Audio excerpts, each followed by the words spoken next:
This story begins one fine evening in the Imperial Palace, and our heroine appears before us. This young woman, her name is Arya von Winterhart, and she holds the position of commander of the Crown Prince's night squad. She was greeted by her subordinates, who were just starting their night shift, and wished her a good rest. She responded by advising them to be careful and recommending that they stand their shift well, and then said goodbye. One of the knights asked the second what he thought the commander did after work, and he replied that, "Who knows?" because she is a strong woman, adding that she is like an impenetrable fortress, but can assume that she trains every single day. As they watched her go, they decided that the best thing they could do to avoid letting their commander down was to work hard. The knights could not even imagine how our heroine's evening ended, but she went to the tavern and a beer mug was placed in front of her, and she was in a completely deplorable mood. She wanted to give up everything and never occupy her honorable position again. The owner of the establishment had known this visitor for a long time, and he knew how she behaved after a certain mug. Thinking that it was all starting again, he listened to her lamentations that she was fed up with everything and that she wasn't sure if she could continue working there. After handing her a plate of snacks, the man said that she had put in so much effort to achieve her position, and that knights protect their peaceful life, and it is thanks to them that people can calmly drink beer in bars. Raising her tear-stained gaze to the tavern owner, our heroine thought that her interlocutor was absolutely right. She was just in that mood. She said, "Master," but the man himself did not give her the floor, suggesting that the squad of defenders continue to protect ordinary people. Then he gave her another mug, explaining that it was on the house. When she asked again, the commander of the knights flatly refused. However, this conversation still calmed our heroine down, and slightly tipsy she went home, because in the morning she had to go to work again. When the next morning came, she quickly got ready and went to perform her official duties. In the corridor, she met her subordinates who greeted her, and she wished them a good day in return. Approaching the door to the Crown Prince's chambers, she stopped and thought that she shouldn't show her weaknesses at work. Taking a deep breath, she reached for the door handle to open it, thinking that although this was the job she had dreamed of, there was a but. She was afraid to even admit to herself the reason why this position oppressed her. When she entered, she noticed a paper airplane flying. Her eyes widened. But no matter how trained her body was, and how excellent her reaction was, she didn't have time to dodge this gesture. His Highness hit the mark, but Arya, without showing it, greeted the young master and wished him a good day. The Crown Prince was in a playful mood, covering his face with his hand. He smiled widely, genuinely enjoying his prank. Julius, that was the name of our hero, was a handsome young man, but by nature he was completely irresponsible. The small scratch bothered Arya a little, but without saying a word, she thought that she had to deal with this trash.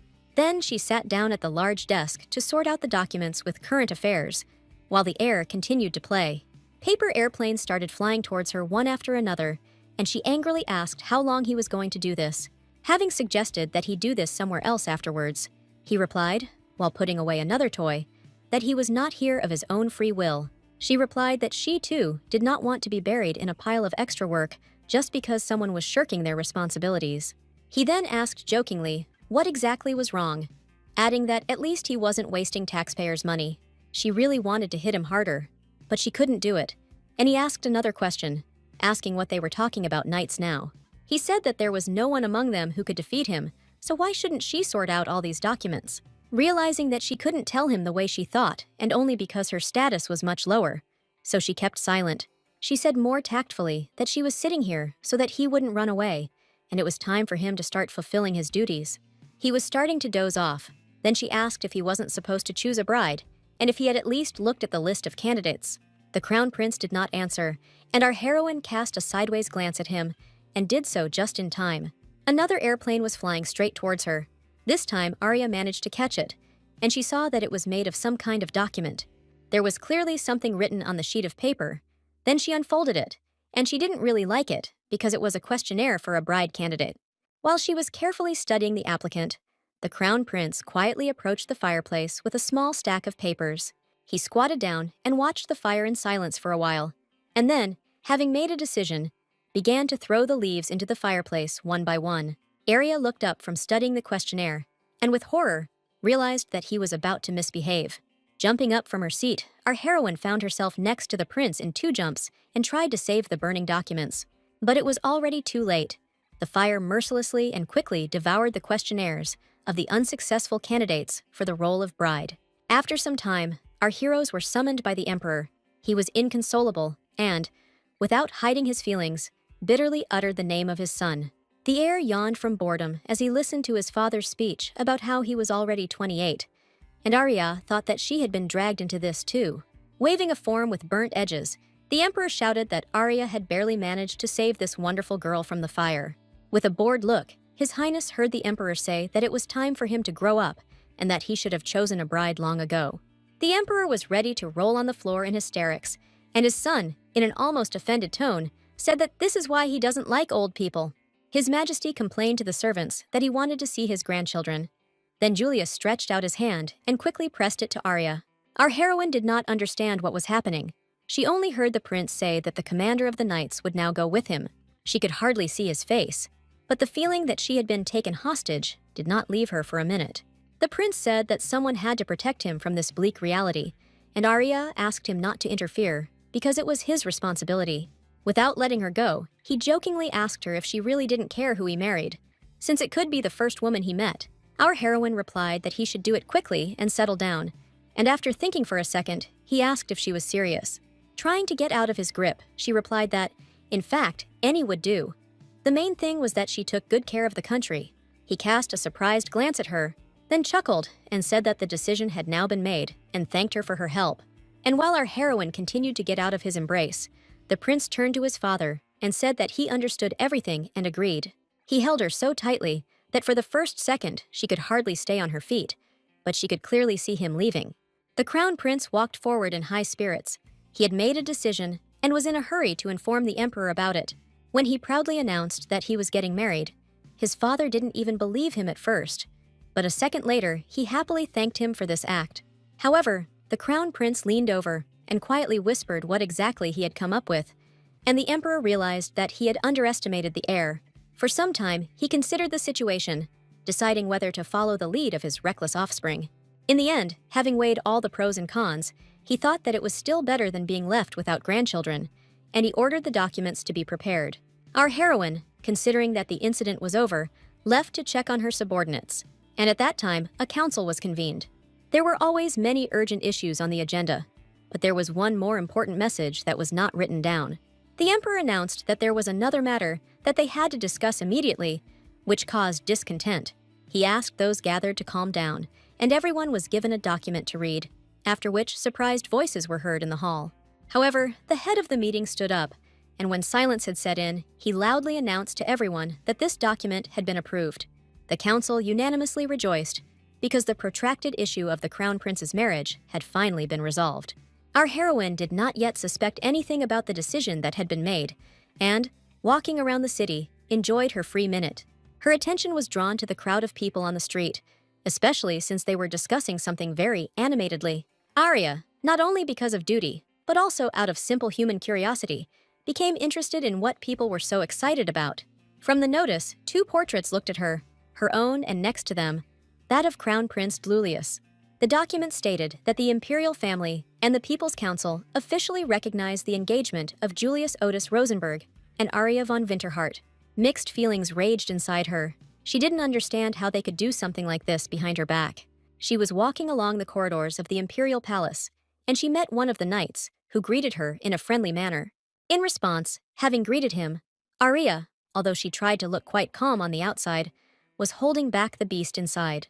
This monster was just itching to get out, but now it was necessary to hold on confidently and not give rise to gossip. Arya thought she could sort this situation out a little later when she met the prince. Then she entered the office, where the entire squad of knights greeted her with joyful cries and congratulations. It never occurred to her that this news would spread so quickly and that everyone would take it at face value. The subordinates were jubilant. They even managed to make small banners with congratulatory speeches. But our heroine didn't like this, and she angrily asked what they were doing. One of the knights stepped forward and, almost with tears in his eyes, spoke about how he was touched to the depths of his soul. He also said that finally this day had come, and His Highness and the commander who brought him to the detachment were getting married. Putting her hand to her forehead, she called on everyone to calm down, explaining that the heir and his bad character were to blame for everything. Then another knight approached her and said in justification that the whole palace was talking about nothing else. The rest of the group also stepped forward, and excitedly confirmed that everyone in the palace was on their ears at this news. Only then did it dawn on our heroine that she had found herself drawn into an unpleasant situation against her will. The knight approached her, and taking her hand, said with complete sincerity that she and the heir were ideally suited to each other. Seriously angry, she asked where, and then gave the impudent fellow a resounding slap in the face.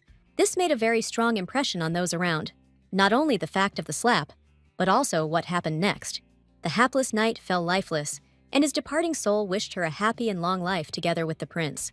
The others, saying that they were losing him, rushed to resuscitate their fellow soldier, leaving the commander alone with his thoughts. She thought that she hadn't hit her subordinate so hard that he would die right away like that. His comrade turned to our heroine and shouted that she should be more careful and control herself. He added, a little more gently, that she must understand that she was the only one who could cope with the heir. And when he said that the prince was the only man in this world who could get along with her, the others nodded in agreement. However, their commander had a slightly different opinion on this matter, but did not try to convince her subordinates. Casting another glance at the poor fellow, she thought that she could do nothing here. The knights themselves would help him. And with the question of engagement, she decided to address the culprit himself, so she headed towards the prince's office. Taking a deep breath, she wondered what this great demon had seen in her to latch on to so. She was so lost in thought that she didn't hear the footsteps behind her, and the culprit of her thoughts was just approaching her. Stepping silently across the soft carpets, the crown prince approached her and placed his hand on her shoulder. With his other hand, he removed the petal from her head and cheerfully asked why she was so absent-minded today. Then, in the same joking tone, he asked if perhaps something good had happened, and she only said, over and over again. Arya was not joking, she was determined. But first, she abruptly threw off his hand and threw him back a little. She added out loud that she was infuriated. But the crown prince was only amused by the situation, because she had fought him off. Julius smiled slyly and said that it was more fun that way, to which she asked if everything was okay with his eyesight. She snatched the engagement announcement from her bosom and thrust the piece of paper right under her interlocutor's nose so that he could see it. He looked from her to the piece of paper and back again, and our heroine asked menacingly how she was supposed to understand this. But this did not spoil the prince's mood in any way. He, removing the announcement from his face, asked what she was talking about. They went out onto the balcony. Then she sternly said that this was too pretentious, even for his usual jokes. Afterwards, I asked how to explain this misunderstanding to ordinary citizens, but he only pointed to the seals of his father and the council. Then Arya asked if he couldn't put them up himself, and was told that even for him it was too difficult. Putting the announcement sheet back, our heroine said that yesterday the crown prince announced that he was getting married. Julius, intercepting her hand, smiled again and reminded her of yesterday's phrase about anyone will do. With a sly look, looking into her face, he approached and said that this was exactly her proposal. She pushed him away, demanded that he keep his distance, and then asked again how he could talk about something like that seriously. The crown prince was very pleased with himself. He only happily uttered one word, yes. The knight commander was in a terrible mood. She thought it was all her fault, but he was having fun with all his heart. She began to pray to the gods to forgive all her sins, then decided to act more decisively. She wanted to end this once and for all, and she took hold of the hilt of her weapon to use it. Her movements were honed by years of training, and she was in no mood to hesitate, an angry glint in her eyes. The prince continued to sit on the balcony railing, so her weapon was right next to his chest, and he extended his hand. Placing it on top of her palm, he asked her to stop, then wiped away a tear that had come from laughter with his free hand. A crazy idea was born in our hero's head, and he voiced it, inviting her to play a game with him. He said that his father was delighted with his decision, and had even decided that the ceremony would take place in 6 months. When Arya heard that preparations for the wedding had already begun, she thought that she had been put in a hopeless situation. Then she saw him stretch his finger in front of her eyes to get her attention, and heard that the conditions were as follows. Julius suggested that if she could defeat him in a duel at least once during those 6 months, he would hush up the whole thing. At first, she thought that this was another of his jokes, especially since such a proposal was exactly in his spirit. And although there was still a playful sparkle in his eyes and a smile on his face, he seriously asked her what she thought about it. She said, puzzled, that even if he said so, and then she thought that the prince was a perfect creature who could do anything. Not only was he a member of the imperial family, but he was also chosen by the Holy Sword, making him a gifted knight at the age of 5. Theoretical sciences also came easily to him from childhood, and he demonstrated his versatile nature. After all, even in the arts, he had no equal, and he always gathered crowds of fans when he masterfully played the violin. So, no matter how highly our heroine valued her weapon skills, she understood that she would not be able to defeat him. Winking at her, Julius asked her if she really didn't believe in her own strength, but he thought better of her. He chuckled maliciously and decided to tease her a little, so he added that after this, she would still be called a swordsman. And no matter how much she didn't want to admit it to herself, he had the upper hand, and she simply had no choice. Trying to pull herself together, her voice breaking slightly, she began by saying his title. Her voice became stronger, and she finished her sentence in a more confident tone by suggesting that they find a better place. The best place for the fight was the training ground, where unexpected spectators immediately gathered. Our heroine stepped onto the sand, strengthened her position a little, and prepared for the duel. She swung her sword, and it cut through the air with a hissing sound, which galvanized her fighting spirit. Her subordinates, who happened to be witnesses, were delighted and awaited further developments. At that moment, her opponent rushed at her. She was ready for this attack, and even gave herself a moment to look around. His gaze fell on his subordinates, who were still waiting for the development of events. Because there were two excellent swordsmen in the arena, she asked the knights why they were not at their posts, and they told her that they had a day off today. Stopping a couple of steps from his rival, the heir yawned and lazily asked if she had finished her business. Having answered that she could not leave now without dishonoring the honor of the swordsman, she again stood in a fighting stance. They crossed their swords, and at that moment, a spark flashed between them like lightning, marking the beginning of the battle. Their eyes met, full of unbridled determination, and only the sound of metal broke the silence of the training ground. After the first attack, our heroes took a step back, assessing the situation and trying to understand the enemy's weaknesses. There was tension in the air, and it is unknown how this fight would have ended if not for an absurd accident. Their swords caught the beams that were supporting the palace wall during the renovation, and the tree fell to the ground with a crash. Our heroine was in danger, so the knights shouted at the top of their voices for her to move to a safe place. But the heir to the throne turned out to be much more agile, and with a quick movement, he grabbed her by the waist and pulled her aside. The beams continued to fly in different directions, creating an incredible noise, but they were already at a safe distance. Julius continued to hold her by the waist, afraid to make a rash move that could cost them their lives. When it was all over, he thought sadly that he would get another rebuke from the emperor for his reckless behavior. But he recovered quite quickly, and his playful mood returned to him, and then he asked if he had really lost. Arya understood that although it could not be called a full-fledged battle, she still lost. Therefore, with a heavy heart, she honestly answered that he had definitely won this time, which amused the heir. At that moment, the imperial chair was brought out onto the platform along with its owner, who was cursing like crazy. When he asked how long his son would destroy his palace, the heir replied that it was not his fault that the building was so flimsy. Then he suggested that our heroine run away to avoid further conversations, which is what they did. They ran back to a safe distance and stopped in the shadows of the corridors. She, breathing heavily, said that she would have to write an explanatory note. Smiling, our hero noted that now they were definitely accomplices. Then she asked if he had dragged her into this. With a funny, surprised expression on his face, the prince asked her if she never had fun. Saying that, not a drop, Arya squatted down and said that it would be better if she fell through the ground. Apologizing for disturbing her while she moped alone, Julius walked over and tapped his finger on his cheek. Raising her gaze to her interlocutor, she, without hiding her surprise at his behavior, asked what he was talking about. Then he pointed to his cheek a few more times, and then said that she should kiss him passionately. To her angry response, the heir replied that she had truly hoped that she would go unpunished for the loss. And when she pointed out that he hadn't warned her about it, she received the response that she hadn't asked at all. She wanted to put him down, but he continued, saying that such a famous swordswoman could not even answer for her words. Thinking that he was, as always, pushing a sore spot, she squeezed out that she understood everything, and the prince asked what now.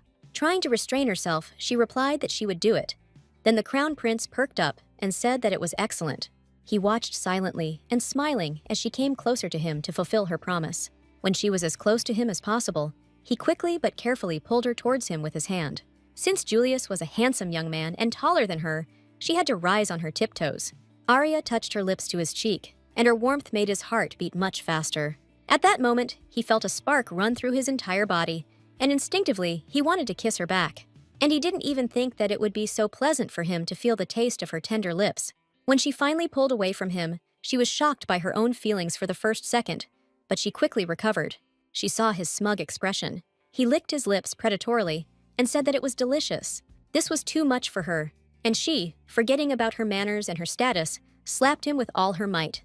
The blow was noticeable, and a moment later, the image of her palm appeared on his cheek. He gasped. And seeing what she had done, Arya was horrified, because no matter how you look at it, she had raised her hand against the heir to the throne. In a quiet voice, she asked what he really wanted from her, and if he was teasing, then that was too much. But he remained silent.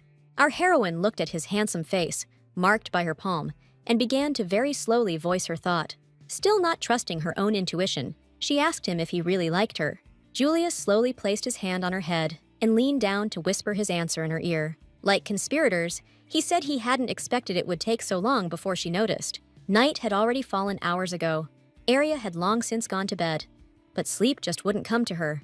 Her thoughts returned to previous events, and she lay there, staring stupidly at the ceiling, not closing her eyes. When the early morning came, and the sun had just cast its first rays, our heroine was already washing her face. It was hard for her to admit to herself that she was completely exhausted, and to say that she hadn't gotten enough sleep would be an understatement. Looking at her reflection in the water, she thought about how she had always known that she could fall asleep at any time. I thought that, while it was funny, this man didn't care who he was dealing with. He was the spitting image of the Demon King. She thought that this was too much for her alone, but trying to resist was still pointless. The commander of the knights simply wanted to get some sleep, but his image kept popping up before his eyes. Moreover, when she recalled the event of yesterday, inexplicable feelings arose inside her again. She continued to be in her dreams and did not hear her subordinate, who was glad to have found her. At that moment, Arya was pouring water on herself from a tub to wake up, so she couldn't hear the knight. When she finally saw him, she asked what was going on, and he replied that something terrible was happening. She asked if it was really the heir again, but he replied that it was not, and Julius himself was going out into the street at that time. He walked out with a fairly brisk step, although, like our heroine, he had not slept enough, but this did not spoil his mood. The heir to the throne wanted to enjoy the morning dawn, but a huge tiger running past distracted him. He heard his father shouting at him that he was in trouble and was trying to ask his stupid son for help. Our heroine had already managed to change into a commander's uniform and was in a hurry, because at the moment, her emperor was in danger. She didn't have time, and the crown prince standing in her way was only a hindrance, but he wasn't thinking about that now. And since he did not even move from his place, although he had already seen her, she asked him to clear the way for her and step aside. But this was not part of his plans. Julius, having accurately determined the trajectory of her movement, deftly intercepted her. Then he grabbed her arm again near the elbow and confidently set a different trajectory for her body to move on. It didn't take more than a couple of seconds for Arya to be in his arms, and from the outside, it might have seemed like a rehearsed trick. Having said that, oops, he added that his bride had fallen right into his arms, and on top of that, from the very morning. Very angry, our heroine started shouting that now was not the time for such antics, and demanded that she be let go. The heir, looking surprised, replied that he wouldn't even think about it, so there was no point in resisting. And then he asked if this was really such a typical situation, and she wouldn't even blush, to which she replied that now was not the time. Realizing that she would not get rid of the prince so easily, she quickly explained that the tiger, a gift from a neighboring country, had escaped, and now this living and active sign of friendship runs around the castle, carrying his majesty in its teeth. Therefore, there is no time for talking, but we must immediately catch this tiger in order to free his father. The prince said thoughtfully that it was now clear, but he was in no hurry to let her go, although she tried. A mysterious smile played across his face as he looked into her eyes and suddenly said, "Okay then." Surprised by this change, she asked him what he had in mind and received the answer that he was offering her a competition. She thought it was probably a joke because the tiger was now running around with the emperor in his teeth and the prince was talking about rivalry. The heir to the throne voiced his proposal, saying that whoever caught the tiger first would win. At that moment, the animal just jumped out onto the training ground, and so she quickly agreed. Arya was very worried about His Majesty, who was being dragged along the ground and was covered in dust. In horror, our heroine screamed his title, and either it worked, or the tiger simply got tired of his burden. But he abandoned him, and only when the animal ran forward. The commander of the squad of knights understood why this happened. The tiger ran off with a piece of the hem, and the emperor rolled head over heels across the training yard. Our heroine was already on her feet and was rushing to help His Majesty, and running up, quickly picked up the victim. The crown prince rushed to catch up with the animal, which had already managed to run a decent distance. Soon Julius caught up with the striped fugitive, and as if he was waiting, the animal turned around and slowly walked towards the prince. Raising its muzzle in a menacing grin, the wild cat showed with its whole appearance who was the boss here. But our hero was not one to be timid. He stopped opposite and looked his opponent straight in the eye. The tiger suddenly and powerfully roared, his throat filling with a furious and deep sound that echoed throughout the surrounding area. Then Julius made a decision. He was not going to play this cat-and-mouse game any longer and made a move forward. His mouth opened wide, revealing sharpened fangs, and his eyes shone with fury and wild determination.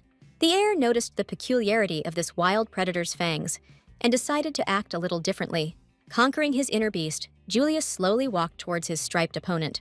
Coming up to him at arm's length, he made a move that was unexpected for everyone. He put his palm on his muzzle. After stroking the tiger on the head, he began to speak in a calm tone about how all this happened because of these weaklings. After running his hand over the cat's face a few more times, he finally subdued the wild animal. The fugitive turned out to be a docile and sweet tiger, and the prince told him that he was a noble creature and he did not hate him. At this time, the servants arrived and began to take care of their master, and Arya was able to be distracted by the heir. She saw that the predator lay down at Julius's feet, and he told him that his fangs had been sharpened and that he himself had been sent to foreign lands. It was an incredibly heart-wrenching scene that really shook our heroine. She couldn't tear herself away. She even remembered a similar picture from her past, when the heir had just as tenderly reassured her. Arya still didn't look away when she heard his words, that you continue to fight and look for shelter. The wildcat purred softly with pleasure, and Julius, looking up, saw his bride and asked what she wanted to say. But he didn't wait for her answer, but simply stood up and stroked her head. But for her, it was too sudden. The prince repeated this movement several more times before she came to her senses, and this infuriated her because she was not a cat. Throwing his hand away, our heroine angrily asked what he was allowing himself to do and why he was suddenly stroking her. Rubbing his injured hand, he said that he thought she wanted the same thing, and that was the only reason he allowed himself to stroke it.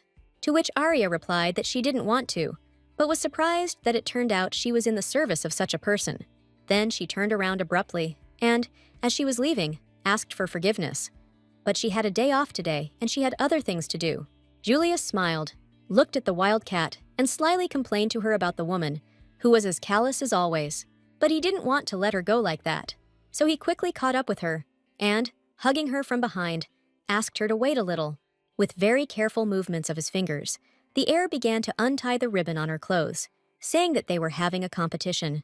And when this ribbon was already in his hands, he continued to speak, telling her that she should not have forgotten about it. Returning to the barracks, the commander of the night squad walked along the long corridor towards her room and thought.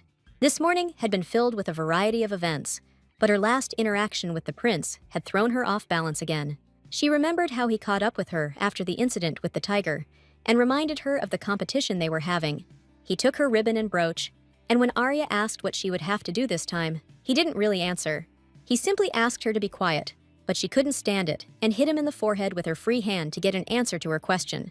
But at least he let her go, and, rubbing the bruised spot, caustically noted that, in general, one cannot be such a savage in decent society. Then, grinning, he threw her jewelry back to her and added that she would learn her punishment that evening. Approaching the door of her room, our heroine wondered what all this meant and what the heir had planned for the evening. However, when she opened the door, she was dumbfounded by what was happening inside, and she stood on the threshold with her mouth open in surprise. In the middle of her room, maids were scurrying back and forth, quite quickly collecting all her things and packing them away.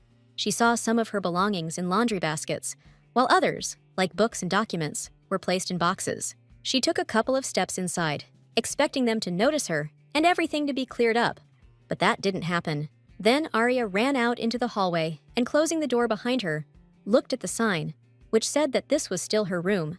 Now she didn't understand anything at all, because no one had warned her that there might be cleaning in the barracks, especially since these maids usually didn't show their noses here at all. She decided to clarify what was happening, but they didn't answer her. No one paid any attention to her, and for a second it even seemed to her that she was a complete nobody to them. All her attempts to find out at least something from at least someone were unsuccessful, and after some time, she found herself in an empty room. She now stood in a completely lifeless space, in which nothing indicated that she had once lived there. She remembered Julius's words about the tiger now living here, and thought that because of this, she was being evicted from the room. This stupid situation had to be dealt with, so she went to the palace, where she saw the emperor watching the tiger. His Majesty sat on a soft cushion and watched with a completely sweet face as the wild cat settled into the cage. One of the knights approached her and thanked her for her good work that morning, and she asked if he had seen the crown prince. The subordinate answered negatively, asking the commander why she was there, since she was going to return to the barracks. After replying that something had happened, she added that this was precisely why she urgently needed to meet with His Highness. At that moment, first steps were heard behind them, and then a voice that belonged to the air. He said that he was already here. She was very angry with him, so she turned to tell him everything that had accumulated in her mind that morning. But she couldn't utter a word. They all stuck in her throat. The heir's appearance was surprisingly uncharacteristic of him, and his greeting, my dear, as well as the red rose he held in his teeth, made an indelible impression. When he approached, Arya finally found her voice, and the first thing she asked him was what occasion he was dressed like that for. Making a mysterious face, he declared frankly that he was a thief who would steal her heart tonight. Thoughts began to whirl in her head. All sorts of assumptions about his behavior came to mind, but none of them satisfied her. He asked her to follow him, and they walked along the soft carpets that lined all the main corridors of the palace. When she asked him what he had in mind, the prince replied that there was no need to be so cruel to him, since he had only dressed up in that outfit for that purpose.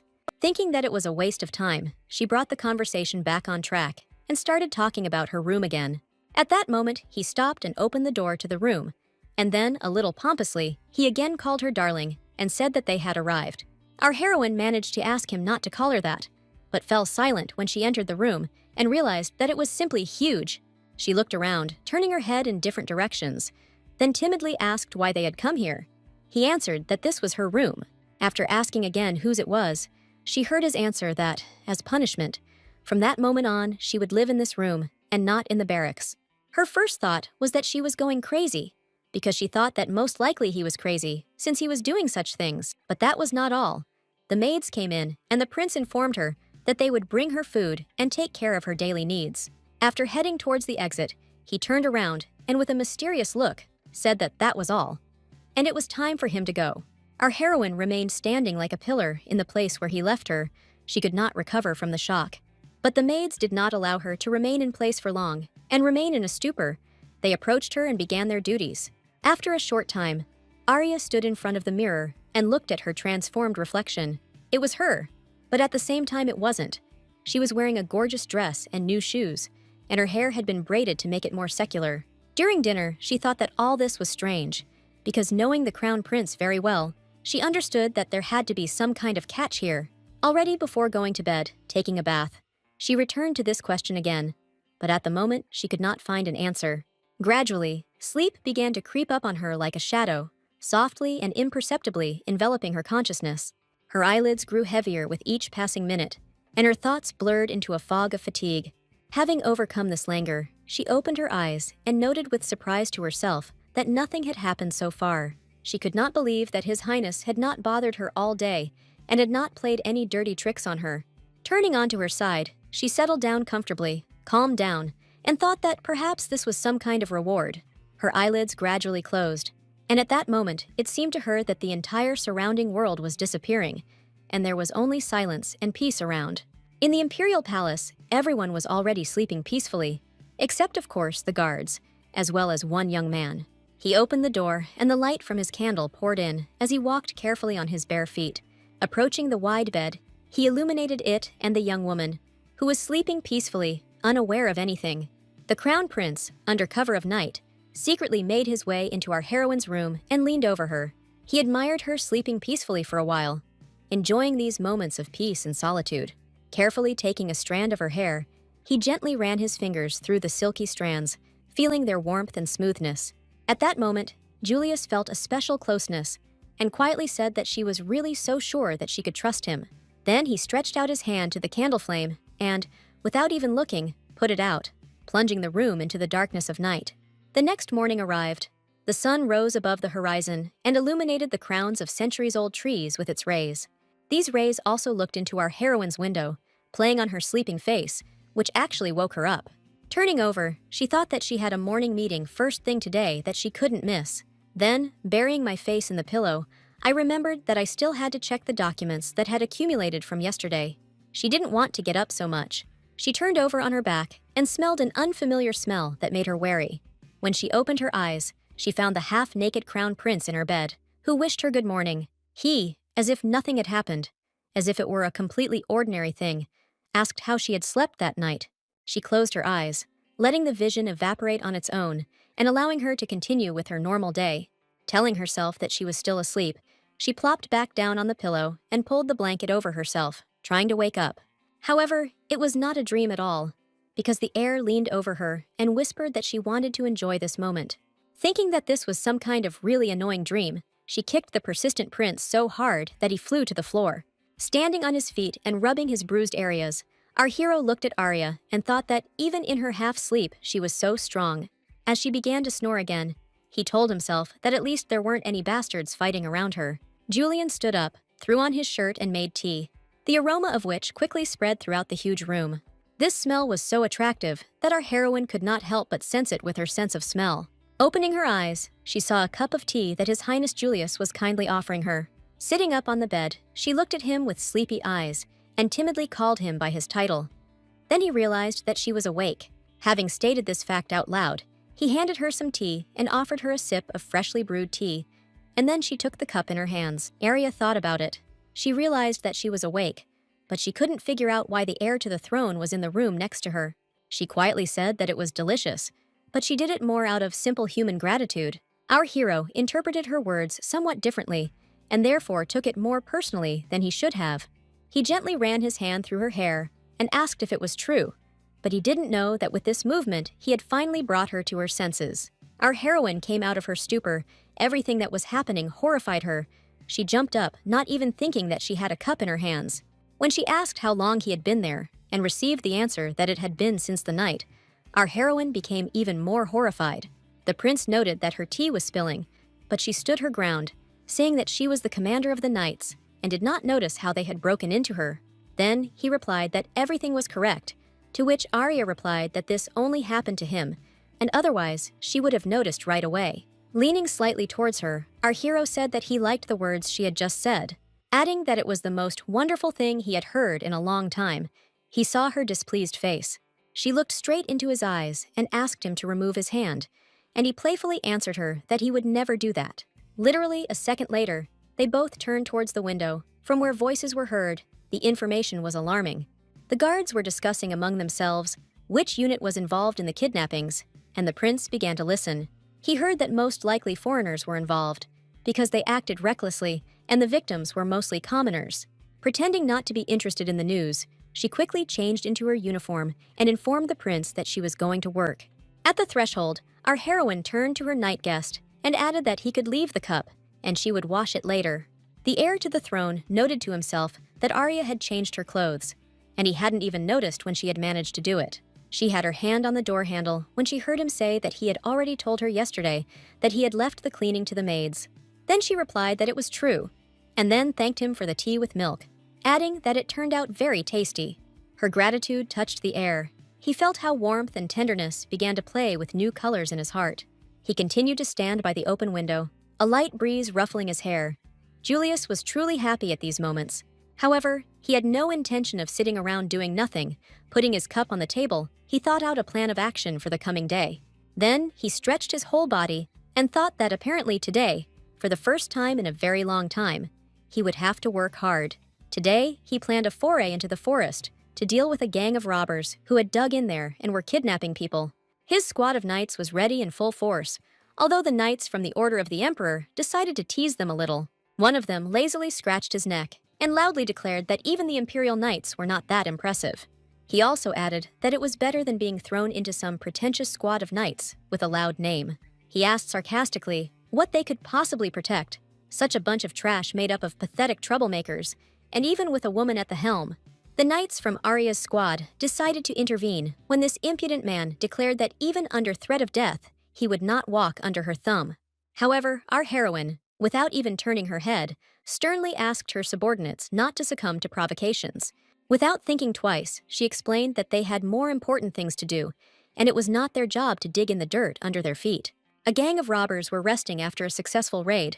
Some of them sat down at the table to get well drunk. After looking at the cage with the kidnapped local people, one of them told his comrade that now they didn't have to worry about money. The other one answered him that thanks to her, no one in this country would touch them, and that they were lucky to have managed to do everything so easily. Our hero, looking through a telescope, announced that this was a gang of nomadic slave traders who were hiding behind their strength.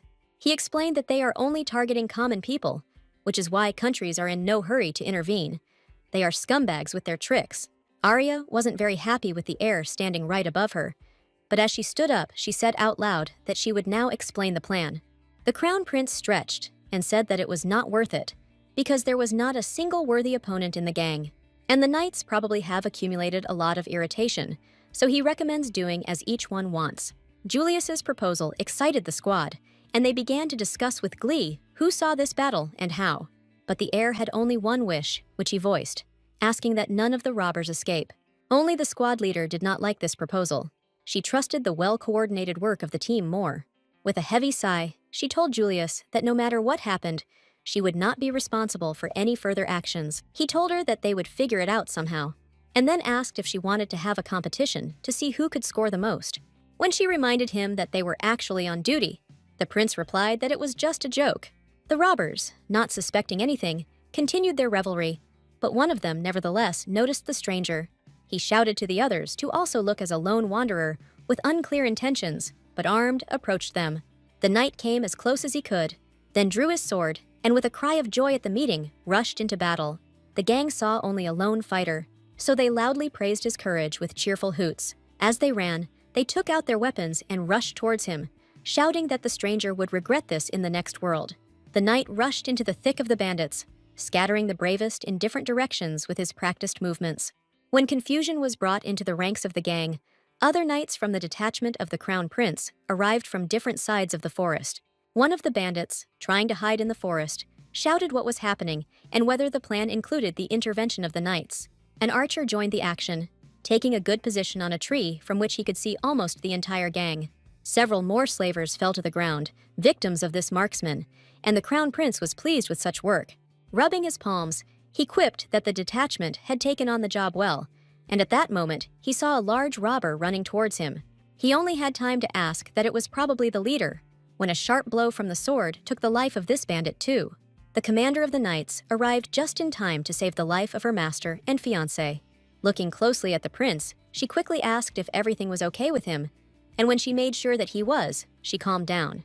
But not all the gang was defeated yet. One of them jumped forward and shouted, "What kind of knights are these if there are no identification marks?" He also asked who they were, but it was his last question in life, because Arya cut her off once and for all. The Imperial detachment did not take part in this sortie. It lazily carried out its service within the walls of the palace and was unaware of the victory. But when they saw the return of the Crown Prince's detachment, one of them decided to joke again, saying that the tax thieves had returned, for which you will immediately get a punch in the jaw from one of the participants in today's expedition for the kidnapped people. The commander of the Imperial squad recognized the Crown Prince, so he immediately stood at attention and greeted him. The Emperor's detachment saluted, and the knight who had received what he deserved, rubbing his bruise, said why such honors were being bestowed upon the guard detachment. The commander of the Imperial fast troop stopped the insolent man and informed him that these were not just any detachment, but real warriors. And they follow the orders of only the Crown Prince, and they are the strongest and most experienced knights in the Empire. Looking at our heroine, Julius said that he was a little surprised because she did not slow down during the entire battle. She sadly replied that this was her only skill, to which the prince jokingly noted that, in fact, it was noticeable. His jokes did not improve her mood. She only replied that someday she would definitely give him a good slap. It was said in such a tone that at first he was even taken aback, but it was not in his nature to dwell on such things, so he smiled, saluted, and wished her luck in this difficult task. But she was thinking about something else. A plan had formed in her head, and first she needed to find a house that had stood alone in the dense forest for many years. However, there lived one man in it, who spent his days alone, but was quite happy with his choice. This man spent his days smoking hookah, but it was he who Arya wanted to meet the most. The next morning, the heir entered his study, yawned, and, seeing the knight, wished him a good day. But it was not Arya he expected to see, so he asked where she was, and the knight replied that she had taken the day off. Still yawning, the prince sat down in his favorite chair and was going to laze around for the rest of the day. He was bored. Arya's subordinate reported to the heir that she had apparently gone to the suburbs to meet with some knight. This news excited our hero. He knew very well who this unknown person could be, and he was against such a meeting. But first, he decided that he needed to find out all the circumstances, so he asked the knight where exactly his commander had gone. He didn't quite understand the question, and he also didn't understand why His Highness was interrogating him in such a tone. The heir to the throne looked at his interlocutor like a wolf at a poor sheep, so he told him everything he knew. At this time, our heroine was already walking briskly through the forest. She did not know the exact road, so she tried all the time not to lose her way. She thought about how there were 6 months left until the wedding, and as the strongest man in history, he had only lost once. Pushing aside the tree branches, Arya continued on her way, and judging by the little information she had, she was already close. After a few minutes, she finally came out into a clearing, in the middle of which was the very house she was looking for. Coming closer, I noted to myself that the hut did not look well kept. On the contrary, it was hard to believe that someone lived here. But since the door was open, Arya still began to enter cautiously, looking around all the time along the way. She called the owner of the house, whose name was Luke, because that was the name of this knight who lived here in complete solitude. There was no answer, so she began to go further inside to check everything out for herself. She called him again by name, then by his last name, Ritterhagen, and then she heard his creaky voice.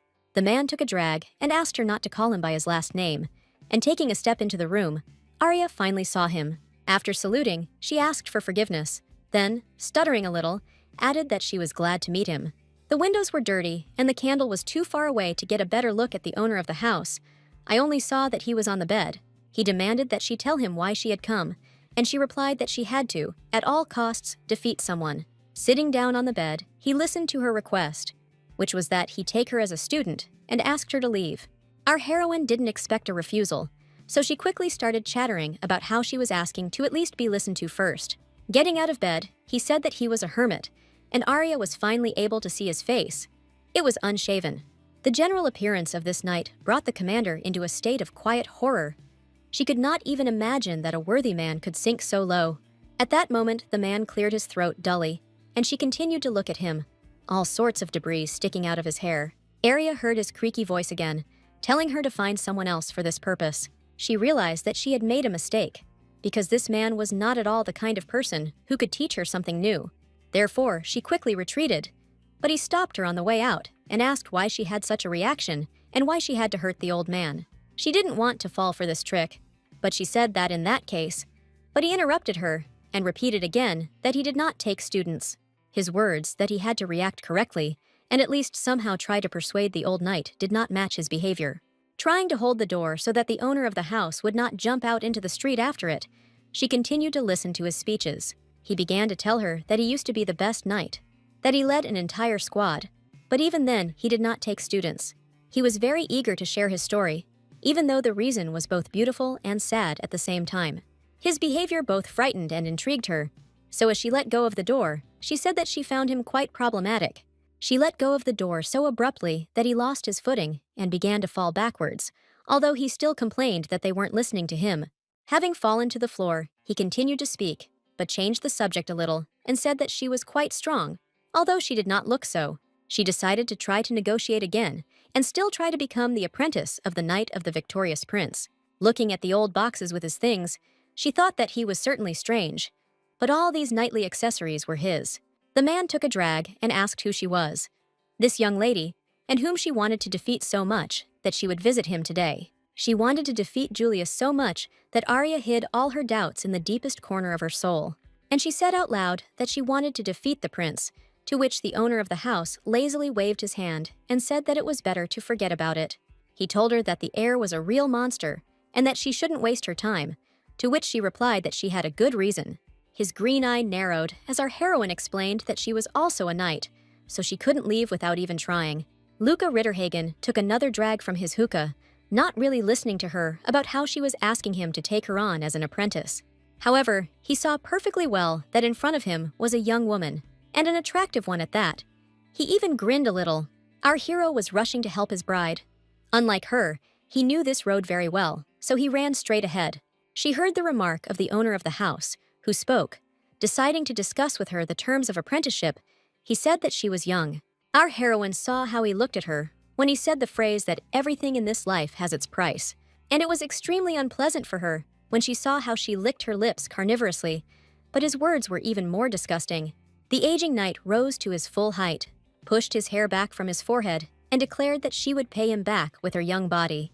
There was silence in the room for a second, and so when the door swung open with an incredible crash, they turned around. The crown prince burst into the hut, shouting her name as he ran. He was terribly afraid of being late, but they only glanced at Julius. Then Luca and his guest returned to their work and laughed again. His Highness did not expect such a reaction and stopped in the middle of the room, taking a moment to assess the situation. They were so carried away that they paid no attention to the royal personage at all, and their laughter echoed throughout the room. He decided to come closer and figure out what exactly was making the couple so happy, and he saw that they were looking at a photo album. And these weren't anyone's photos, but Julius's at a tender age, and they clearly found them very funny. The heir was angry. Not only was he worrying about Arya for nothing, but she was also having a great time. The prince abruptly threw the album off the table, and our heroine turned to him, asking in bewilderment what he was doing and what he was doing here at all. Freed from the tension that had been building up in his body, he answered with a question, asking what she had forgotten in this place. But she remained silent, not giving an answer. The atmosphere in the hut gradually eased. Everyone relaxed, and the conversation returned to its usual course. Julius continued to look at the owner of the house with some distrust, and Arya began to collect the photographs from the floor. Luca understood the feelings of the heir, so he told him not to worry, because he had not laid a finger on the girl. Having drawn her sword, the commander of the detachment said menacingly that she was ready to do anything for the cause. Then the knight asked who raised this fool. The prince decided that it was time to finish, so he grabbed the bride and went with her to the exit, and the owner of the house waved goodbye to her. Afterwards, he advised the young lady to think twice about her desires next time, and she shouted her name to him. Sir Ritterhagen looked at the persistent girl with bewilderment, but after thinking about it, he decided not to comment on her actions. Vigorously waving her arms and legs, our heroine tried to free herself from the strong grip of the crown prince. She shouted that she would definitely come back someday, to which Luca asked what she wanted from an old man like him. But Arya didn't give up. She said that even though the room was a mess, she noticed that he took care of his sword. She asked the elderly knight not to lie to her, because she would not have risen to the rank of squad leader if she had not been observant. Pointing to his hands, she added that they were well-groomed, like a real knight's, which proved that he never missed training. The crown prince could not stand this persistence, and, saying that she was a fidget, released her onto the floor. And Sir Ritterhagen, smiling, asked that if he said that he was caring for his hands for the sake of a woman, she would believe him. Our hero even whistled after this phrase, and Arya asked incredulously, "For what other woman?" The owner of the house did not answer, but came a couple of steps closer and told her that she was lucky today, because he had changed his mind. True, he asked her not to have any special illusions, because as he understood from the conversation, she simply needed to defeat this guy. Then, pointing his finger at the crown prince, he added that here was a hint to her, because Julius had one weakness. She asked in surprise about the weakness, and the knight explained that he did have one, and that it was very shameful, which is why he hid it from everyone. Luca extended his index finger even further and added that the one who could open it first would win. Arya looked up at the heir with distrust and began to examine him carefully, trying to guess what the secret was. The knight continued, cheerfully saying that this rascal would definitely not confess, so the victory would go to the young lady. He also added that even if he had to guess blindly, he would find what he wanted and wished her good luck. Our heroine again turned her gaze to the heir, who had not yet commented on these statements. A lingering silence reigned in the room. No one took it upon themselves to break it first. Then Luca spoke. He turned to the heir, not so much with the aim of getting an answer, but to attract his attention. Then the prince asked him if he was happy with what was happening, and then turned towards the exit and grabbed our heroine to take her out. She tried to resist, but Julius was adamant and got his way, the door slamming loudly behind them. Left alone, Sir Ritterhagen chuckled to himself and said that he thought he had said it for no reason. The photo album was still lying on the floor, its pages open and the pictures scattered around. These images seem to remind us of past moments that no one could ever bring back. Quietly saying, "Oh my, this brat!" Luca plunged his thoughts into the days gone by, 22 years ago. He remembered walking down the corridor of the imperial palace, and everything was irritating him that day. So the young heir approached him. At that time, Julius was still a baby, and when he grabbed his leg, the knight did not understand that he wanted him. But the young prince raised his huge, bottomless blue eyes to him, and quite unexpectedly called him Grandpa. He clung tightly to the knight's leg and, almost crying, asked for help. And then screams were heard in the distance. It was the emperor, before he had shrunk to his current size, and he and his retinue were searching the palace for his offspring. At this point, Luca realized that the boy was simply hiding from his father and sat down to talk. He told the young heir that he understood that life with his parents was far from sweet, but he had to endure them until he grew up. He carefully pulled Julius away from his leg and advised him to surrender and then return to his father, to which the boy sadly replied that it was useless, and Luca remembered that he had been very surprised then. The young prince added that this option was not suitable for him, which puzzled his adult interlocutor even more. That day, the knight looked at this baby and didn't know what to do with him. Maybe just leave him alone. Julius was precociously intelligent, but also very sad, and over time, Sir Ritterhagen became attached to him. One fine day, he found the heir sitting alone in the park under a spreading tree, reading a book. Luca lay down next to him and playfully asked how such blatant idleness would help the prince's bright future.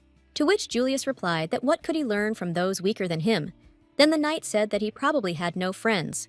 The answer that the prince did not need friends greatly upset the experienced knight, and he wanted to rectify the situation. Rising to his feet, he snatched the book from the little hands, accompanying this with the words that it was not at all cute. The heir wanted to return his thing, but the knight grabbed him by the neckerchief and with a quick movement turned him over onto his back. The book was still in his hands when, looking down at the little boy, he informed him that he had beaten him this time. The knight remembered the look in the young heir's eyes, but then he thought he was being wise to raise him in this way. Saying that he would confiscate the book, Luca hurried towards the palace, leaving the surprised heir under the tree. But the prince was not going to give up his own. After all, he was the son of his father, the emperor, and the world was at his feet. He ran to catch up with his offender, and so these pictures began to appear, and over time there were more and more of them. And so their friendship began, and Luca spent more and more time with the boy, despite the big age difference. Often in the evenings, when he was sitting in his room in the barracks, he was touched by these photos and could look at them for hours. Friends sometimes reminded him that being friends with a baby is not the best thing, especially if he is an heir. He thought that everything was fine and that it would only benefit Julius, since he was cut off from his surroundings. And he is so lonely that he doesn't even know how to behave properly with the people around him. The boy also had no peers in the palace, so Luca tried to somehow fill this gap. But one day an event happened that changed a lot. He was sitting in his room when he heard that there was an intruder in the prince's chambers. The knight quickly grabbed his weapon and, without looking where he was going, ran to the rescue of his young friend. He ran without looking back, his heart pounding in his chest, and he could only hear its pulsation in his ears. Having arrived, he opened the door wide and, trying to calm his excitement, began calling the crown prince by name right from the threshold. The room was dark and no one responded. Anxiety began to grow with renewed vigor. He was afraid to even think about the worst. Gradually, his eyes became accustomed to the darkness in the room, and then he saw the heir, who was looking at him with all his eyes. The prince came out into the moonlit area, and then the knight saw the bloody weapon in his hands.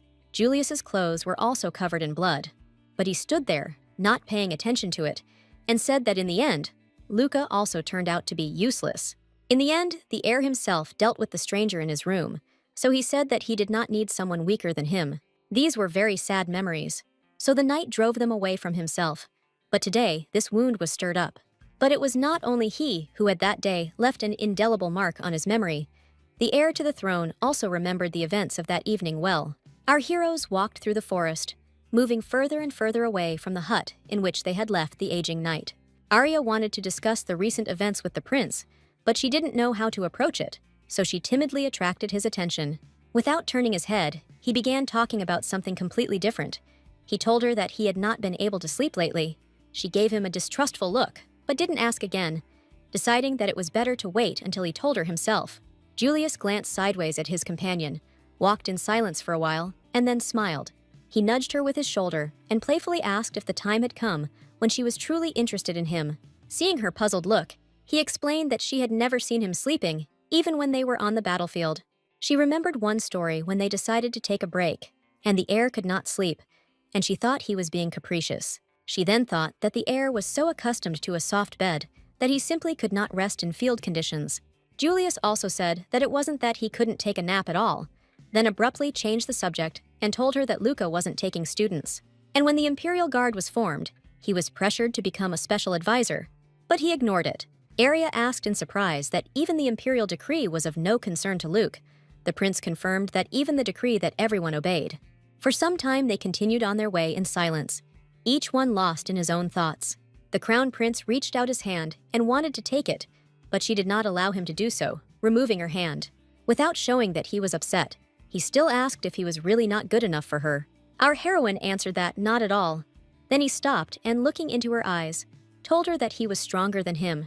And having said this, he quickly walked forward. She caught up with him and said that the prince was not her mentor, but her rival. Julius gave our heroine such a withering look that she became embarrassed, deciding that she had expressed her thought too boldly. Then it occurred to her that he might laugh at her, so she added more timidly that he could laugh if he wanted to. Unexpectedly for her, the heir suddenly lowered his head, and one could even think that he felt ashamed. But it was only for a few moments.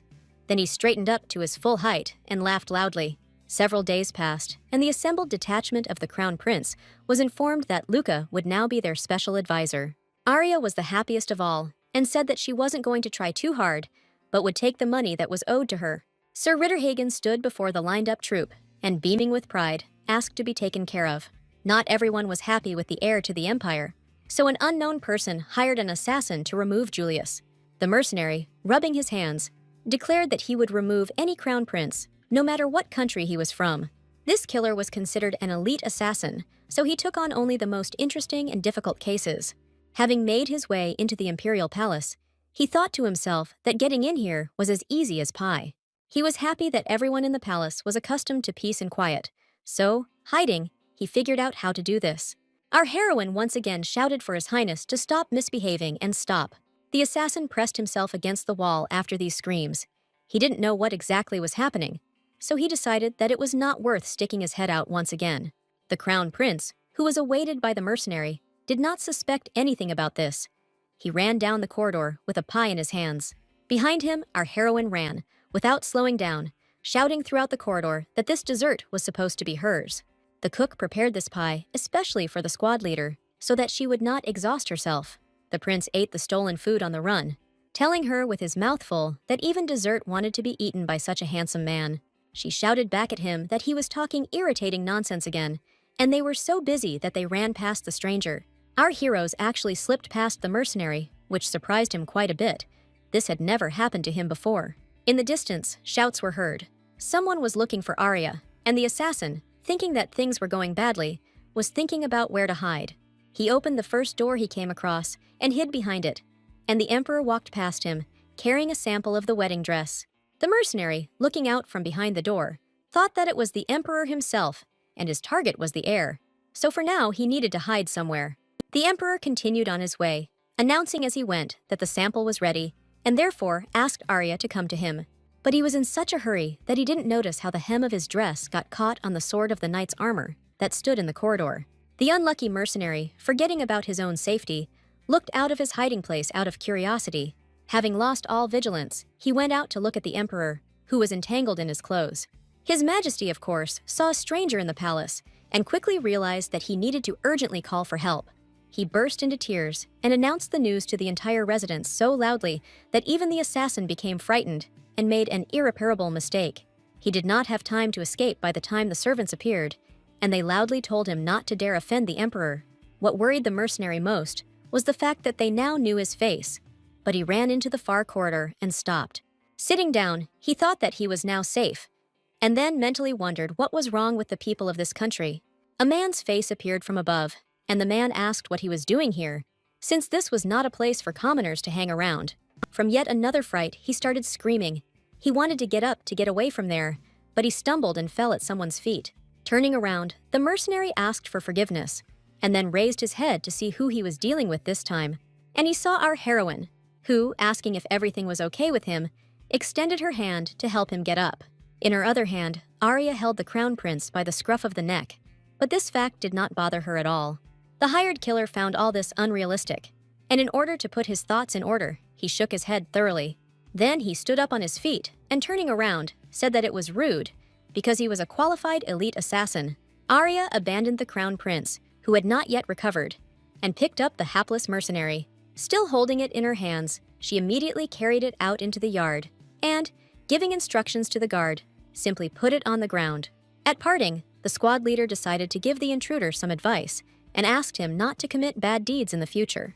She behaved so tactfully that it made an indelible impression on the man. His heart began to beat faster. However, realizing that he could do nothing now, he decided that it was better to retreat as quickly as possible. He thought carefully about his next plan, so when night fell, he began to climb the wall of the palace. He wanted to carry out his order at any cost, to prove to everyone that he really was a top-class assassin. Having reached the floor he needed, he jumped through the window and saw a sleeping Arya, who was snoring peacefully, suspecting nothing. This scene was so attractive that for a moment the mercenary even forgot why he had climbed here. He was brought out of his stupor by the prince's remark. He said that he thanked him for such hard work. And only at that moment the man realized that a prince was sitting next to Arya, and, moreover, she was surrounded by weapons. The assassin began to run thoughts through his head about how he could get out of this delicate situation more carefully. He made an awkward movement. Then Julius said that one more step, and he would not leave this room alive. The crown prince said this sentence in a half-joking manner, but judging by the way he was playing with the hilt of his sword, it didn't look like a joke. Realizing that he had gotten himself into a very unpleasant situation, the mercenary decided to retreat the only possible way. That is, the one with which he got here, and quickly jumped out the window, managing to grab the cornice in time to avoid falling. Our hero looked at the sleeping bride and thought that after such an unambiguous threat, the mercenary would hardly return. Then he moved closer to Arya and decided to put her head on his lap, but as soon as he started doing this, he got hit in the face. The hapless mercenary began to slowly descend to the ground, completely unaware that a tiger was waiting for him below. In addition to these events, another thing was happening. A girl was sitting in an approaching carriage and holding a teddy bear in her hands. Word had reached her that her older brother had a fiancé, and she was not going to tolerate such nonsense in the palace. Now she knew for sure that this was not a joke, so she was going to see this bride immediately upon arrival. However, this meeting took place only in the morning during tea, when the princess called our heroine for a conversation. The squad leader sat opposite Her Highness and felt extremely awkward, but she could not escape this conversation. She tried to be kind, but it was difficult for her because the princess was clearly unfriendly. Arya decided to resort to a social reception and started talking about the good weather that they were enjoying this morning. But the princess did not listen to her. She turned to the maid and in a capricious tone asked her to replace the jam.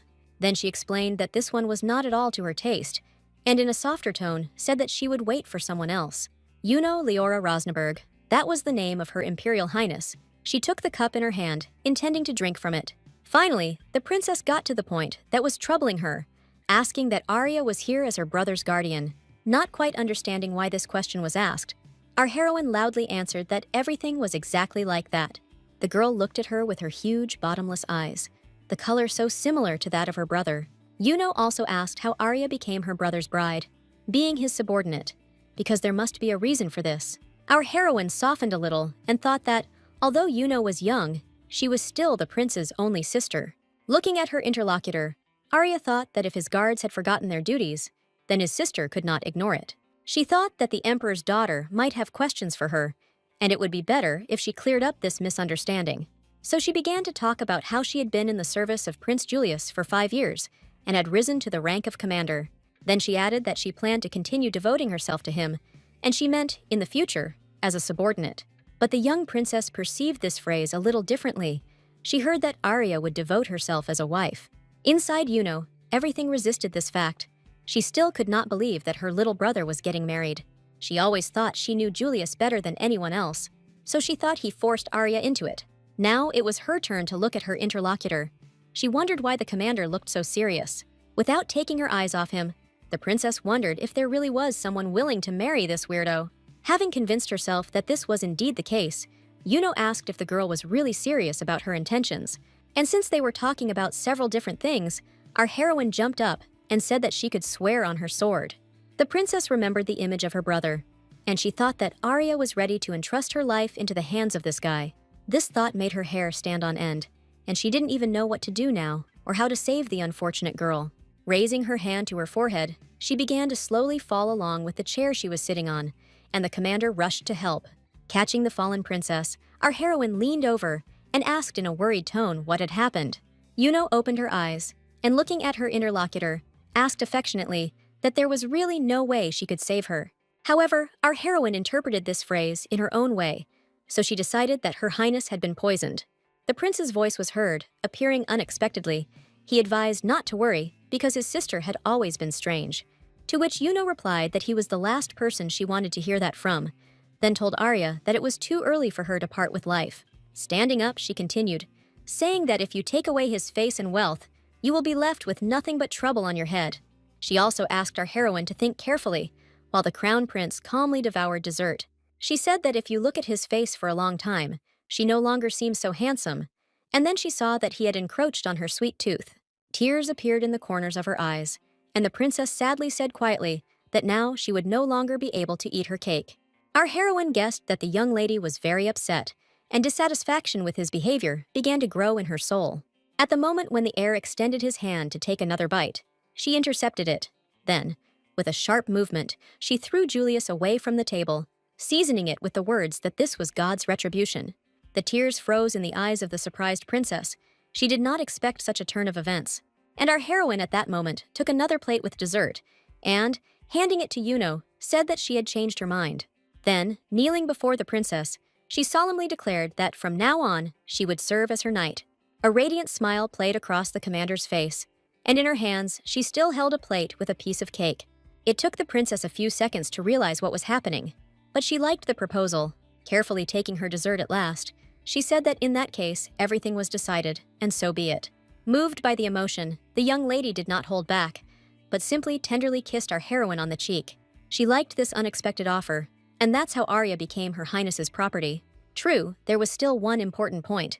This change required official permission from the emperor. He asked again, a little frightened, what should he do to make Arya Yuno's knight, and received the answer that otherwise his daughter would hate him. The emperor could not possibly do something like that, although the fact that he had to make such a decision made him tremble slightly. His 2 children stood before him, demanding an immediate answer from him, and he knew that this would not end well. The choice was indeed very difficult, and after weighing the pros and cons, he decided that he would not take responsibility. Realizing that over the years he had become a soft-hearted and good-for-nothing monarch, he burst into tears. Arya stood a little away from the throne and did not interfere. She herself did not quite understand how this happened.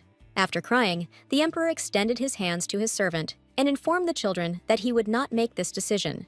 Then the princess cleared her throat and began to speak in a serious tone about how, in that case, they would act differently.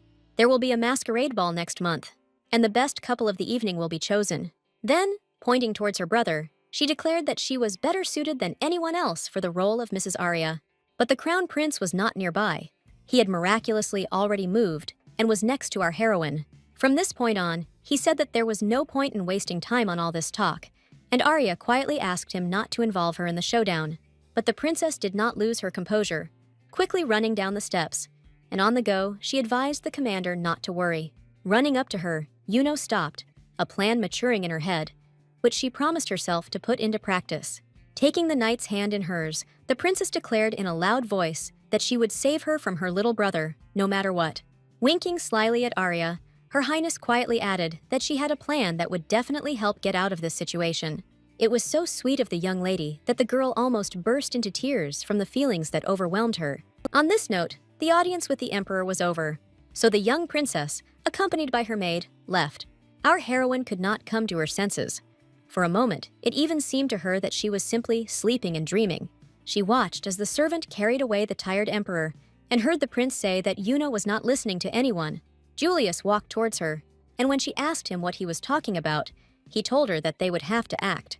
Approaching Arya, the prince, pointing his finger at her, said that he was talking about dance rehearsals with her. Our heroine couldn't believe her ears. This was something new. The prince had never involved her in anything like this before. Looking at her surprised face, he explained that soon requests to dance with him would start pouring in, and there would be a ton of them. At that moment, she realized that the heir was not joking at all this time, and she would really have more work. After these words, his mood clearly improved. It's good that at least he didn't start winking at her playfully, otherwise she would have definitely hit him. Turning around, he waved goodbye to her and began to leave the audience hall with a leisurely step. Taking a deep breath, Arya voiced her thoughts out loud, saying that she and her sister were so similar, not only in appearance, but also in character. Turning halfway around, he asked where, adding later that he was simply more prudent. However, she was unable to avoid dancing, so after some time, she met the prince in the hall. For these purposes, Arya even put on high-heeled shoes. But it didn't help. After a few steps, he stopped. I looked at her and said that she had no talent at all, and she asked me not to be so categorical in my statements. He saw how her legs were tangled and how she stood unsteadily on her heels, so he said that it was impossible to look at her without tears. Trying not to lose her balance with the next step, our heroine said that, unlike him, she had not learned to dance. To which the heir countered with a question, asking whether she really thought he had studied these lessons diligently. She remained silent and looked up at him, thinking to herself that she had always thought exactly that way. Having said out loud how he did it then, but the heir did not let her finish the sentence, he put his hand on her waist and led her away. She had only a vague idea of how to move, but she tried very hard, especially since he was leading her quite confidently. Looking into her face, he said that he always listened to his teacher, who advised him to watch his movements. Evil, having answered him to stop clowning around, she unexpectedly found a solution for herself. She needs to maintain balance. The prince suggested taking a short break and sat her down on the sofa, stood for a while, and then knelt down. He said his mother told him that the higher the heel, the better, so perhaps he always strived for more. Carefully removing the shoe from her foot, the heir added with concern that this option apparently did not suit her. Suddenly, Arya was surprised that the prince had a mother. Then he, with unusual calmness, asked what she thought. Without letting up, she continued, asking what else he might say, that he had a childhood, and received in response that she had seen the photo. He hung his head and fell silent, his breathing quickening until she could feel every breath on her skin. But it lasted only a few moments, but they seemed unreal to her. Then he looked at her. His gaze became a little caustic again. He put the shoe back on her foot and asked her not to get carried away with mockery. In an instant, everything changed. Without letting go of her ankle, he threw her onto the sofa. She didn't even have time to react. Our heroine found herself in a very unusual position for herself and was already preparing to give a worthy answer. His face was right above hers, as he said that she had not yet received punishment for the incident that happened at Luca's. The moonlight illuminated the dance hall, and every speck of dust could be seen in its path on the floor, and the same light was reflected in the eyes of the heir. But suddenly, something changed, as if a switch had been flicked. Not understanding what was happening, she only saw genuine sadness in that look, and, not knowing what to do, she called him. Julius looked her straight in the eyes, as if he wanted to look into her soul, then looked away and abruptly sat down. Now she couldn't see his eyes. His bangs hid half of his face from her with their shadow. This change in his mood worried her, especially since she had never seen the prince in such a state. She timidly asked if he was okay, but received no answer, and the heir turned away. He stood up and hurried towards the door, and she did not see him again that evening. She sat down on the sofa in confusion, trying to explain to herself his behavior, and most importantly, what had happened in the last minutes. However, time is inexorable, and this month passed. The day came when the masquerade ball was scheduled.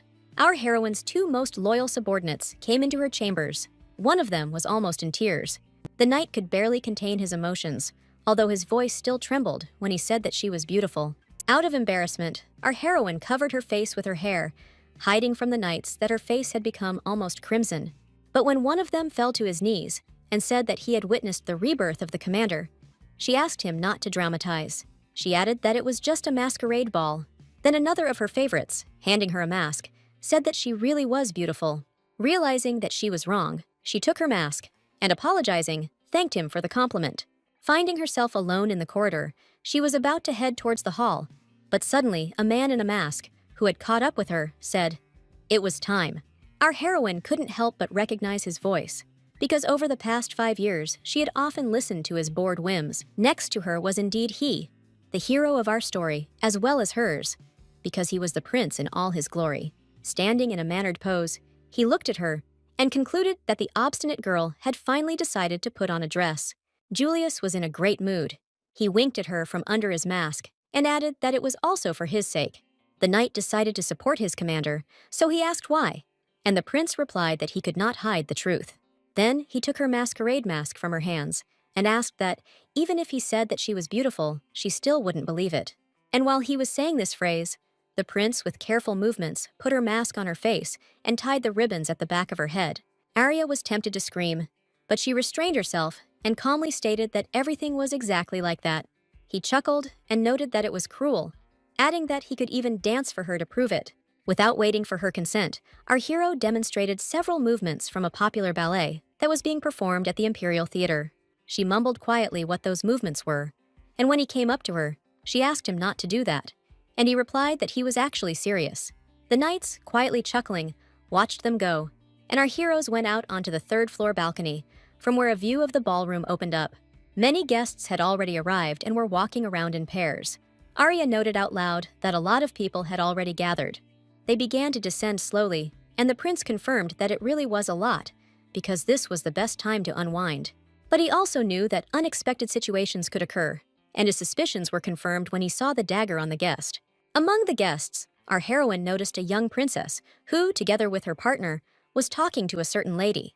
Some of the servants were knights in disguise, and Julius came down and called one over to take a glass of fine wine. As he took the drink, with a barely noticeable movement of his finger, he pointed out to the pseudo-servant the suspicious guest with a weapon in his sleeve. After that, he calmed down and, turning to Arya, offered to show everyone the fruits of their many hours of training. She agreed, but the heir said that simply dancing would be boring, so he offered her a competition. In response to her remark that he was always embarrassing, the prince simply stated the rules, saying that the one who lets go of his partner first will lose. Then our heroine quietly asked him how it was possible to win in such a case. In response, His Highness smiled his charming smile and, placing his hand on her waist, led her to dance. Princess Yuno walked into the center of the hall, accompanied by her partner, and twirled with him in the first dance. The melodic rhythm spread throughout the ballroom. Several aristocrats watched the princess's couple closely. Yuno thought that she had no equal in dancing, and when Arya realized that her brother was not perfect, she would immediately come running to her. She and her partner found themselves very close to the prince and his couple after a few steps, and then the young lady winked at our heroine. The emperor's daughter was confident in her abilities, so she didn't even imagine the possibility of losing. The musicians increased the tempo a little. The couples also sped up, and our heroes were almost drawn into the whirlwind of dance. The prince, genuinely enjoying himself, without slowing down the tempo, continued to twirl our heroine, immersing her in the magical world of music of passion. Sometimes he still managed to say something to the watching guests, for example, to note that his partner was worried. But still, he led Arya in the dance quite confidently and did not forget to show all the movements that they had learned. For her, too, the hours they spent training were not in vain. She easily guessed his rhythm. Julius, using dance steps, led his partner and other couples and skillfully maneuvered to trip them. But he did it so masterfully that from the outside, it didn't look like a specially staged move. At the same time, he did not forget to periodically encourage his partner, telling her that she was doing well and that she was doing well. Although he did not forget to be ironic, to joke, and to tease, then she asked him to be more serious. Couples who were knocked out of the competition and were injured were immediately carried away by pseudo-servants.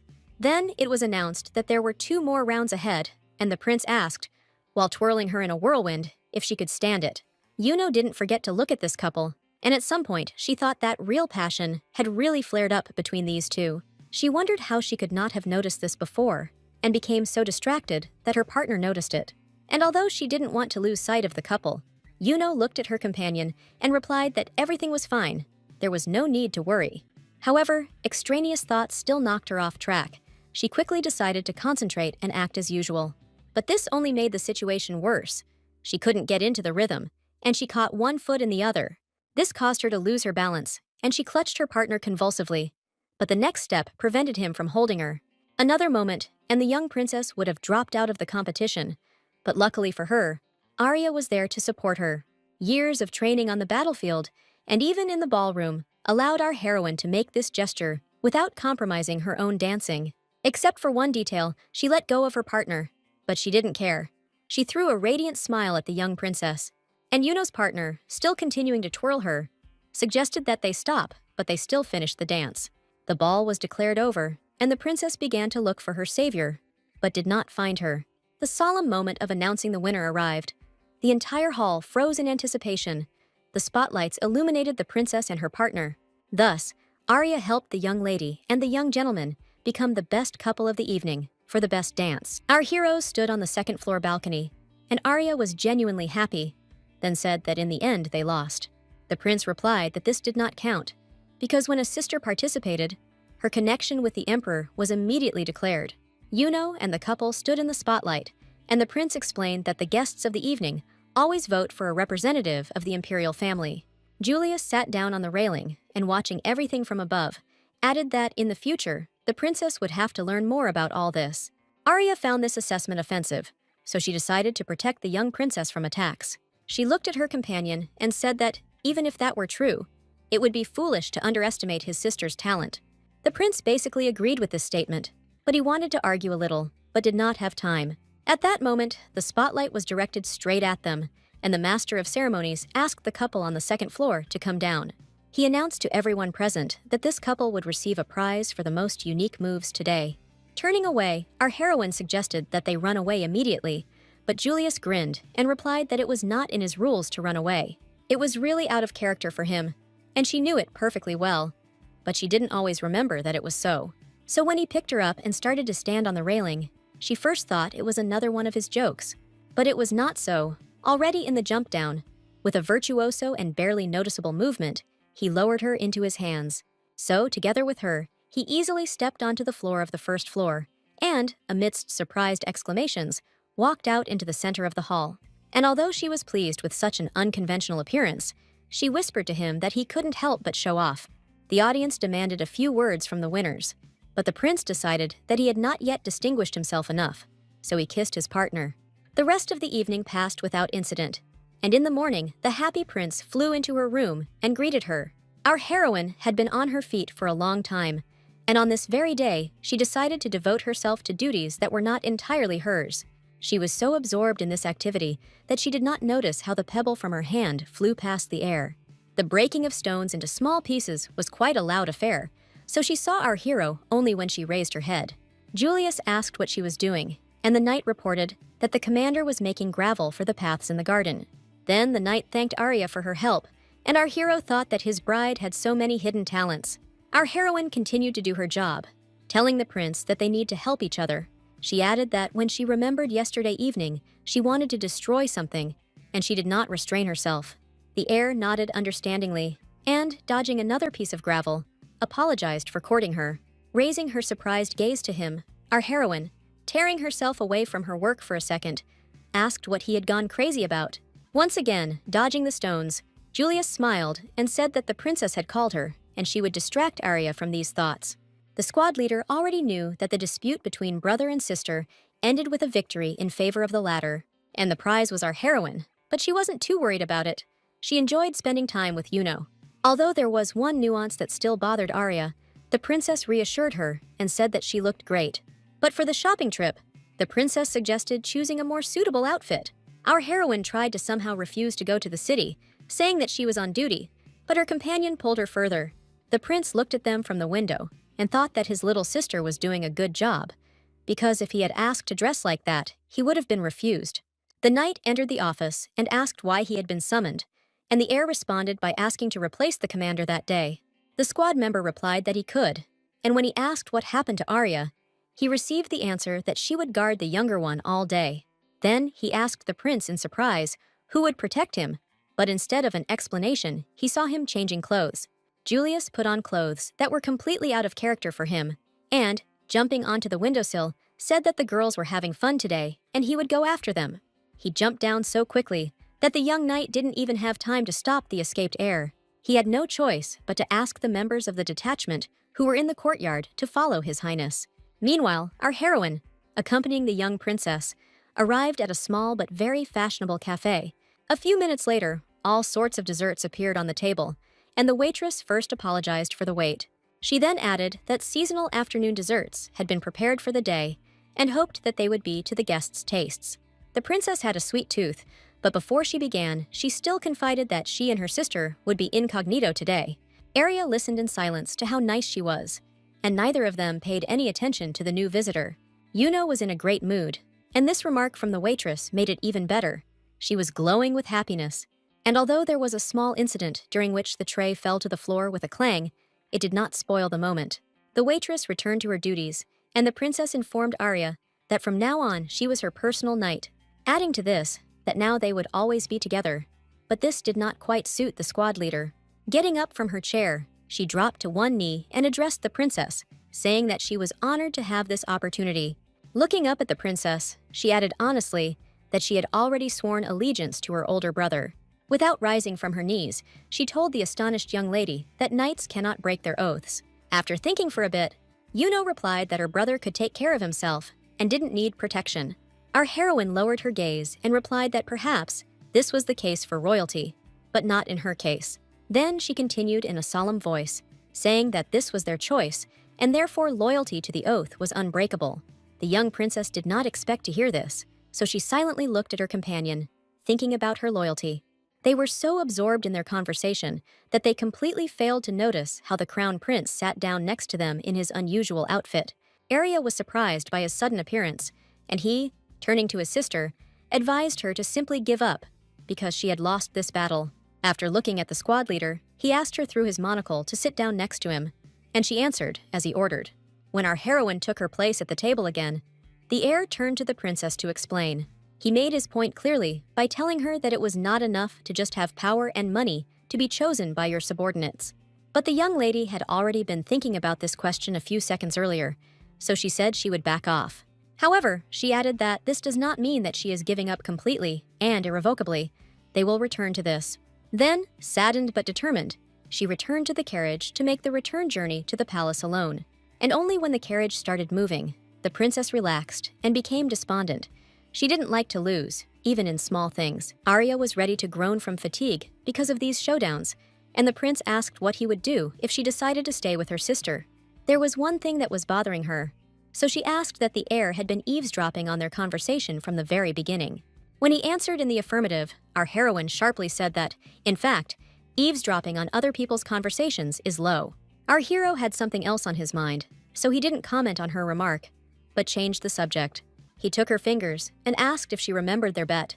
She didn't answer, although of course she remembered.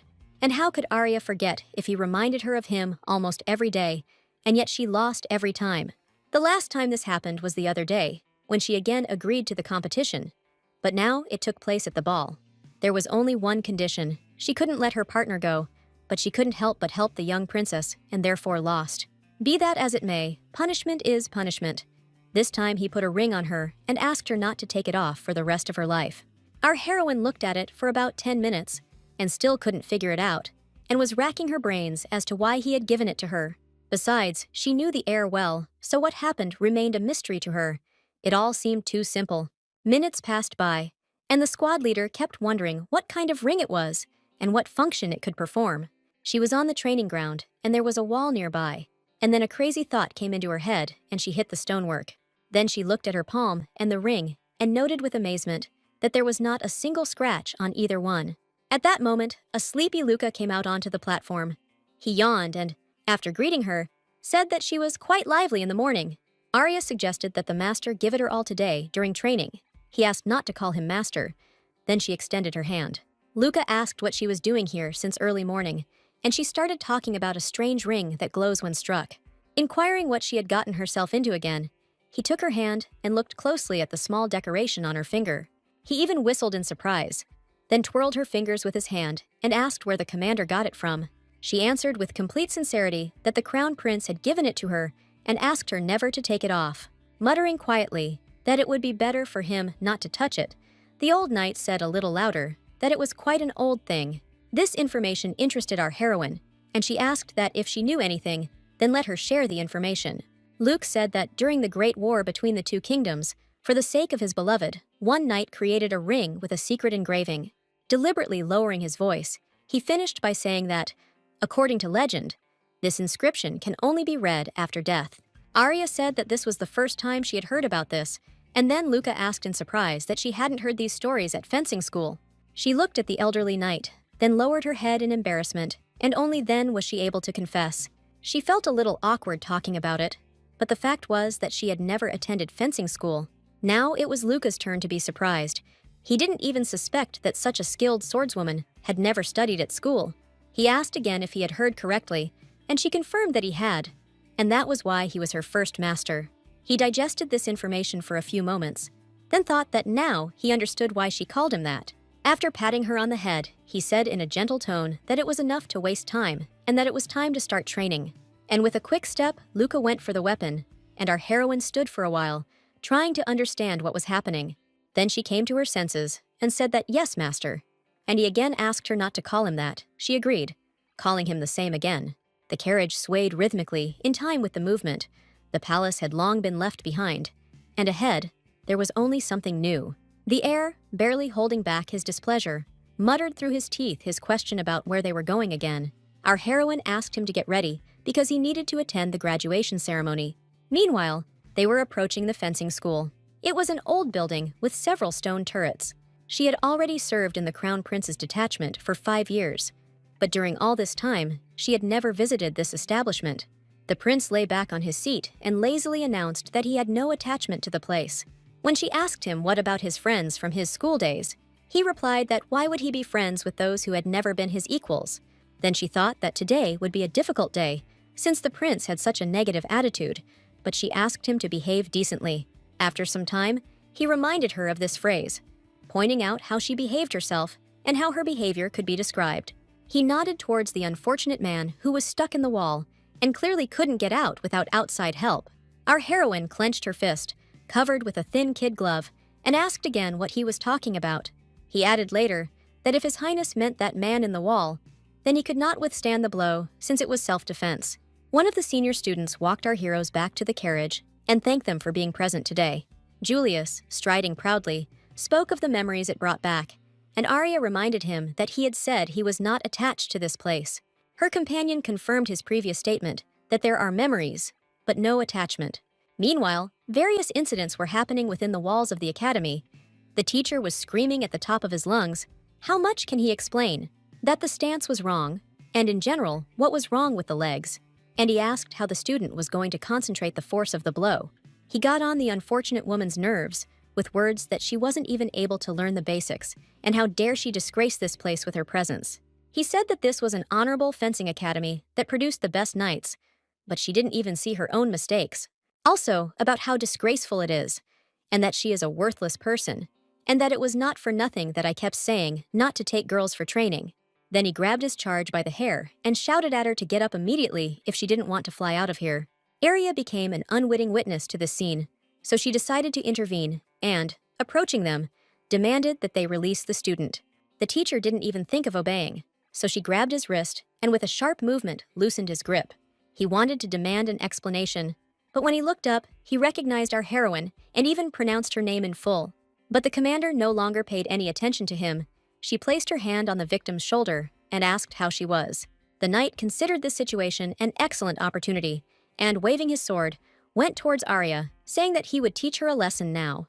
His footsteps echoed loudly off the thick stone walls as the teacher added to his threat. He said that although she had not graduated from the academy, she had somehow ended up in the prince's squad. And he approached her closely. Almost spitting bile, he said that she most likely had to spend many hours on her knees. Having replied that there was no point in talking nonsense, she easily parried the blow of his sword. But he did not calm down and shouted that she was ashamed and disgraced.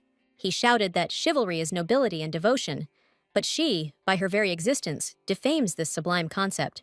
Turning her back to him, the commander sharply replied that he knew nothing about her and that he himself had not served at court. Her last words about how they serve at court made him think, and her confidence made him shut up. Standing proudly in a pose, she, holding the hilt, concluded that a man who does not wield a sword, well, has no right to talk about chivalry. But he couldn't let some upstart shut him up, so he started yelling again. His words were that there is no one more worthy to talk about this, and in general, the fact that she wears a uniform is already blasphemy. Saying that he was more worthy of this, he grabbed her by the lapel. Then she demanded not to touch her. However, he did not listen to her advice. On the contrary, the teacher pulled her towards himself and received a punch in the jaw for this. It wasn't that the blow was strong, she just put all her indignation into it, so the aging knight ended up in the wall. True, she herself did not expect such an effect. The young student also watched this scene with amazement. Rubbing her wrist, our heroine tried to calm down all the emotions that always take hold in the heat of battle.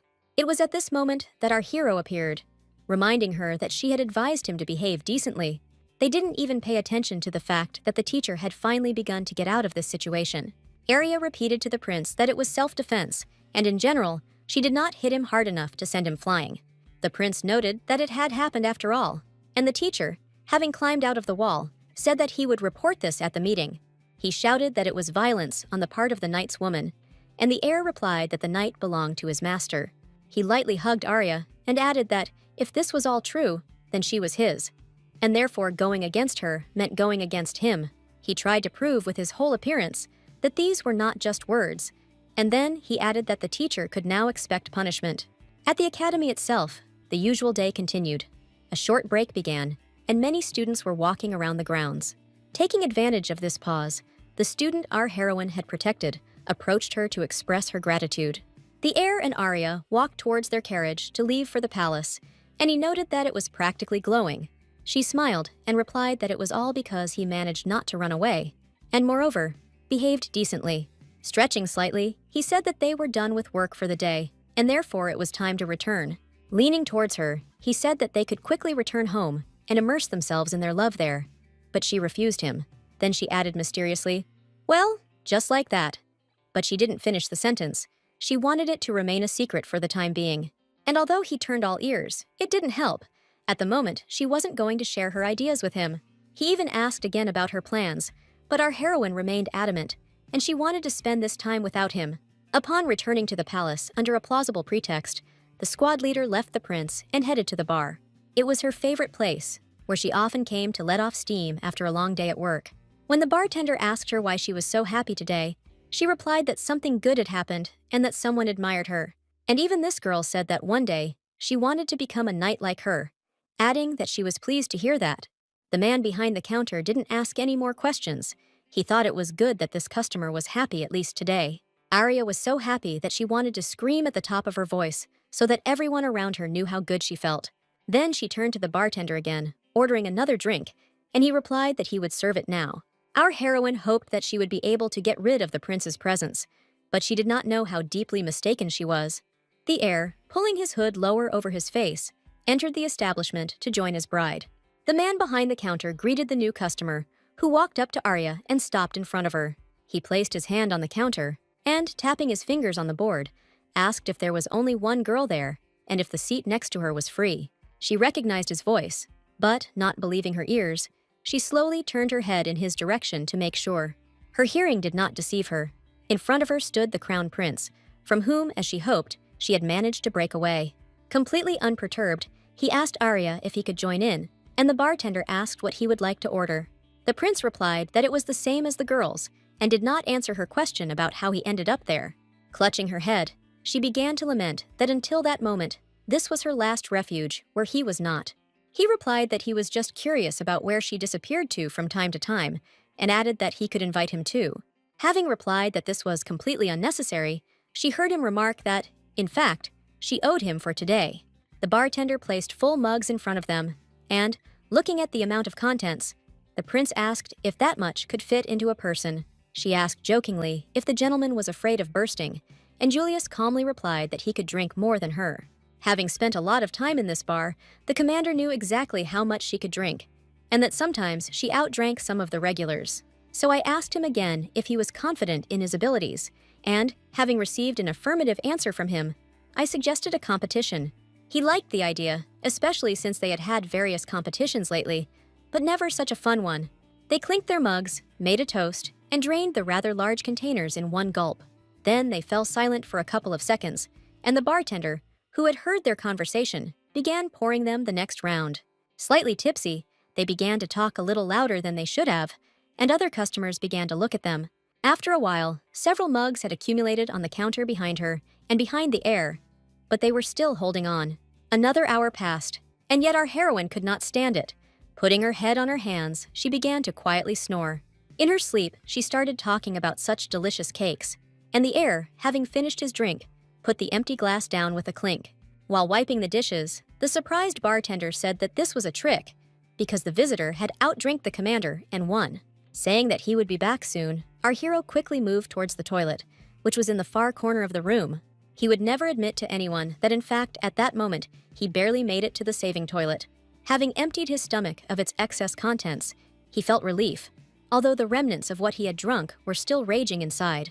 Gradually, everything calmed down, and the air, having calmed down a little, exhaled deeply and quietly said that he had made it in time. After washing his face with cold water, he finally came to his senses and could now calmly return to the hall. When the bartender saw him, he said that the customer had held up well and that it was rare to see such a confrontation. He wanted to support him, so he poured the prince another drink to make him feel better. Julius sat back down in his seat next to our heroine, who continued to snore with her head resting on the counter. Then he said that they often compete and that everything suits him, but if he had chickened out, nothing would have come of it. After drinking the offered drink, the crown prince was silent for a few moments to choose his words. He himself did not know why he decided to share with a stranger, but he could no longer stop, so he added that he could not lose. Having spoken his mind, he fell silent, realizing that he had already gone so far that now he simply could not refuse her. Looking at his companion, the prince thought that it was time to get ready to go home, but she was so beautiful that he felt sorry to wake her. After sitting for a while longer, he made a decision, but gave himself a few more seconds to enjoy the silence. However, it was already really late, so he shook her shoulder and said that it was time to wake up. But because of the alcohol she drank, she fell into such a deep sleep that she was unable to immediately get her bearings and lost her balance. The chair she was sitting on fell to the floor with a crash, causing a sudden silence in the room and startling the remaining patrons. Purely mechanically, she managed to grab hold of his shirt to keep from falling, and the heir quickly bent down to help her. He felt somewhat better than his companion, so he managed to catch her in time and not let her feel the floor. Arya held onto his shirt tightly and looked at his face with her clouded eyes. Very slowly, the realization of who was in front of her began to appear in his gaze. Then she turned her gaze to his shirt. Her mind, clouded by alcohol, began to throw up ideas about how she could have ended up in this situation. Then she asked the heir what he wanted, and he retorted that it was his remark at the moment. Calling her a drunk, he asked her to stand up because they had to go back to the palace, and she tried to get to her feet. Then she straightened up, but this trick didn't work for her, and she began to fall backwards. The prince barely managed to grab her by the waist. The bartender laughed and announced that the bar was closing, and then, turning to the heir, advised him to hold on. Having seated the heavily drunk commander of his detachment behind his back, the heir slowly trudged along the deserted streets. Somewhere deep down, he was glad that people were already sitting at home, and their leisurely journey did not attract unnecessary attention. She sang loudly the whole way, and he asked her not to yell in his ear. Then Arya sang her favorite tirade about the sword that she loved so much. Having cursed, the heir still found a bit of irony in himself, and replied that since she no longer loved his sword, he would throw it away. She laughed at this joke, and in the same humorous manner, she replied that she had met him before, even before joining the squad.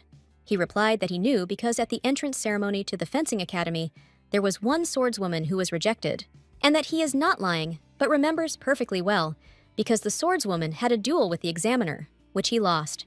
Arya listened carefully to his words about how he thought it was cool back then, and therefore decided to invite her to his night squad. His story seemed like the truth, so she really wanted to believe it, but she was afraid to believe it. So I decided to turn it all into a joke, but I got so carried away that I let go of my hands, which threatened another fall. The crown prince understood that he might not be able to stay on his feet. He was leaning backwards, but she corrected their position in time. Once she settled back comfortably on his back, their movement continued, her tousled hair flowing in time with their movements. Pressing her cheek against his head, she said conciliatorily that if all this was really true, then she was glad.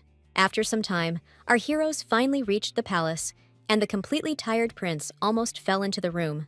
The last steps to the bed were taken with great difficulty, and, slightly miscalculating, he almost threw her off himself. Such a sharp fall brought Arya to her senses. She even wanted to be indignant, but changed her mind in time. She sat down and saw Julius struggling to get up onto the bed. To keep his spirits up, she said she had lost a drinking game and asked if he needed some water. The prince had difficulty climbing onto the bed. Then she began to help him, and even sympathetically asked if she could give him some water. He had enough strength to joke. He said that he would drink only if it was mouth to mouth, but she replied that he wouldn't wait. He turned his head towards her and looked at her with a tired look. At that moment, she remembered that after losing, there was a punishment. Unconsciously, she uttered this phrase about punishment, and he, lowering his head on her shoulder, asked her to pull her legs up. Arya didn't quite understand him. Then he said that he needed her knees, but she couldn't grasp the meaning of his desire. Realizing that she did not understand him, Julius pulled himself up, grabbed her legs, and asked her to let him rest his head on her legs. Our heroine agreed, because she didn't have much of a choice anyway, only how to fulfill his wish. Not even a minute passed before the crown prince quietly fell asleep, comfortably settled on her hips, and she simply looked at him. At first, Arya didn't even believe that he was sleeping, because she had never seen him sleeping before that moment. She even asked if he was really asleep, and when she didn't hear an answer, she decided to check and reached out to his head. She ran her finger cautiously over his ear and thought that perhaps he was pretending after all. But everything indicated that the crown prince was indeed sleeping peacefully, and then she had an irresistible desire to stroke him. Although on the other hand, she was a little afraid, so for a second she froze with her hand outstretched. The desire was stronger. It overcame her wariness. Arya stroked his hair with careful but gentle movements. So she sat there, feeling his calm breathing, and it filled her heart with warmth and peace. It was already deep night, but she didn't care. She enjoyed this special silence, as if the whole world around had disappeared. However, life went on, and another hero convinced himself that he still had not given up, despite the failures. The mercenary was still adamant in his desire to be a high-class assassin, and once again ran on a mission. He was in such a hurry that he didn't notice how the card with the image of our heroine fell out of his pocket right at the princess's feet. She picked up the photo and looked at it carefully, finding it rather strange that she had found it on the floor of the hallway. The emperor stood there thoughtfully, and then said that he didn't even know what to think about this. His son and heir to the throne stood next to him and supported his father, noting that they had clearly overdone it. Then, His Majesty suggested asking Arya's mother's opinion, and the prince replied that he still had not met her. With this answer, he stunned his father, who was sure of the opposite, and the peeping mercenary cursed foully. He hid under the hem of one of the wedding dresses, but no one heard his words, because only the emperor's curses could be heard. Thinking about why a girl like Arya was with someone like the heir, he wanted to take her photo out of his pocket, but he couldn't find it. Suddenly, she appeared right before his eyes in the little hands of the emperor's daughter. The princess lay next to the mercenary on the floor, covered with the same hem, and innocently asked if this was what he was looking for. He thanked her automatically, and she asked in the same innocent tone that he was probably a guest in the palace, and what he was doing here. He started to explain that he was actually an elite assassin, but Yuno pointed to the back of the card and said that there was a name written there. The mercenary had nothing to say to this, because this little rogue had essentially caught him red-handed. She, continuing to naively blink her blue eyes, said that in that case they should go. They went outside and saw in the distance a huge tent in the background, and a little closer, the prince and the emperor sitting at a table. The royal family watched the representatives of the circus dynasty, who showed them their best numbers. Looking at the elephant, the heir asked why they were looking at this. The father replied that this was an audition for the artists for the wedding ceremony. The mercenary and the princess moved a little and hid behind the circus boxes. Then Yuno said it was time.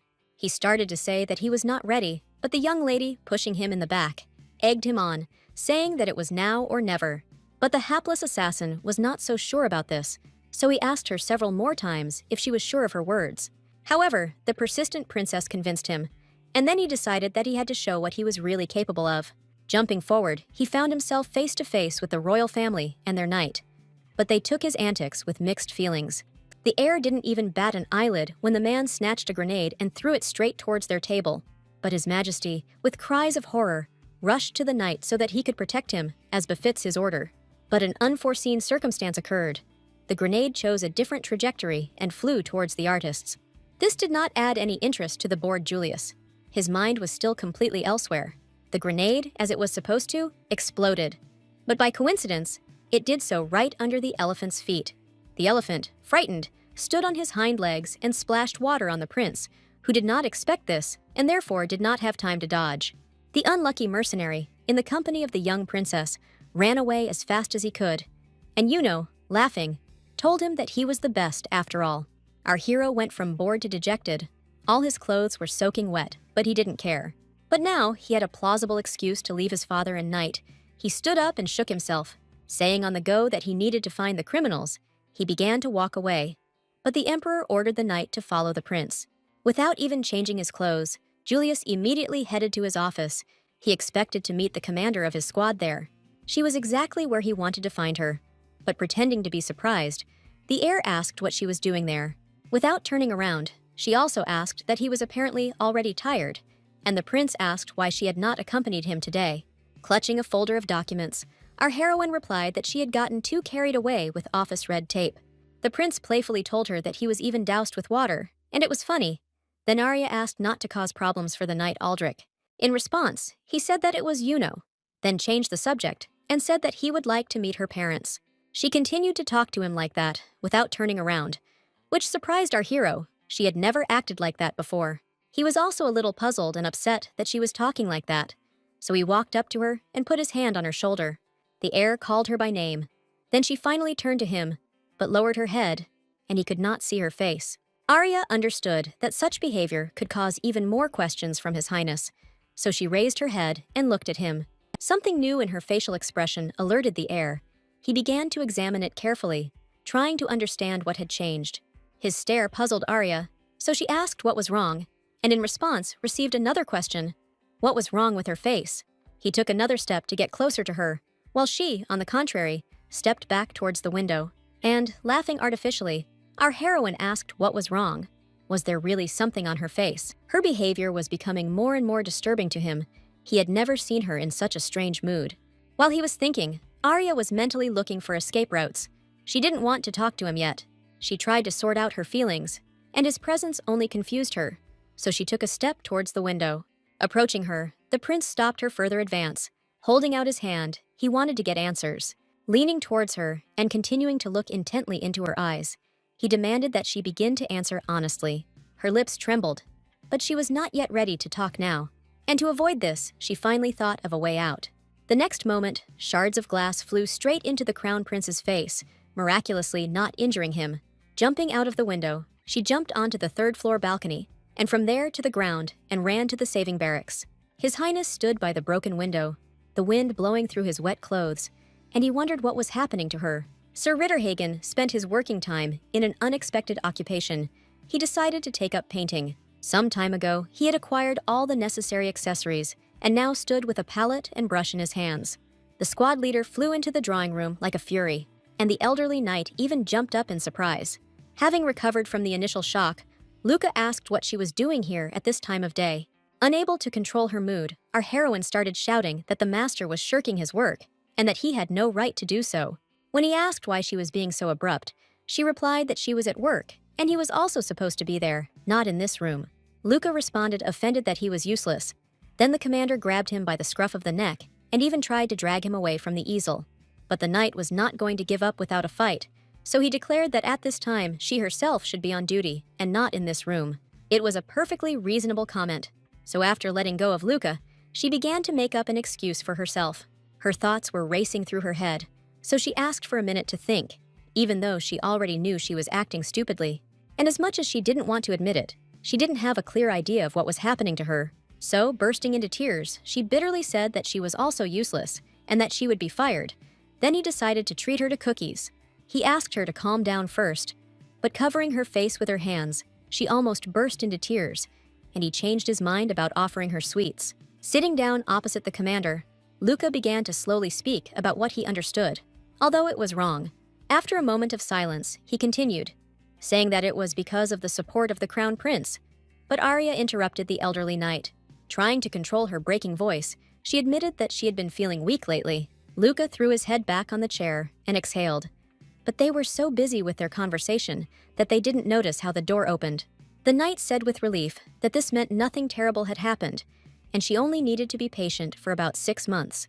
Meanwhile, the heir continued to quietly open the door. He heard perfectly well the last words that Luca said. Julius walked into the room looking black as a thundercloud, but he didn't want to ruin everyone else's mood. He only said one name, Luke, and the knight quickly realized that the prince was thus asking him to leave.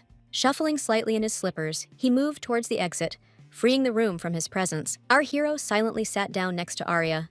He was looking for her, and now that he found her, he didn't know where to start the conversation. Looking at the plate of cookies on the table, he decided to treat himself, so he reached out his hand, took them, and put them in his mouth. He felt uncomfortable eating alone, so he offered the second one to Arya, especially since for him it was a good reason to start a conversation. She extended her hand with words of gratitude, but the ring on her finger suddenly stopped her with a small discharge. Arya jerked her hand away and blew on the sore spot in surprise. She had no idea why this happened. Watching her sideways, our hero thought that it was time to move on to more decisive actions. Without waiting for her to speak, he quickly shoved the cookie straight into her mouth. And before she could begin to be indignant at his behavior, he leaned sharply toward her and asked what he had done wrong. After this, the prince became quiet. He waited with bated breath for her answer, because so much in his future life depended on it. Taking out the ill-fated cookie, she quietly muttered that, to be honest, she herself didn't know. She glanced at him and said nothing more, because she really didn't know what was happening to her. Her interlocutor, having pulled back a little, looked at her with a somewhat astonished, tense gaze. Our heroine was also silent. She waited for his reaction, and waited. He lowered his head and growled through his teeth. Clutching his head with his hand, the heir said with sadness in his voice that, okay, he would wait a little longer. She looked at him in amazement, and he, without changing his position, but in a calmer tone, asked her not to run away anymore. After this request, a long pause hung in the room. Unable to bear it, Julius repeated his words once again. Arya stuttered and asked again what she was saying, and then fell silent again, because she didn't understand how she should act in this situation. She continued to look at him with a completely confused look, and sighing, he asked for an answer. She blurted out, exactly. Then again clutching his head, the prince, with hopelessness in his voice, said that this was not an order. Uncertainty in her actions continued to torment our heroine. It seemed to her that she was doing everything wrong. In a friendly and slightly childish manner, he extended his little finger to her, and in a gentle tone asked her to promise. She looked at him with some distrust, but felt the warmth and sincerity in his voice, and smiled a little. She hesitantly began to extend her hand to him. Then, throwing aside her shyness, she took his little finger in hers. Continuing to smile awkwardly, she promised that she would fulfill his request, and then the prince calmed down. Sometime later, the royal procession moved through a snowy area, somewhere in the north of the empire. Our hero leaned out of the carriage, and turning to the detachment commander, asked if she would break her promise. Without waiting for an answer, he added that it would be better if she rode with him in the carriage, and she replied that she could not, because there were not enough escorts. But he still didn't like that she was continuing on her way without him by her side, and a crazy thought came to him. The prince sometimes liked to play pranks and do reckless things, so holding onto the door, he easily jumped out of the carriage. Maintaining his balance, he prepared to jump. Then, grouping himself, the heir performed his trick. Having completed it, he found himself behind our heroine riding her horse, which greatly frightened her. Taking the reins from her hands, he took control of the horse and heard her scream about what he was doing. When she said it was dangerous, Julius asked her to calm down because they would not fall, and led his horse to the sign. He already knew where they were heading, but just in case he looked at which direction they should turn. The wooden sign had 2 directions marked on it, one of which pointed to the Winterhart family estate. Having said that it was time, our hero heard her question about what was meant, although some suspicions had already crept into her head. The whole procession turned towards her home. Arya was speechless, and then asked the prince what was going on. Once again, looking around her native expanses, she began to talk about how she knew exactly where this road led. Laughing out loud, he replied that she understood everything correctly, because they were going to meet her parents.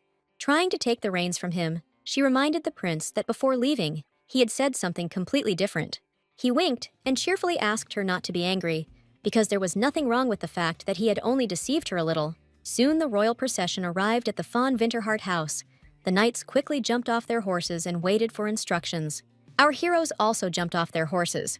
Arya quietly muttered that this was her home, and the prince noted that it was just a village. He was in high spirits when he commented on how desolate everything was, and she wanted to hit him. But instead, she hissed menacingly that he could have kept quiet. But she didn't have time to add anything else. Her parents came out to meet the dear guests, and her mother greeted them and invited them to pass after a long journey. Then the woman, pointing to the menacing man behind her, introduced him as the detachment commander's father. Our heroine's mother was a polite woman, so she didn't forget and introduced herself later. Arya was glad to see her family, but the way Julius had deceived her still haunted her. The crown prince, bowing, also introduced himself, then smiling broadly, added that he was engaged to their daughter. Lady Winterhart said, a little embarrassed, that, as they said, the heir to the throne was a real handsome man. While saying this, she glanced sideways at her daughter. She was interested to see what her reaction would be. Smiling back at the prince, she added that she would never have thought that her daughter would snag such a groom. And although Julius often heard such compliments addressed to him, he still politely thanked the woman for her kind words. When the woman replied that she was not worth thanking, he changed the subject and apologized for the sudden visit. Then, pointing to his squad of knights, he added that if anything was needed, the parents could contact his subordinates. Mother Arya liked this idea very much, and quickly assessing them with her eyes, she pointed to some of them and sent them to the stable. She sent the rest of the knights from the elite squad to the hallway to restore order there. For a while, there was silence in the courtyard of the estate. Understanding the confusion of the squad, she explained. Afterwards, I asked them if they all understood, to which they simultaneously, as is proper for a squad, answered that they had understood exactly that. The prince even liked the confident tone in which this woman assigned tasks to each of the knights, but he did not expect that his person would not be ignored either. Having adjusted her shawl, she brought him a pickaxe. Having handed this inventory to the astonished heir, the mother asked if he would help with the work in the garden. While Julius was studying a completely unfamiliar subject, Arya's father appeared behind him and called him to work. His chosen one's father was a man of few words, so they reached the garden in complete silence. When they reached it, the father, also without saying a word, stopped in the middle and carefully examined the ground around. Julius felt somewhat at ease. Clutching his inventory, he too silently watched the man's actions. The father walked forward and, leaning his feet on the ground, began to methodically hit a certain place with a pickaxe.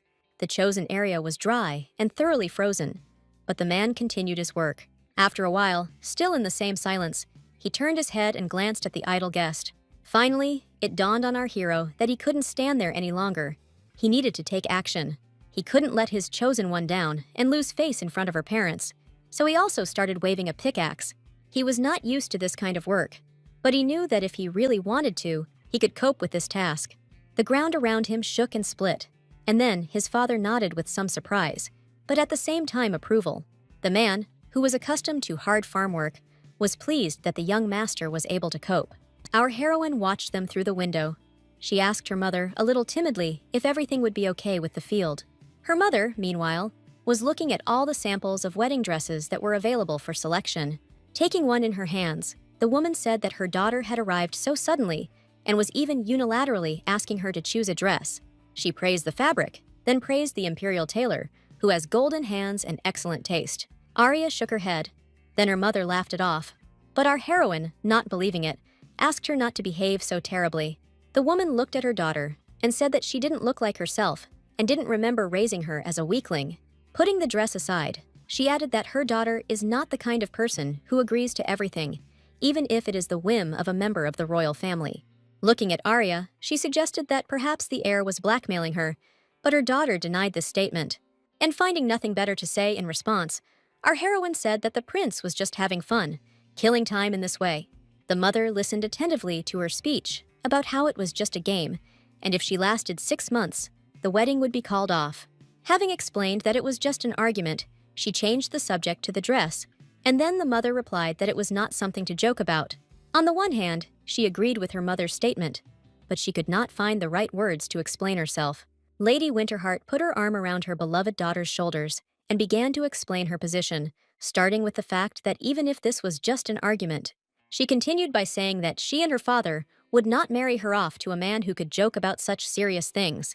Our heroine looked at her mother, not fully understanding her, and she finished her thought by explaining that she was their beloved daughter. Smiling, the squad leader remembered that she had parents who would love her no matter the circumstances. Suddenly, her memory gave her a vague recollection of how she and the heir spent time drinking. She stood with a stupid smile on her lips in front of her mother and realized that she still needed to explain what was happening.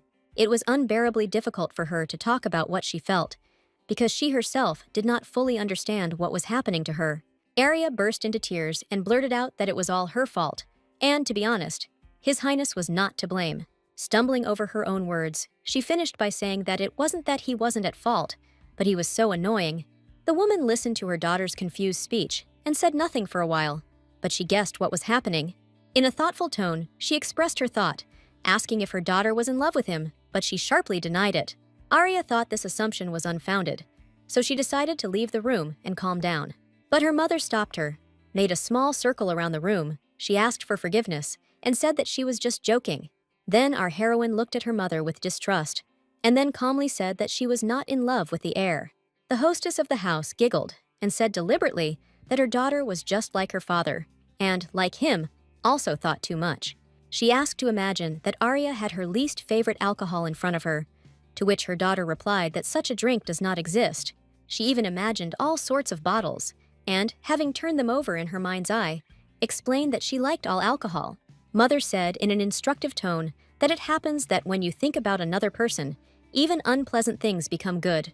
When she finished her thought by saying that this is love, Arya thought deeply. On this note, the insightful woman decided to put this conversation off for now so that her daughter could figure it out on her own. Ironing the dress she had put aside a few minutes ago, the mother told the girl that she had chosen it carefully. Taking it in her hands, she admired its cut and really liked the fabric that the imperial tailor had chosen. Smiling at her own thoughts, she didn't say them out loud, saying only that this dress would be perfect.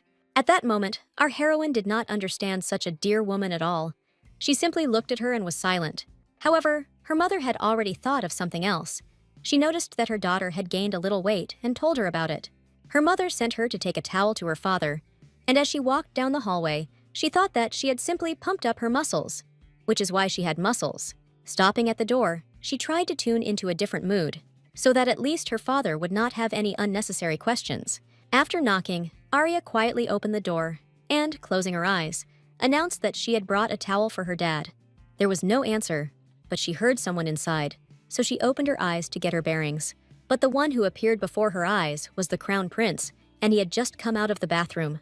As befits a person in such a situation, Julius was naked, and she stood there with a towel in her hands. In a calm tone, he thanked her for bringing him the bath accessories. Now he would have something to wipe himself with. Trying not to look at the naked man, our heroine gave free rein to her voice and screamed at the top of her lungs, and then she hit him with all her might across his handsome but so impudent face, and he barely managed to stay on the wet floor. Our heroine did not linger any longer. She ran away, even forgetting why she had come here in the first place. The heir tried to stop her, but Arya had disappeared without a trace, so he was left wet and alone. But at the moment when he almost fell, he saved the situation by grabbing the first thing he could find to stay on his feet. Now he looked closely at what he had in his hands. It was a maid's uniform, and then an idea was born.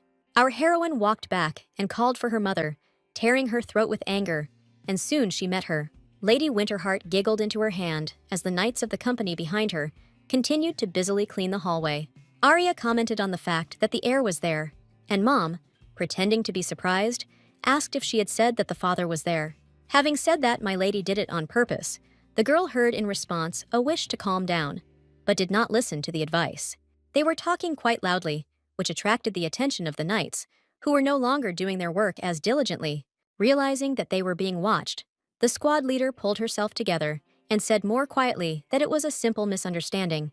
She was going to smooth things over, but it didn't work because the prince, dressed as a maid, came out onto the stairs. Julius was making a real show of it. He said it was so cruel of the young lady to leave her naked. The eyes of all those present were riveted on his person, so he continued his performance with pleasure. At first, the mistress of the house did not quite understand what was happening, but then, realizing that it was the prince and he was clowning around, she smiled. Her daughter, seeing her mother's reaction, pulled her up, but Milady even liked this performance. She was curious how it would end. Meanwhile, the heir continued, lifting his stockinged leg. He languidly said that it was even strange, but everything suited him. Unable to bear it, Arya demanded that they stop this abomination. But her mother had a different reaction. She laughed. The prince replied that it couldn't be an abomination, since he had even shaved his legs, and then our heroine rushed to him. She started to beat him up, but everyone else was having fun, laughing sincerely. They watched this unexpected scene. Milady, after a couple of minutes, decided to stop this fight and suggested that everyone go to the dining room to have dinner. It was a very timely offer. Everyone had worked hard and were quite hungry. More and more dishes appeared on the table. The hostess of the house and one of the knights, looking like seasoned waiters, set out the dishes. Aldrich was confused, so he asked if they could sit at the table with the hosts, especially since they were also serving them food. Laughing, Lady Winterheart recalled her youth, when all sorts of guests often gathered in this house. She said out loud that this brought back warm memories for her. They used to regularly sit at this table. Looking at the guests, she added that everyone was apparently already impatient and suggested that they swoop in, and the knights unanimously wished them a bon appetit. Only our hero sat in a somewhat thoughtful mood, which alarmed those present. Arya was the first to ask if something might be wrong. Then the crown prince snapped out of his stupor and replied that there was none. Smiling mysteriously, he said that now he understands what she will become in the future, and that it makes him happy. Once again, his answer left our heroine stumped. She did not understand what the prince meant. Leaning a little closer to him, she asked him to clarify his statement. At that moment, the owner of the house scraped his fork against his knife, which made a very disgusting sound. Thus, he showed his displeasure with empty talk during dinner, and Arya understood his clear hint. While serving delicious buns to the royal personage, the hostess of the house explained instead of the father that he was sad because she had been taken away. Arya's father was not very pleased that they were talking about his feelings, but he said nothing. But her mother continued the small talk. Turning to our heroes, she said that it would be very interesting to hear the story of how they met. They looked at each other and were a little embarrassed, but the owner's daughter decided that she would definitely tell about it someday. Arya remembered well the day when she and other young people entered the reception room. It was 7 years ago, and even then she saw only one person. He stood alone on the balcony. At that time, she did not yet know that this young, handsome man was none other than Crown Prince Julius himself. She was accepted into the imperial order, which included the heirs of noble families who studied at the fencing academy. This elite squad has always selected the best and most successful graduates, and this has been the case from generation to generation. She was only 18 years old when, for some unknown reason, she was accepted into this unit. And although Arya von Winterhart was very happy to be a part of this, on the other hand, she understood that she was not worthy. After all, she didn't attend the academy, was from a family of lower aristocrats, and was also the only girl in the squad.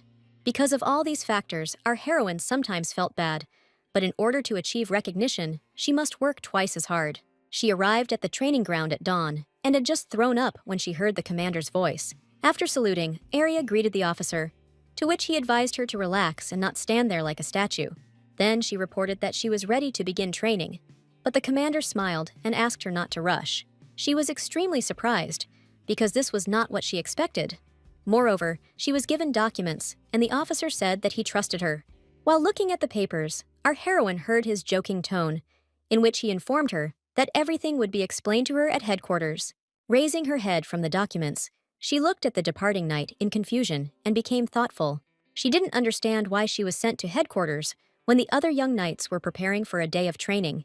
But she couldn't contradict the officer's word, so if she was sent to sort out paperwork, then that's where she went. A month later, she thought sadly that so much time had passed, and she was still doing office work. Standing by the window in the Crown Prince's office, she heard voices outside, discussing Julius's absence. Looking out, our heroine saw 2 knights who were dissatisfied with the prince's behavior. The junior officer told the officer that people were already starting to complain, and it was becoming a problem. The knight continued the conversation, asking how it should be understood when the heir to the throne violates discipline. The officer asked her to calm down, and our heroine, standing by the window, thought about what she knew about the heir. There were many rumors about His Highness, but the main thing she gathered was that he was domineering, selfish, and heartless. That day, the future commander came to the conclusion that she did not want to become like that. It would be better to be a knight. Having ended on that positive note, she returned to her duties, of which she always had plenty. She became convinced that if she worked hard, she would definitely achieve recognition someday. Inspired by this thought, she took up her work with renewed vigor and did not allow doubts to stop her from moving forward. Every small achievement strengthened her confidence and brought her closer to her dream of future success. Arya couldn't remember all the days she spent working at the office, but some were still imprinted in her memory. One day, she tried and, having finished everything early, approached the captain and, turning to him, reported on the work done. Having spoken, she happily asked that since everything was done, could she now join the training. The captain said she was on time, and then turning to another knight, he announced that she was doing an excellent job with the paperwork. In an inspired tone, the commander suggested that his interlocutor contact her if necessary, and he thanked her. She barely listened when he said that they already had enough knights, so the girl could do other things. Thus, literally after a couple of minutes of conversation, she had another pile of documents in her hands. Her mood worsened. At that moment, it seemed to her that all her aspirations would never be crowned with success. Her whole soul was crying, but she didn't want others to see her weakness, so she still had a smile on her face. Standing alone in the middle of the long corridor, she looked with bitterness after the departing knights. They were chatting cheerfully. The fatigue of the last few days fell upon her with all its force. Her head was spinning and everything was blurry before her eyes. She was trying so hard to cope with the double pain, mental and physical, that she didn't notice that she was no longer alone. As if through a fog, she first heard breathing nearby. And straining her vision, she began to look ahead. Before her eyes, a uniform gradually began to form. Raising her head, our heroine saw it. His Highness stood before her. He looked at her in surprise. And she, as if waking up, quickly saluted and greeted her master. The prince looked at her so intently that it occurred to her that she had no right to salute. Completely embarrassed, our heroine began to pretend that she was simply fixing her hair. But he noticed this gesture. Arya slowly began to lower her hand, and the heir, not hiding his surprise, asked if she was not a knight. With a strained laugh, she replied that no matter what work she was given, it would be an honor to be useful. This broke something in the soul of the crown prince.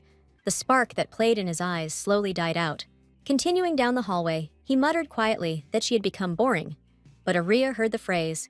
She was so irritated by this remark that she even stopped and repeated the word boring several times. She tried to understand why he called her that, but she couldn't find an answer, which made her even more angry. Everything inside her was seething. She nervously clutched the documents and was ready to shout to the entire imperial palace that he was wrong. Quickening her pace, she thought how dare he even talk about her like that, when he essentially doesn't know her at all. Grinding her teeth, Arya continued on her way, trying to suppress her inner irritation and not show how much his words hurt her. But it was this sudden meeting that pushed the future commander to decisive action. She changed. The next morning, our heroine came into the office and, putting the documents on the desk, prepared for a hard day. She pulled her hair into a small ponytail so it wouldn't get in the way of her work and, taking a deep breath, began her plan. That day, she not only redoubled her efforts, she checked documents almost to the limit of her capabilities.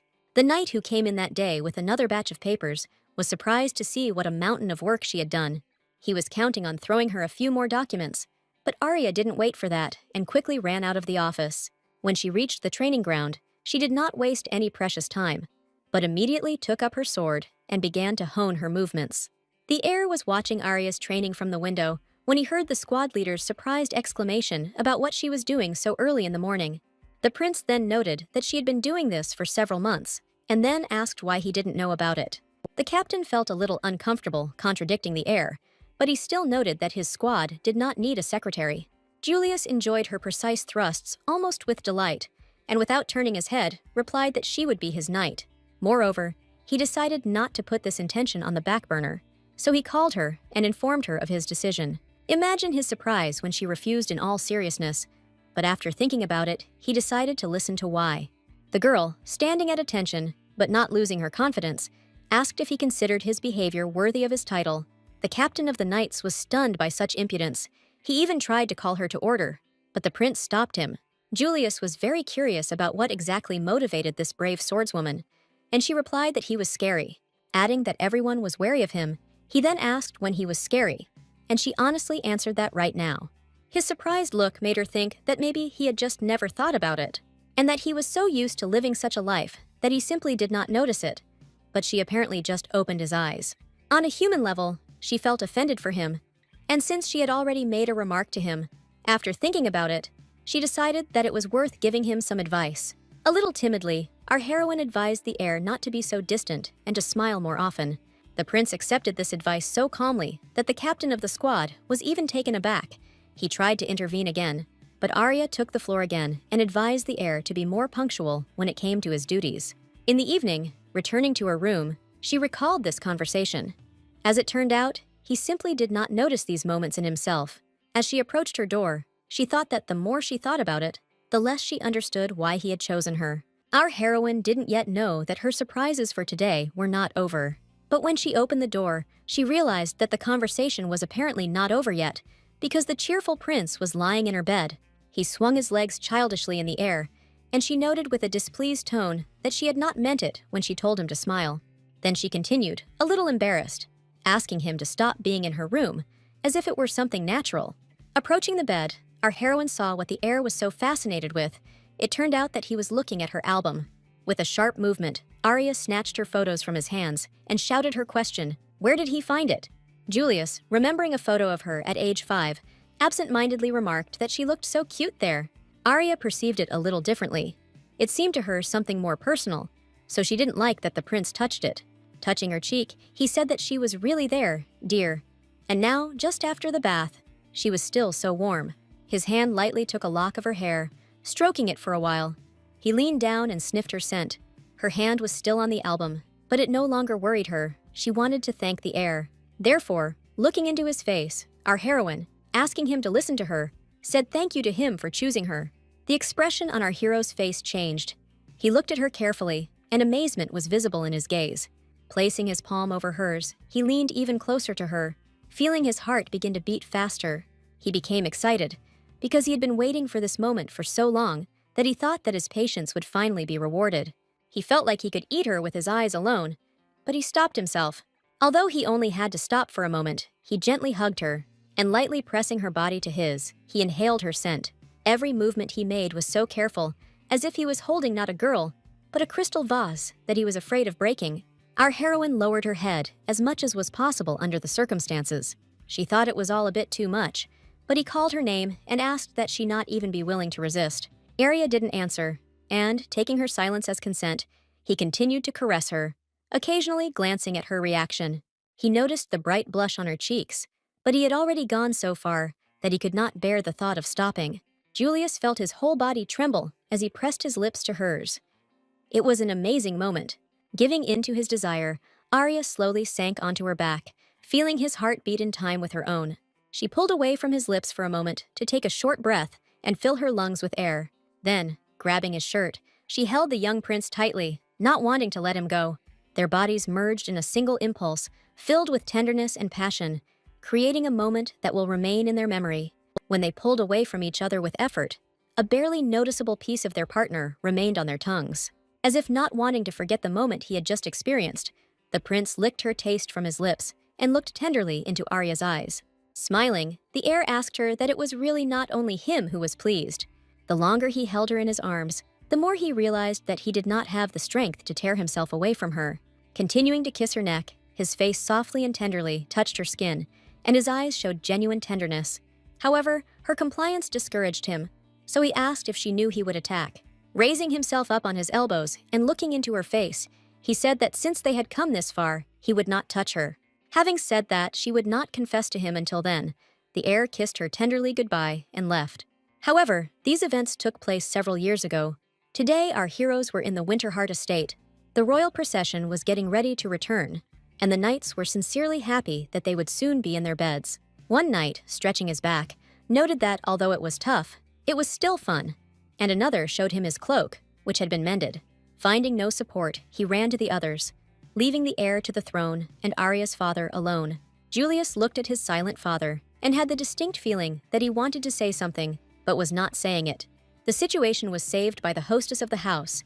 She approached her husband and, taking him by the hand, greeted His Highness. The heir to the throne also greeted the lovely woman. He hoped that now he would at least be able to talk. Milady, curtsying, asked forgiveness for the previous rudeness they had shown him. Smiling, the prince replied that he had not thought of anything like that, and that in general it had been a very interesting experience. Then the mistress of the house started talking about her daughter. She asked to remember that they love Arya very much, and curtsying once more, she asked him again to take care of their only daughter. This speech touched our hero very much. He increasingly mentally compared the mistress of the house with his bride. He asked her to raise her head, and added that it was he who should bow before them and be grateful to them. Looking towards the commander, the prince thought for a moment, choosing the words with which he could explain his feelings. Our heroine could not hear this conversation because she was quite far away and was busy with other things. She needed to help her subordinates. They asked her advice on where to put certain boxes and crates with things. Julius watched her actions from afar, and the words seemed to flow from the very depths of his heart. He said that if it weren't for Arya, he was afraid that he would be completely sad and lonely in this life. Then, in a more solemn tone, he addressed them, saying that he was very grateful to them for raising their daughter in such a way, and he asked them to allow him to be with her, and bowed as a sign of respect. Milady really wanted to believe in the sincerity of his feelings, especially since she already knew that her daughter was in love with the heir. She simply could not refuse this young man, because the happiness of her only daughter was important to her. So she said she agreed, and so did her dear husband, although he shook his head negatively at that moment. Then, holding out her hand with her little finger sticking out, she said that she would never forgive him if anything happened to Arya. Julius had known this gesture for a long time, although he had never told anyone exactly where he learned it from. Aldrich watched this scene from afar and found it interesting, so he asked the commander what was going on. Our heroine looked towards her parents and the prince and explained to the knight that in her mother's homeland, this is how they make promises. He saw this for the first time, so he said so directly. But she had completely different thoughts at that moment. An image of the prince a few days earlier appeared before her mind's eye, when he also extended his hand to her with an extended finger. She was very interested in where the heir to the throne could have learned about this tradition, or who could have told him about it. And far to the south, the sun shone brightly over the imperial palace, illuminating every corner with its rays. The emperor sat on the throne, and, having finished his story, summed up that this is how Julius got a bride. His guest heard His Majesty say that he was very sorry that she had missed everything, and she agreed.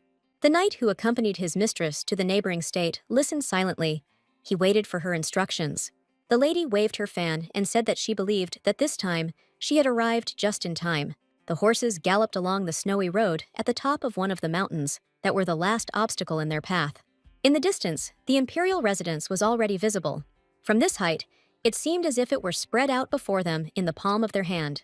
The heir to the throne rose in his stirrups and, admiring this view, cheerfully stated that he had not seen it for a long time. Our heroine, concentrating on the road, glanced at the palace and thought that it really did look good, although she wished that Julius would get into the carriage rather than drag himself along with her on horseback, distracting her from the road. Then Arya turned to him with a request. She asked him to let her go for this evening. She would like to be alone. He was somewhat surprised by this request, but he was in such a benevolent mood that he decided not to refuse. He gave the go-ahead, although he thought to himself that he had the right to change his mind, so there was no point in arguing about it now. But he wanted to joke around a little, so he leaned close to her ear and hooted loudly right into it. Her reaction was unpredictable for the prince, because she suddenly raised her head and hit him hard on the forehead. When they returned to the palace, they had another row when he reminded her of her outburst. Our heroes walked along the corridor towards the throne room, expecting to meet the emperor there and report their return. But the guard advised the heir not to go in, because the emperor was now having an audience with an unexpected guest. Julius asked who was there, but the knight had no right to divulge this secret, so he told the prince about it. Then the heir, seeing his companion out, asked her if she was free that evening, and she was surprised why he was interested, to which he replied that she had previously said that she wanted to be alone, and she could not say that he was lying, and then he patted her on the head. He was in a cheerful mood and advised his bride to think only of him, and he also really wanted to know who exactly visited his father. Arya was unhappy with his behavior. The only thing that made her happy was the fact that he would leave her free for the evening. The continent is largely controlled by the financial might of Alternia and the military power of the Rosenberg Empire. The prince entered his chambers and found the princess of the Alternian Empire, Eliza Vivian, sipping tea. He didn't like this, so he asked rather sharply whether princesses could show up without an invitation. Ignoring his tone, Lady Eliza apologized, then added that her father had sent her here, having said that if this was the reason for her appearance, then fine. He added, however, that he was leaving because they had no business with each other. The princess stopped him, and taking another sip of tea, explained to him the situation why it would be better for him to stay. She said that the man he had seen at the door was her father's servant, and if they separated now, it would be reported at once. The lady went on to say that in that case, these visits would be repeated again, and then her visits would become especially frequent. In an unctuous voice, she added that it would be much more prudent to stay and have a cup of tea with her now. Julius considered this argument and realized that as much as he didn't like it, the princess was right at this point. When he finally got rid of the annoying guest, he grabbed the bridge of his nose, hoping that this would make his headache go away. The visit was not to his liking, and to encourage the young master, Aldrich said that the prince had done well. Thinking out loud, our hero thoughtfully said that it was surprising that the lady left so easily. He wondered why. From his own experience, he had long known that usually people like the princess were the most problematic. Lady Eliza herself, having settled into her carriage, thought about how exciting it was to find what you were looking for. Once again, having gone over the entire conversation with Prince Rosenberg in her head, she came to the conclusion that this visit had been fruitful. And our hero, realizing that Milady clearly wanted something, asked the knight to find out more information about this guest. Fanning herself with her fan, as if the carriage were stuffy, she turned to the servant and asked him if he wasn't curious. A plan had been brewing in her head for a long time, and now she could begin to put it into practice, and the prince played an important role in her plan. Our heroine, taking advantage of the fact that she was left alone, went to her favorite bar to wet her throat. She also wanted to test the theory that her mother had suggested to her in conversation, but she didn't want to drink right away. However, curiosity got the better of her, and Arya downed her glass of the drink, which had never been her favorite, in one gulp. After that, she leaned against the bar counter and stated that it was not tasty at all, and the bartender asked what was wrong again. He clarified his question by asking if she was having trouble with her drink again, to which she replied that it seemed that way. Without even noticing it, Arya remembered that ill-fated evening that she spent here with the heir, and no matter how much she didn't want to admit it to herself, our heroine guessed that her mother was probably right. But I decided to check everything again, and so I ordered another glass, which I also quickly emptied in one gulp. This time everything was different, and the realization of this fact made her feel uneasy, and the bartender took notice of it. He had known the squad leader for a long time, and had always treated her well, and her dejected mood upset him. Arya lost the desire to drink, much less talk frankly to the bartender, so she went outside. Her attention was drawn to a carriage that had stopped in the middle of the road, and the woman who got out of it said that it was a nuisance. Having quickly assessed the situation, our heroine realized that she must definitely help the travelers, because this is part of her duties. Our heroine asked on the go what happened, but when the stranger turned to face her, Arya was stunned. She had never met such a woman before. She was so magnificent that our heroine was ready to do everything for her. Alcohol coursed through Arya's blood, and for a second, it even seemed to her that fate itself was distracting her from her own bad thoughts. At that moment, her gaze caught on a bright emblem, and no matter how drunk she was, she identified it. The carriage bore the coat of arms of a neighboring state, namely the Empire of Alternia, and now she understood who was in front of her. Although she couldn't say for sure whether it was a princess standing on the road now, it was definitely someone from the high aristocracy. The lady, unknown to her, determined her status by her uniform, so she asked if she was from a knightly order, and when the commander confirmed this, the stranger asked if they could rent a carriage from the Rosenberg Empire. The aristocrat spoke in such a soulful tone that our heroine fell under the spell of this voice. The woman complained that if they didn't find the crew, they would have to spend the night in the city, so Arya decided to help. She had already identified the problem, so she saw no obstacles that would prevent her from completing the task. The difficulty was that the carriage wheel fell off in the middle of a huge puddle, but Arya was not afraid of getting dirty. Having quickly fixed the problem, she turned to the coachman and asked him to drive forward a little so that the carriage could get out of the mud. Our heroine coped with this, and pleased with herself, she emerged from the pothole in the road, bothered only by a small abrasion on her hand. But she decided that she would deal with the wound later. Arya went to the stranger to say goodbye. Princess Eliza pursued her own goals and, unlike her unexpected savior, was aware of who was in front of her, so she asked if a knight shouldn't wait for his master's permission before helping strangers. Ignoring her shabby appearance, the commander replied that she was a knight, and this was her duty.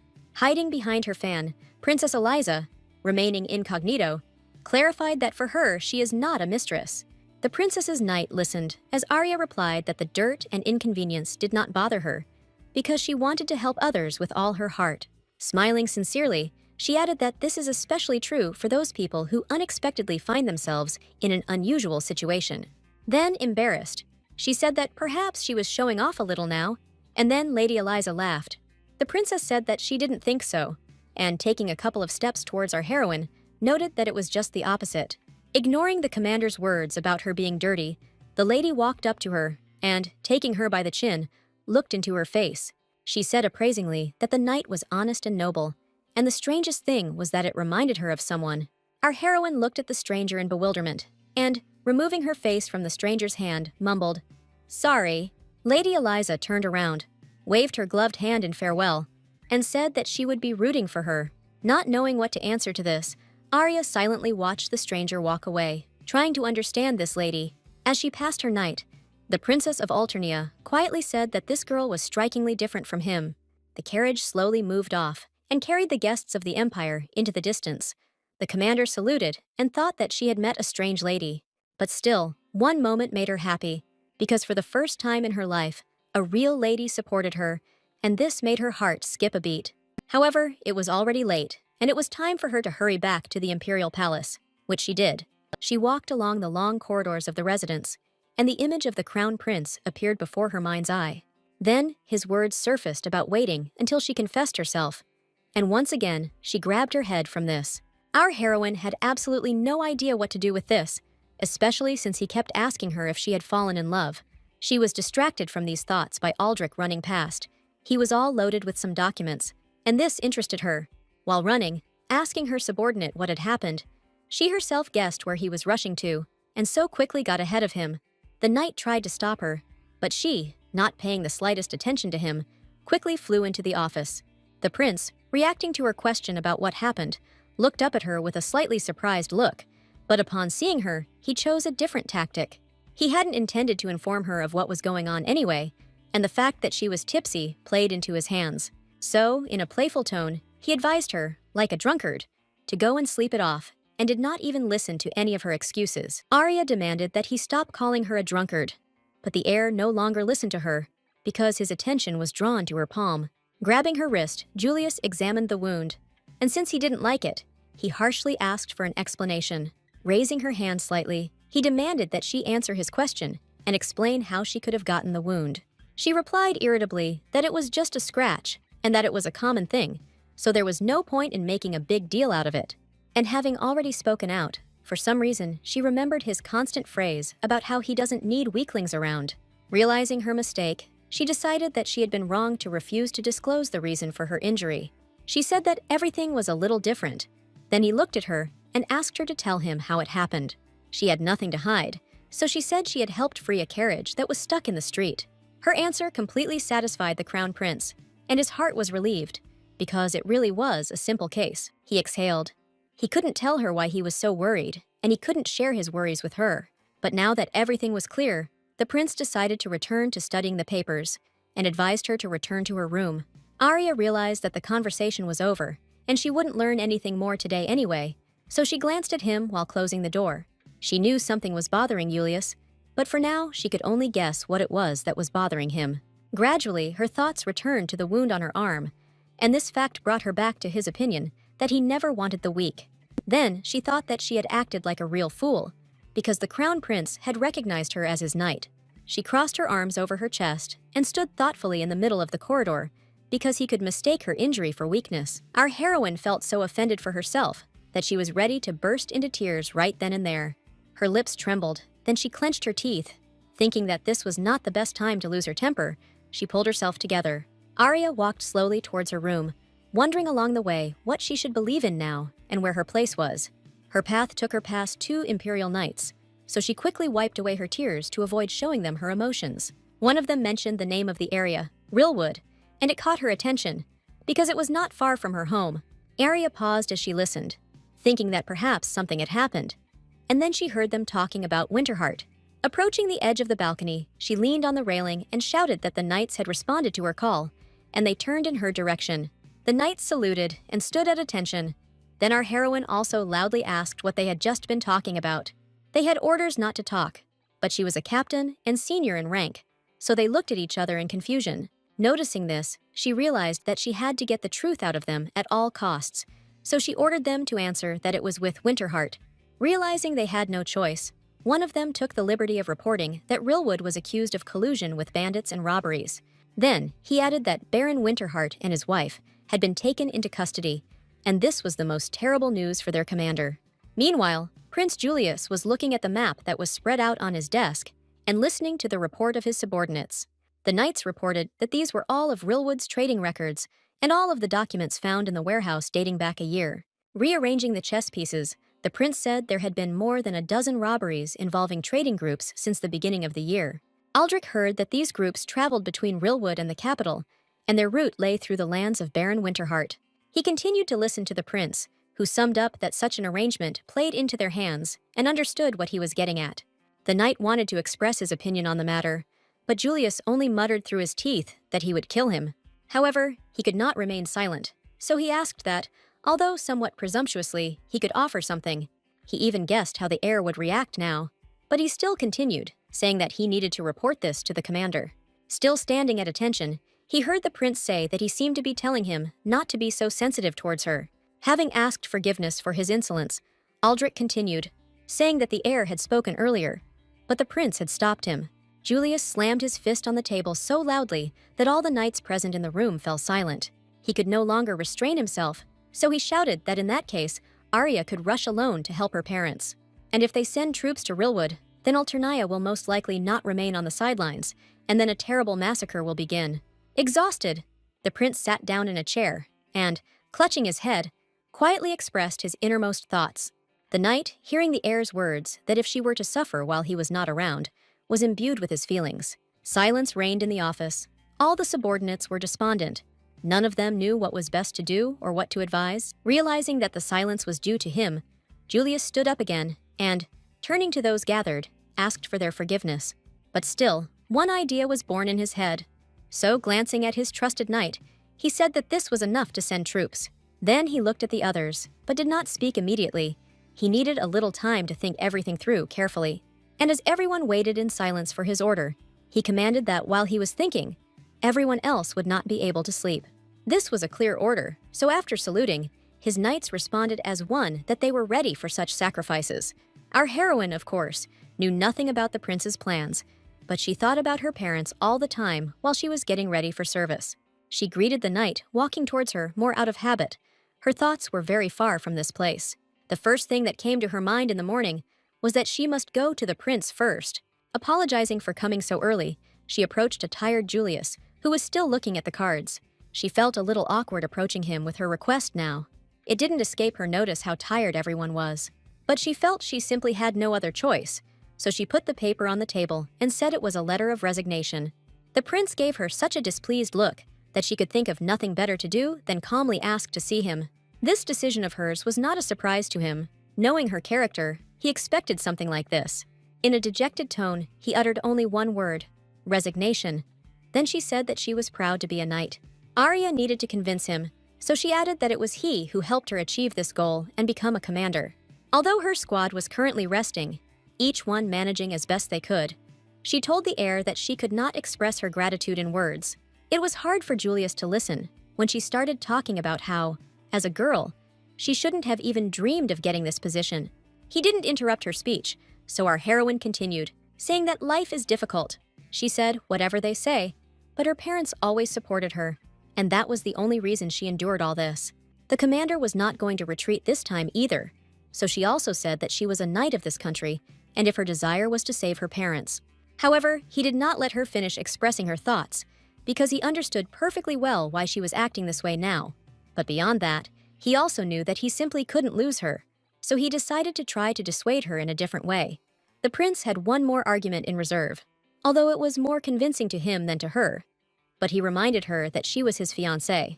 He wanted with all his heart for her to hear him and change her mind, but she was too independent. To achieve her goal, she decided to try another way. The one he liked the most, she suggested fighting. He couldn't refuse her, but he came up with one small loophole that might help him get out of the situation. Our heroes put down their swords, and Arya stopped a little further away and began to stretch her muscles. Julius called her name, and when she answered, he said that since she wanted to do everything quietly, he had a proposition, explaining that in this competition, there will also be only one rule.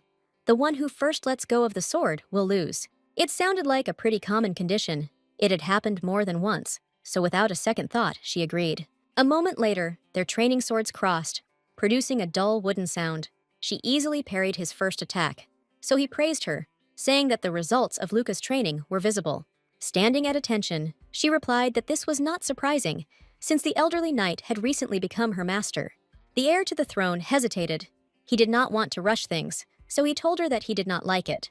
Pretending not to understand what he was talking about, our heroine took a step forward and clarified what exactly it was that he was not happy with. Having answered lightning fast that that was all, he began his rapid movement towards his rival. Thus began the duel between our heroes. They surrendered to it with rapture, because for each of them it meant a lot. He attacked her so resolutely that at some point, realizing that she did not recognize the prince, She asked what was wrong with him.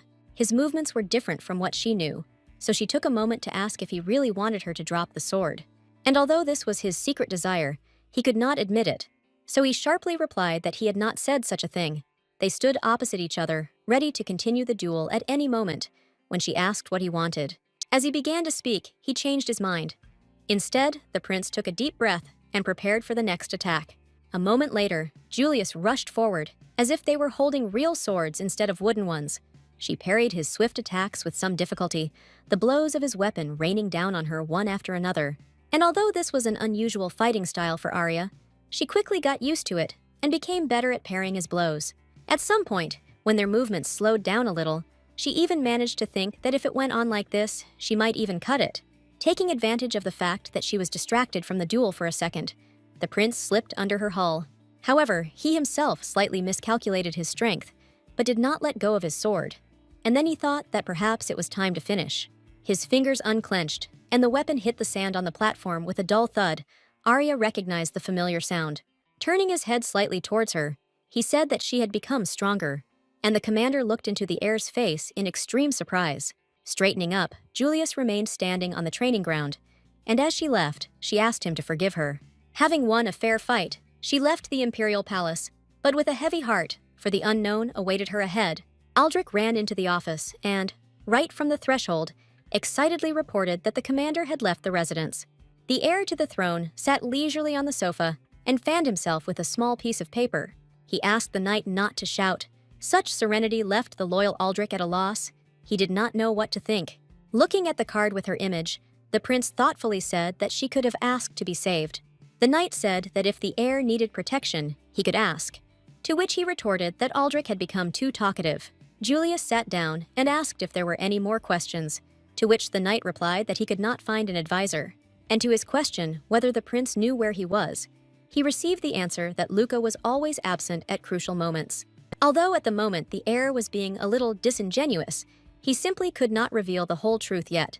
Having got rid of prying eyes, our hero looked out the window and thought that the time had come and his plan had begun to work. Arya settled into a small carriage that was heading in the direction she needed and began to think about something of her own. Then her gaze fell on her finger and she saw the ring. She thought that it was inconvenient because she forgot to return it. A tear welled up in the corner of her eye. She remembered the words of the prince when she put it on. He asked her never to take it off. At that moment, she thought that it was time to part with him, and no matter how much she wanted to keep him, she would have to do it. Tears fell on her hands, and she remembered the words of the old knight, that there was a message on the ring given by the knight to the maiden. It is engraved inside in case of his death, and these thoughts made our heroine even more sad. She twisted the ring on her finger and thought that she would probably never be able to part with it. Arya felt strange at these thoughts, and she really wanted to look at this message. The tears dried up in her eyes when she read this inscription, and she even felt a little funny. Smiling, she twirled the ring in her fingers again and read the engraving again. It surprised her so much. The inscription on her jewelry said not to think she could leave, and she thought that was a bit presumptuous of him. Arya thoughtfully continued on her way, because no matter what, she was now walking alone, which meant she was able to leave. While each of our heroes followed their chosen path, other important events took place in the kingdom of Lilywood.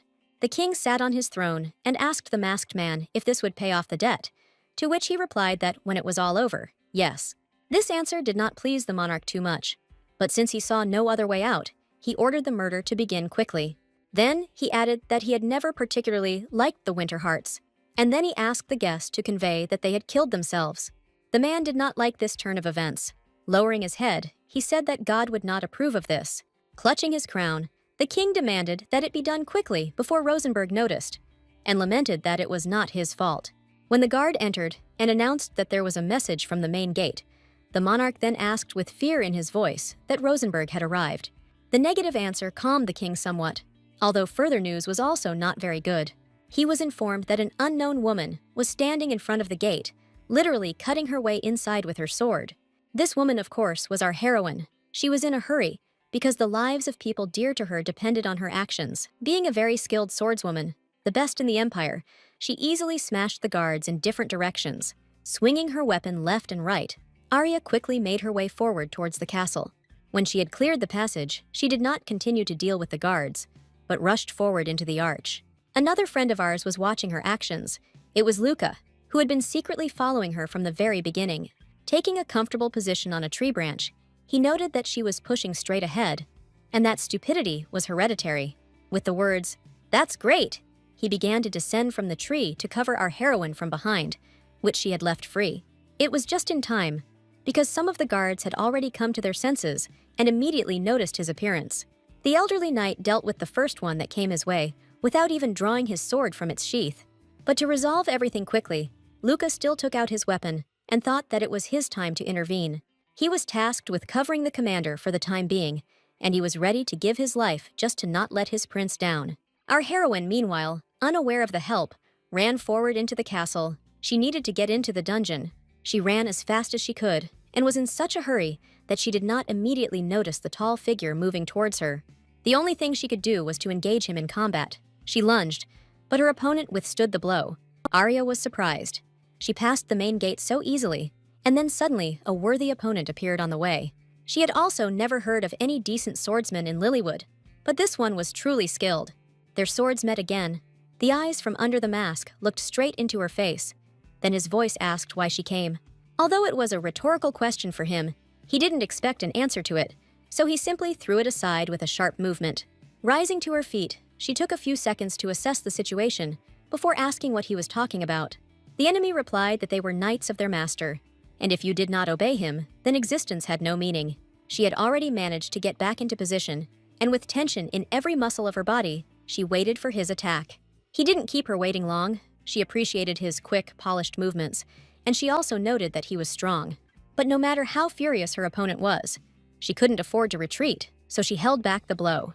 After knocking his sword away, she took a few steps back to prepare for an attack and rushed forward, shouting out her position as she ran. She had nothing to be ashamed of, so her words were that being a knight was the meaning of life, and if he tries to demand that she renounce her parents in order to maintain her status, then she is against it. At that moment, her sword touched the enemy's weapon. She put all her strength into this blow, but it only went along the edge of the blade. She miscalculated, and the weapon slipped along the blade, and then the unexpected happened. The sword hit the mask right, and it split it. An almost emerald eye looked at her, above which hung dark hair. This part of the face was familiar to her. Trying to remember where she might have seen him, our heroine hesitated, which her opponent took advantage of. He threw her far back. She even skidded a little on the ground, but still found the strength to stop. Realizing that she was not in an advantageous position, she frantically tried to assess her chances of salvation. This knight had orders that anyone who saw his face he had to kill, so he went after the commander to finish him off. She looked in horror at the fluttering cloak behind her opponent, and suddenly, unexpectedly, a silhouette appeared in her head.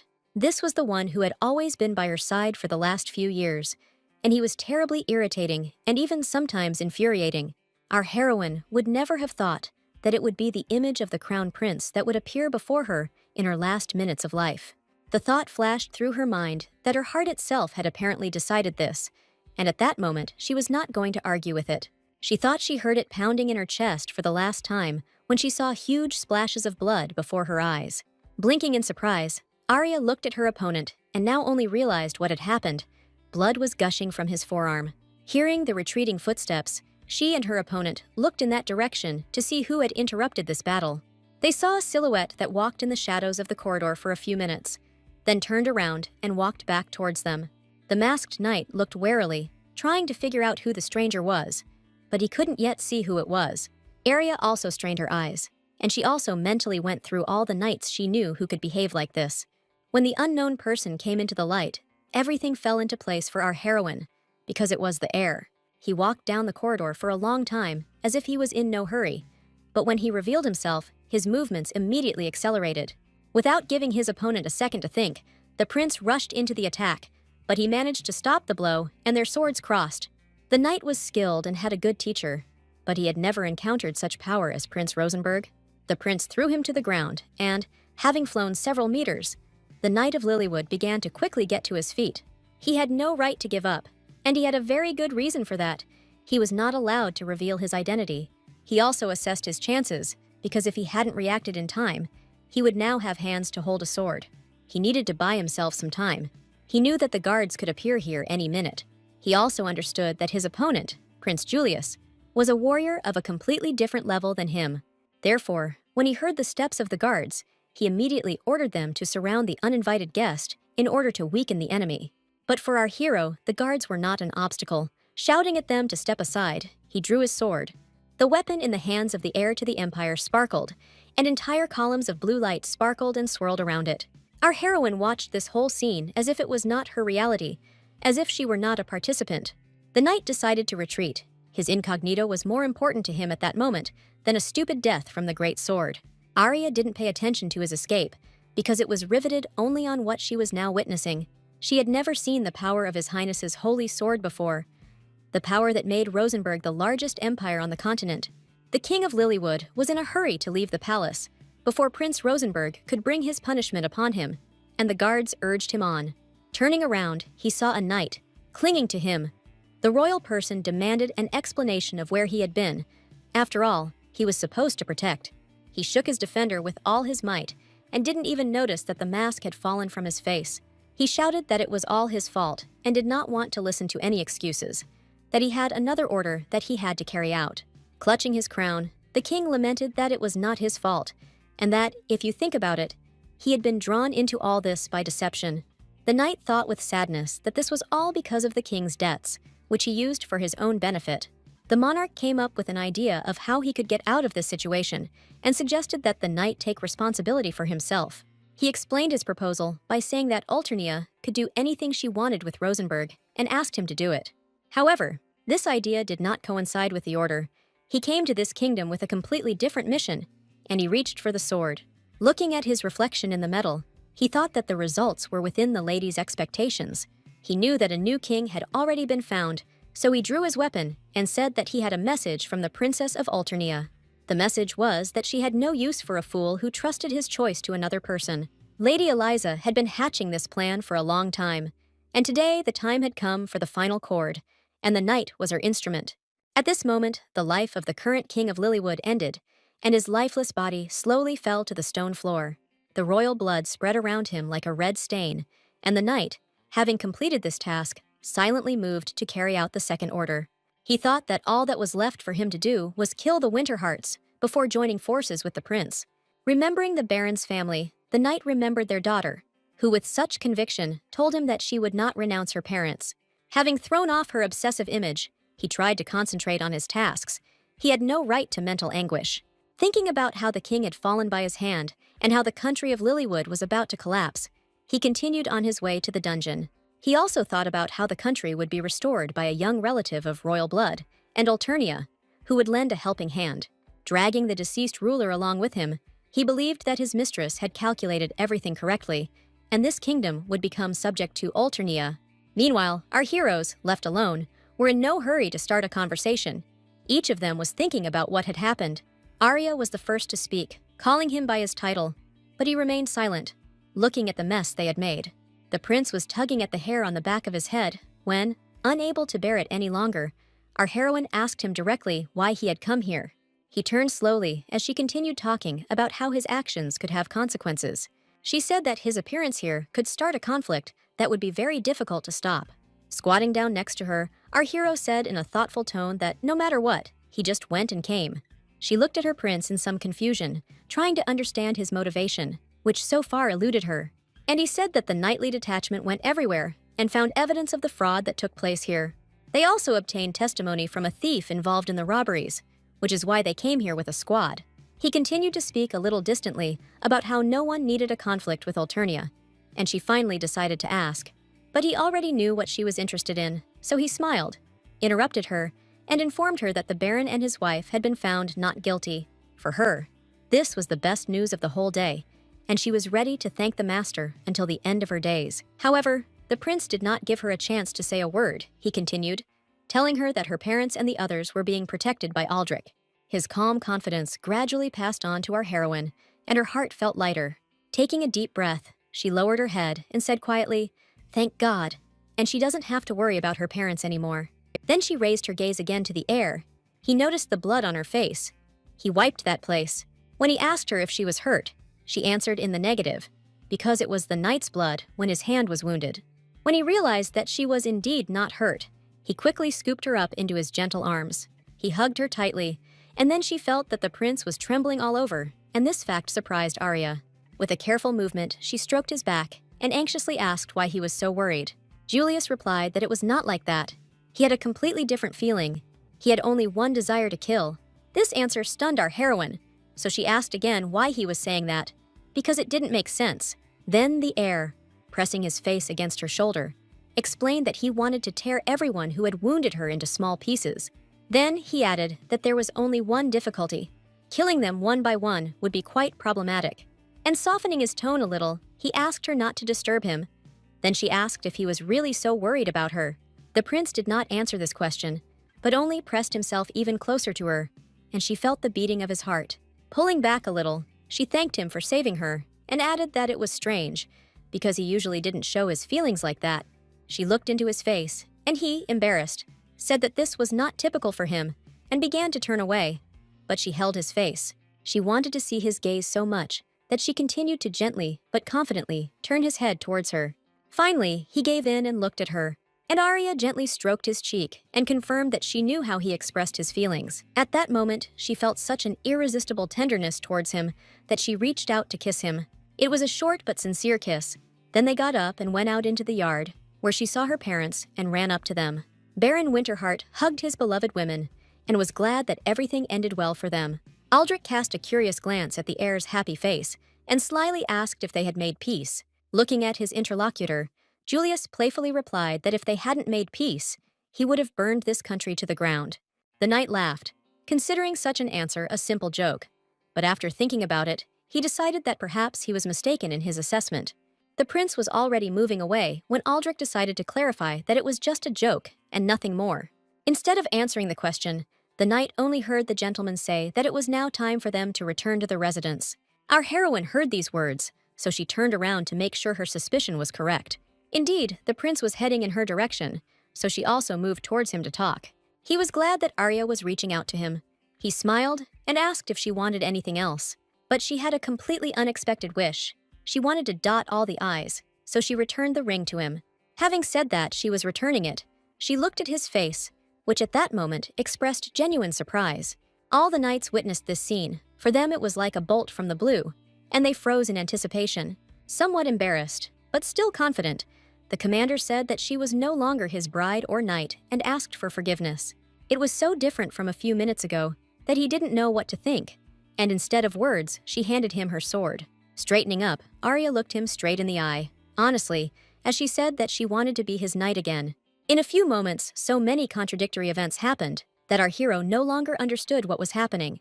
While our heroes were talking in the middle of the courtyard, Aldrich addressed those present, asking that no one interfere. Julius's usual composure returned. He smiled only with the corner of his lips and said her name. She immediately responded to this call, and the knights watched this scene in deep silence, afraid to move. She didn't care what was happening around her. She waited for the prince's decision with her sword in her outstretched hand. He, continuing to smile slyly, asked if she remembered what he had told her during their last argument. Without waiting for her answer, the prince said that he was sure that she remembered everything perfectly well, and there was no point in reminding her. And if not, then the dispute was that whoever was the first to let go of his sword would lose. She asked again. Then he repeated the terms of the bet word for word, and then asked what they used that time. Arya hesitantly said that they had fought with training swords, and he added triumphantly that those were not their weapons. Julius concluded that since these were not their swords, the dispute was invalid and could simply be forgotten. And then it finally dawned on our heroine that he had deceived her that time, and she, like a complete fool, believed him. Quickly throwing Arya over his shoulder, our hero set off, loudly chanting that the wedding would take place on time. However, this approach did not suit the girl at all. She demanded that he stop immediately, but since he didn't even want to think about it, she decided on a desperate trick. Swinging on his shoulder, she threw him off balance. Taking advantage of this, she quickly jumped to her feet, thus sending the crown prince into the air. She was so angry that she threw him into the farthest corner of the yard, and waving her sword, rushed towards him. Having reached him, Arya stopped and, looking menacingly at the prince, asked how many times she could repeat that there are things that shouldn't be laughed at. With sparkling eyes, our heroine stood like a boulder over the air and asked what the man's decision meant to him. The commander didn't stop there. She continued her tirade, saying that he thought too much of himself. The heir, looking down in shame, listened to the story that he had probably completely forgotten how old he was. Our heroine continued to ask in the same tone why, at his age, he had never learned to think even a little about his partner. Julius didn't really want to admit to himself that by and large she was right, but he still asked for forgiveness. He understood her feelings, but at the same time, he was so tired of waiting that sometimes he lost all hope for a happy ending. Arya was tired of scolding him, so in a tired tone, she asked what he wanted from her anyway. Taking a deep breath, the Crown Prince replied that she still didn't understand, that she really didn't understand anything at all. Striking a pose, our heroine said with sadness in her voice that she had never heard him speak words of love. He glanced at her in amazement and replied that he had told her that more than once, but she had simply never heard him. Arya dug her heels in and stood her ground, insisting that he hadn't said anything like that to her, and if he had, she would have heard it. This statement surprised Julius even more. It always seemed to him that there could be no doubt about the sincerity of his feelings. As he rose to his feet, he thought that there was no point in talking about love if he was going out of his way to prove it. He came close to our heroine and looked into her eyes. She also looked at him and waited for his words. The heir said her name and fell silent. Those 3 simple words expressing his feelings seemed to get stuck in his throat. The girl waited a couple of seconds and then asked him to hurry up, because it was high time for them to return. His silence began to irritate her, but looking at his face again, Arya couldn't believe her eyes.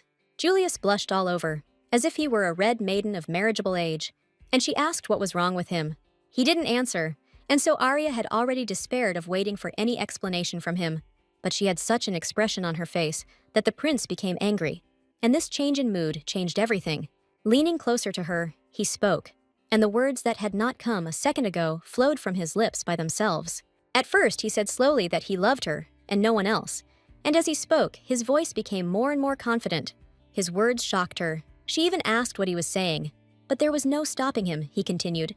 He said that it didn't mean that she had to follow him, but he still loved her because she was there. Also, although it may sound a little stupid, he loves her for her clumsiness, and at the same time, her determination to move forward.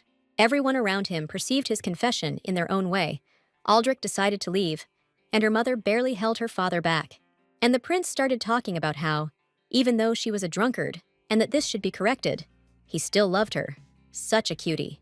He couldn't stop talking about her voice, and he also liked the sounds she made when she tried not to laugh at work. Touching her face, he said that he loved her eyes, her mouth, and even her hair, which she kept in a strict hairstyle. The prince took her face in both hands, and our heroine was ready to scream at him to stop making such comparisons. But the heir had no intention of giving her the floor, although he asked, but rather for the sake of form, whether he had said enough. But if she wasn't satisfied, he could talk endlessly, and he was truly ready to fulfill his promise. But there came a point when she could no longer listen to him, so she removed his hands and asked him to stop. Prince Julius unquestioningly fulfilled the request of his chosen one. Her wishes were important to him. However, he did not finish speaking, so he dropped to one knee and raised his loving gaze to her. Then he took her hand and spent a few seconds preparing for his next speech, choosing every word. His future fate depended on what he would say, what meaning he would put into each phrase, and he was not going to delay any longer. Still standing in the same position, he began to speak. His voice sounded loud, and his words were heard by everyone who was nearby. He said that he wanted to protect her for the rest of his life, but she began to slowly remove her hand from his. It was not easy for Arya to say her refusal, and she did it with a heavy heart, because she could not change herself.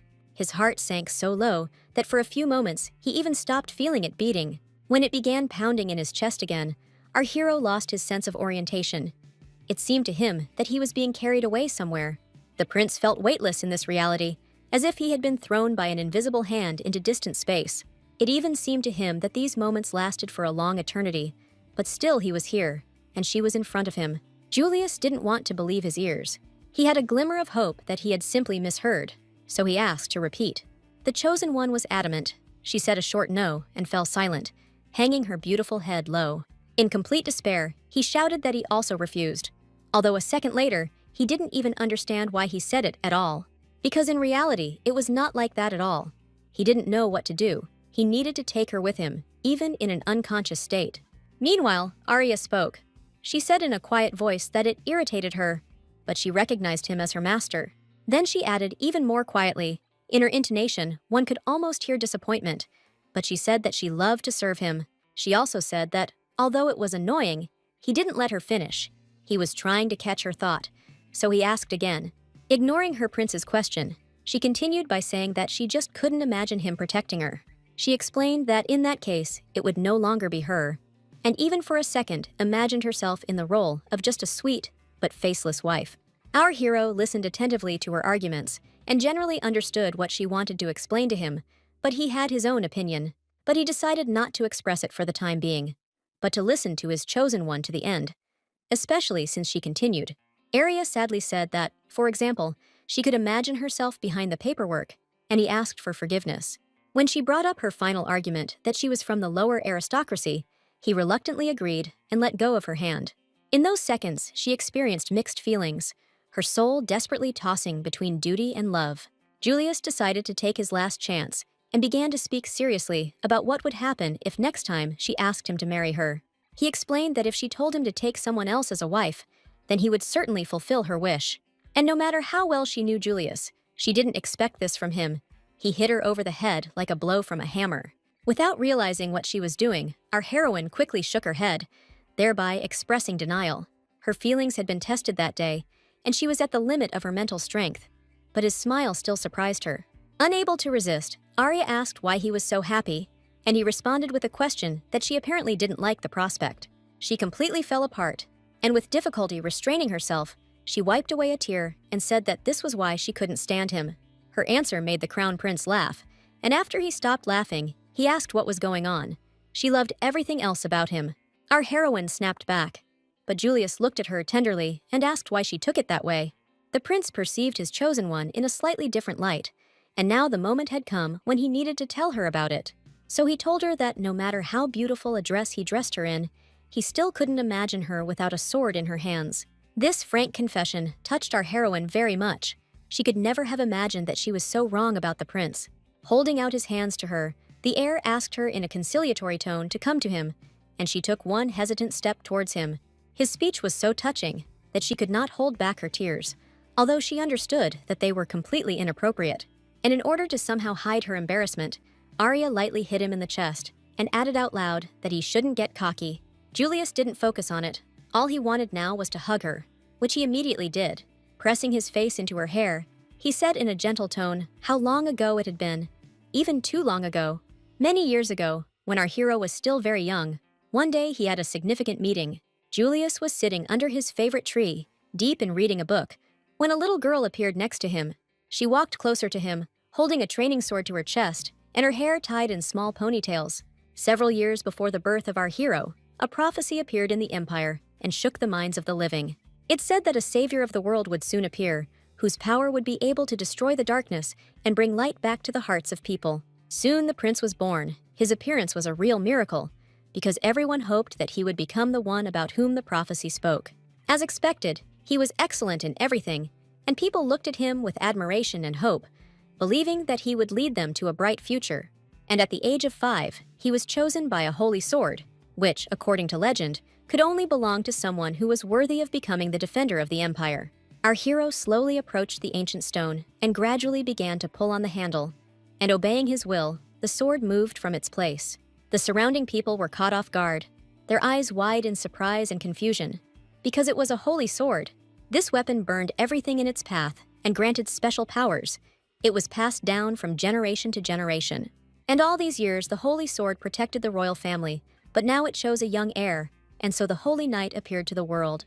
The emperor ordered all the bells to ring, because the moment had arrived that would mark the beginning of the path to a great destiny. The sun's rays played on the tip of the sword, illuminating it with radiance, and the young knight did not yet realize that he had become the chosen one. All eyes were fixed on the heir with awe and hope, but he only looked at his reflection in the metal. Julius often heard whispers behind his back, people talking about him drawing the holy sword at the age of 5.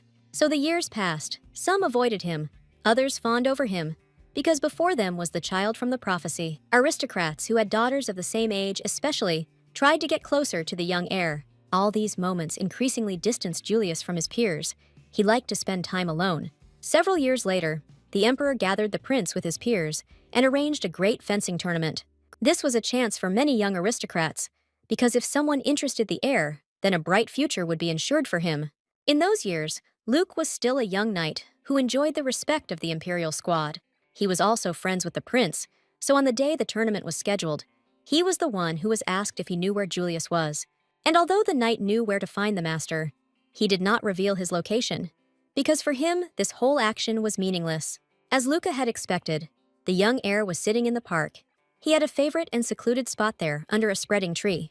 But that day, his peace was disturbed by a young aristocrat who addressed the prince, pressing her wooden sword to her chest.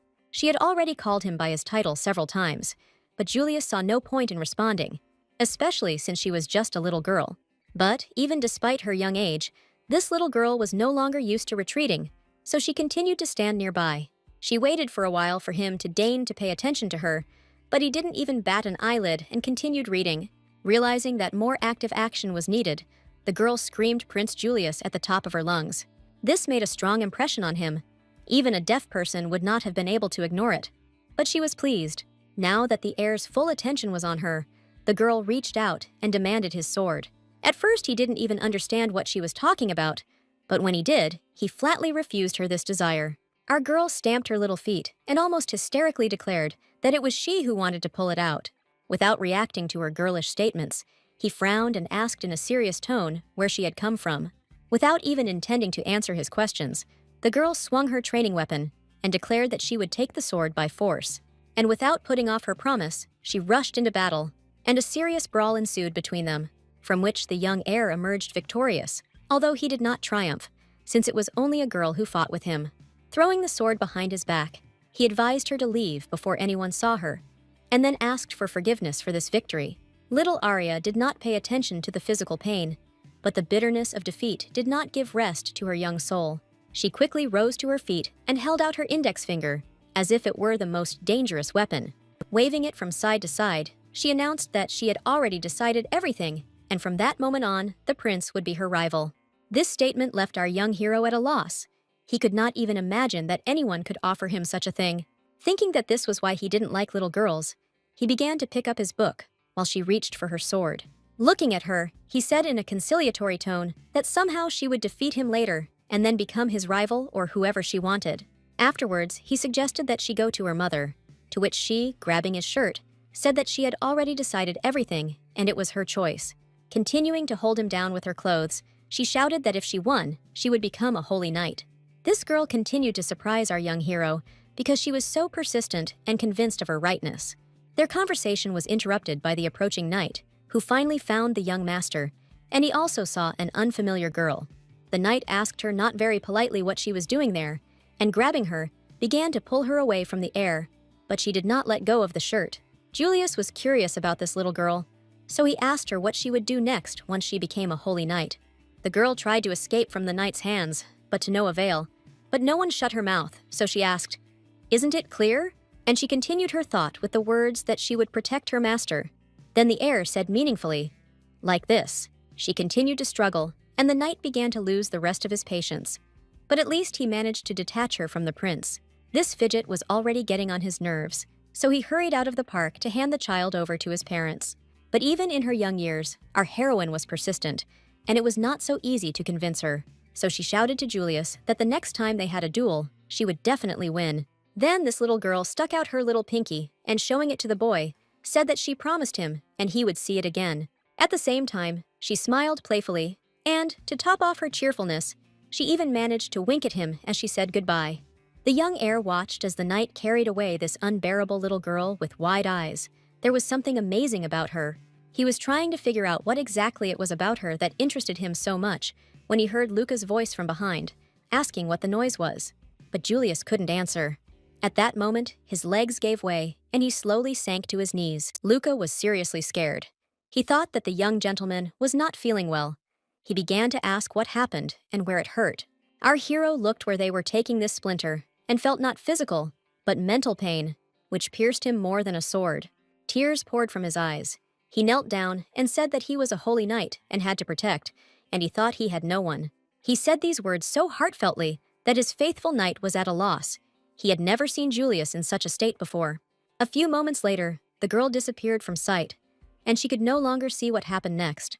The young heir gave himself over entirely to his grief. his mental anguish, and the memory of that day will remain with him forever. The image of this little girl will haunt Julius for many years to come. He will remember her smile, her pigtails, and even that little finger. This meeting changed the future monarch forever. He became more alive, which made his older friend incredibly happy. From that day on, the heir smiled more often and became more receptive to the world around him. His outlook on life changed. He never forgot for long her promise to come back and defeat him, and he waited patiently for her return. Sometimes, when he was alone, to remind himself of the girl, he would stick out his little finger and look at it for a long time. One day, Luca caught him doing this and asked him what he was doing. But the young gentleman did not answer this question. He did not want to share either this memory or this hope for a future meeting, even with his faithful knight. So the years passed, and our hero continued to wait for his chosen one, who still did not return. He had already grown up, but he did not stop believing her word. Although sometimes his hope melted away, and his soul cried like the rain outside the window. In his anger, he once even called her a liar. But life went on and the prince continued to fulfill his duties. Julius remembered one of the many days at the fencing academy where he had hoped to meet this girl.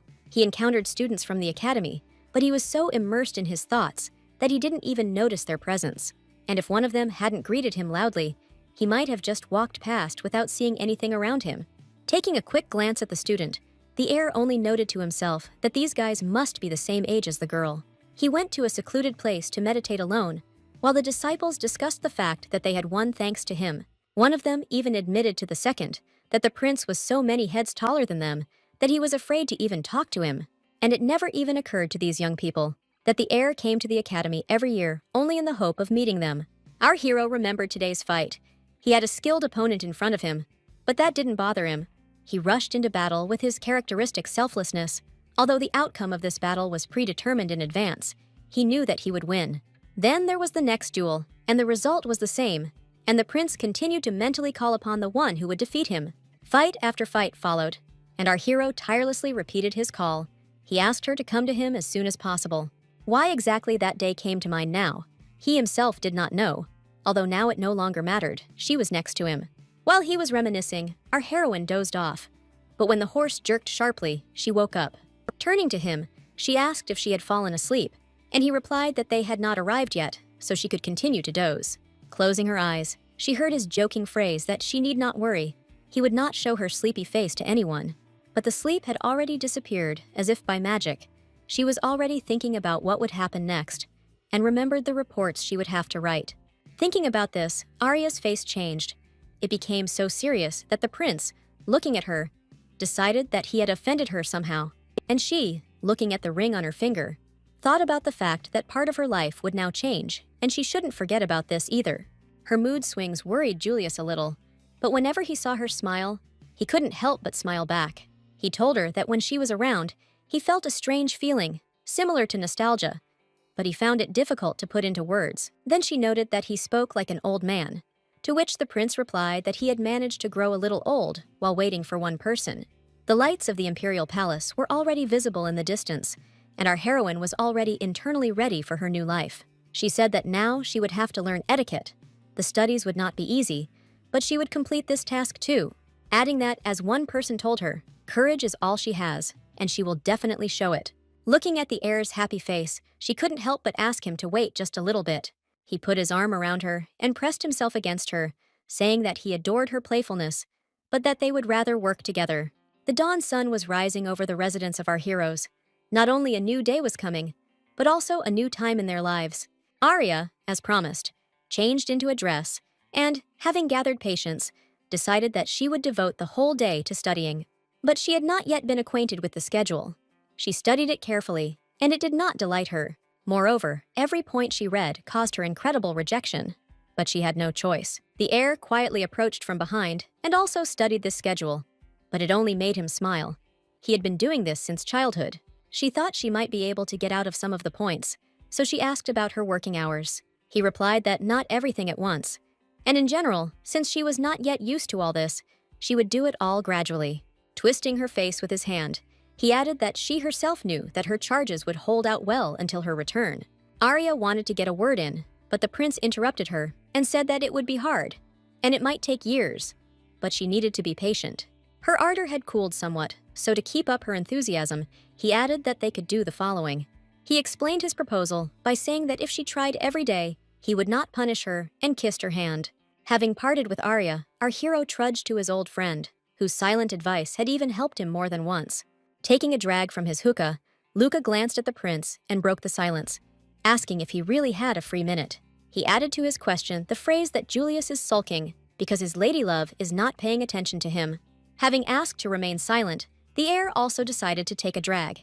He was in no hurry to continue the conversation, and Luca glanced at him sideways. Then the old knight shook his head. He felt embarrassed about that incident, but he still decided to apologize. He asked for forgiveness because the prince asked him to look after the commander, and because of his mistake, she was in danger. Silence fell again in the room, which no one was in a hurry to break, because it was not a burden to them. The heir looked at his old friend and said in a half-serious tone that he would never forgive him for this offense. Luca did not insist otherwise. He himself understood that Julius did not hold a grudge against him. However, the interlocutor's phrase that he trusted Arya still somewhat discouraged the old warrior. The prince continued speaking, saying that he himself would have done the same, so there was no point in continuing this conversation any further. Having thanked the prince, the knight extended his hand to take the hookah pipe and take a good drag. After inhaling a little of the aromatic smoke, he asked the heir why he was still sulking in that case. The smoke from the hookah spread across the room, and Julius began to speak, saying that it was simply because of his childhood. Drawing out his words a little, he said that he didn't want to force Arya to do something she wasn't used to. Taking a deep drag from his hookah, Luca chuckled and said that he couldn't even believe that the prince was saying such noble things. Then, chuckling again, he added cheerfully that given Julius's love, he couldn't believe that there was even a 6-month deferment. Our hero perked up and said that he had actually promised to wait until the wedding, not 6 months, for which Luca called him a scoundrel.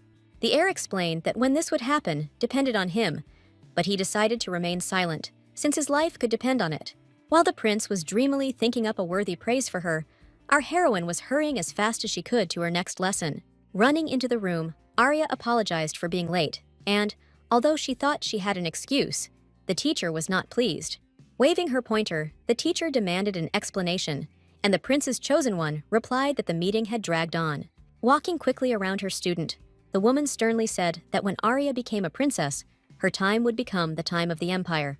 She said that this minute of delay could cost the country Rosenberg a lot, and asked him to remember this. Arya apologized again for being late, and then sat down at the table because it was time to learn tea etiquette.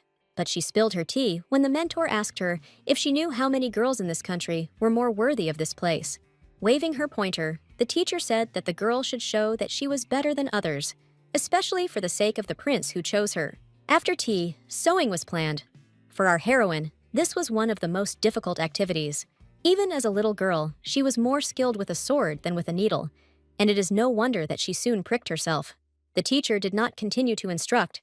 She asked where the smile was, because which of Arya's representatives of the country has such a gloomy face? When she added that the girl should be more graceful and modest, Princess Yuno quietly looked into the room. Julius was waiting for his chosen one in his chambers. He was enjoying tea. She should have appeared by now, and he was already a little worried. Finally, our heroine returned. She swung the door open with a sharp movement and almost fell into the room. Right from the doorway, she told him that she had arrived, and he greeted her, and then praised her, because she had done a great job today, pouring her a cup of freshly brewed tea. The prince asked if that lady had probably been very strict.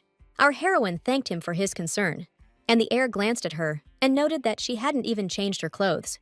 Raising an eyebrow in surprise, he asked his bride if this had happened because she wanted to see him so much. While he was talking about how she was still very cute, Arya was repeating the lesson with tea drinking, which she hadn't been doing well at all today. She hadn't had time to practice yet, but the heir, hugging her, began to sit her down next to him.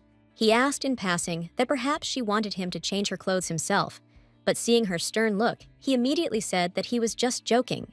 Having settled herself comfortably so as not to spill the tea, she continued to recall all the instructions she had heard today. Looking at her carefully, he guessed that she was still in character, so he asked if she had tried hard enough. Somewhat dejectedly, Arya answered honestly that not really, but at the same time, she had to do everything right. Stroking the handle of the cup with her thumb, she said that the result so far was terrible, so it was hard to call it an effort. Smiling at her own frankness, she decided to continue, adding that she thought she wasn't giving it enough. He was pleased that now they could just have a nice chat about all sorts of little things and not be embarrassed about it. And he also really wanted to support her. He himself still remembered how much inconvenience these activities had caused him in childhood. Pressing himself against her, our hero told her not to force herself and to try to relax a little, at least next to him. Her closeness made his heart beat faster, and it was very difficult for Julius to restrain himself, no matter how hard he tried. Moving away from him, our heroine said that, in fact, this was not what she wanted to say at all, and that she simply could not do anything. While she was sharing her thoughts with him, he noticed a cut on her finger and asked what it was. She replied that it was nothing serious. She had just pricked herself during a sewing lesson and scolded herself, adding that she was so clumsy. Julius carefully took her head from behind and brought his face as close to hers as possible. He looked straight into her wide eyes and very kindly asked her to say that she tried. But she remained silent. He watched her facial expressions closely, and it even seemed to him that she pressed her lips together a little. Then, to ease her tension, he gently stroked the back of her head, and it worked. Although at first she turned red. Arya grimaced a little and slowly began to talk about how she had tried hard today, and then he praised her and kissed her. She opened her eyes wider than usual, as if what she had just done was beyond the bounds of decency and reason. Seeing her reaction, he smiled and explained in a good-natured tone that this was actually her reward for her efforts. Carefully taking the cup from her hands, he asked her to tell him what else she could share with him. Our heroine began to say hesitantly, but she did it so slowly that he decided to push her. Realizing that he would not laugh at her, she loudly announced that she had gotten up very early that day and that she had a hard time waking up in the morning. The heir tried not to laugh, but he still couldn't hold back his smile. He found it funny that this was the first thing she remembered. He hadn't been lying when he told her that he loved her voice very much, but right now he wanted more than just conversation. Taking her hand, Julius began to kiss her wrist just below the glove with pleasure, and she stunned him with her question about whether he really liked kisses so much, and he noted in surprise that she was rather strange. Resting his head on her shoulder and looking at her face, he returned to the conversation and asked what else had happened today. While she began to tell him that the teacher was very scary, he quietly began to kiss the tender skin on her neck. After listening to her story for another 5 minutes, he carefully picked her up in his arms and laid her down on the bed, then began to take off her shoes. No longer trying to distract her with conversation, he took off her stocking and began to tenderly and affectionately kiss her bare leg.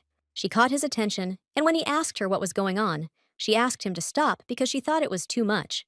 With a completely innocent look, he looked at her leg and casually asked if he really couldn't. Arya turned crimson again and, covering herself with her hand, replied that it wasn't possible, it just embarrassed her. Her embarrassment only inflamed him further, and Julius gave himself entirely to kissing her foot. Taking a break from this activity for a moment, he looked at his chosen one and shared with her that this made him happy. He moved closer to her, then a little more. He waited until the color drained from her face a little and then leaned towards her. The color flooded her sweet features again, but our hero wanted to convey his feelings to her, so he said again that it made him happy. He wanted so much to get into her head and fill all her thoughts so that she could dream only of him. The next day, the Emperor's castle shook with the screams of the young Princess Yuno. She announced that Arya would play with her today. In a caring and conciliatory tone, our heroine asked the young lady what was wrong with her, to which she received the answer that she did not know. The Emperor wanted to intervene and resolve this dispute, so he grabbed his daughter's hand and asked her to entrust this to him. Arya tried to dissuade him, but he insisted, saying that everyone had been so busy lately that they hadn't spent any time with him. To his phrase that he would have fun with his daughter today, Princess Yuno capriciously replied that she did not want to play with him. She pressed herself against her brother's fiancé and looked into her face with a pleading expression, and then asked if Arya really didn't want to be with her.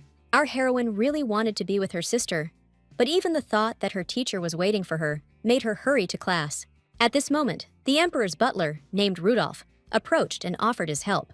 Arya seized the opportunity and handed the young lady over, knowing that she would be able to explain everything later. Princess Yuno tried to dissuade the girl, but she had no choice. She absolutely did not want to listen to the teacher's grumbling. The young lady watched Arya run away with tears in her eyes.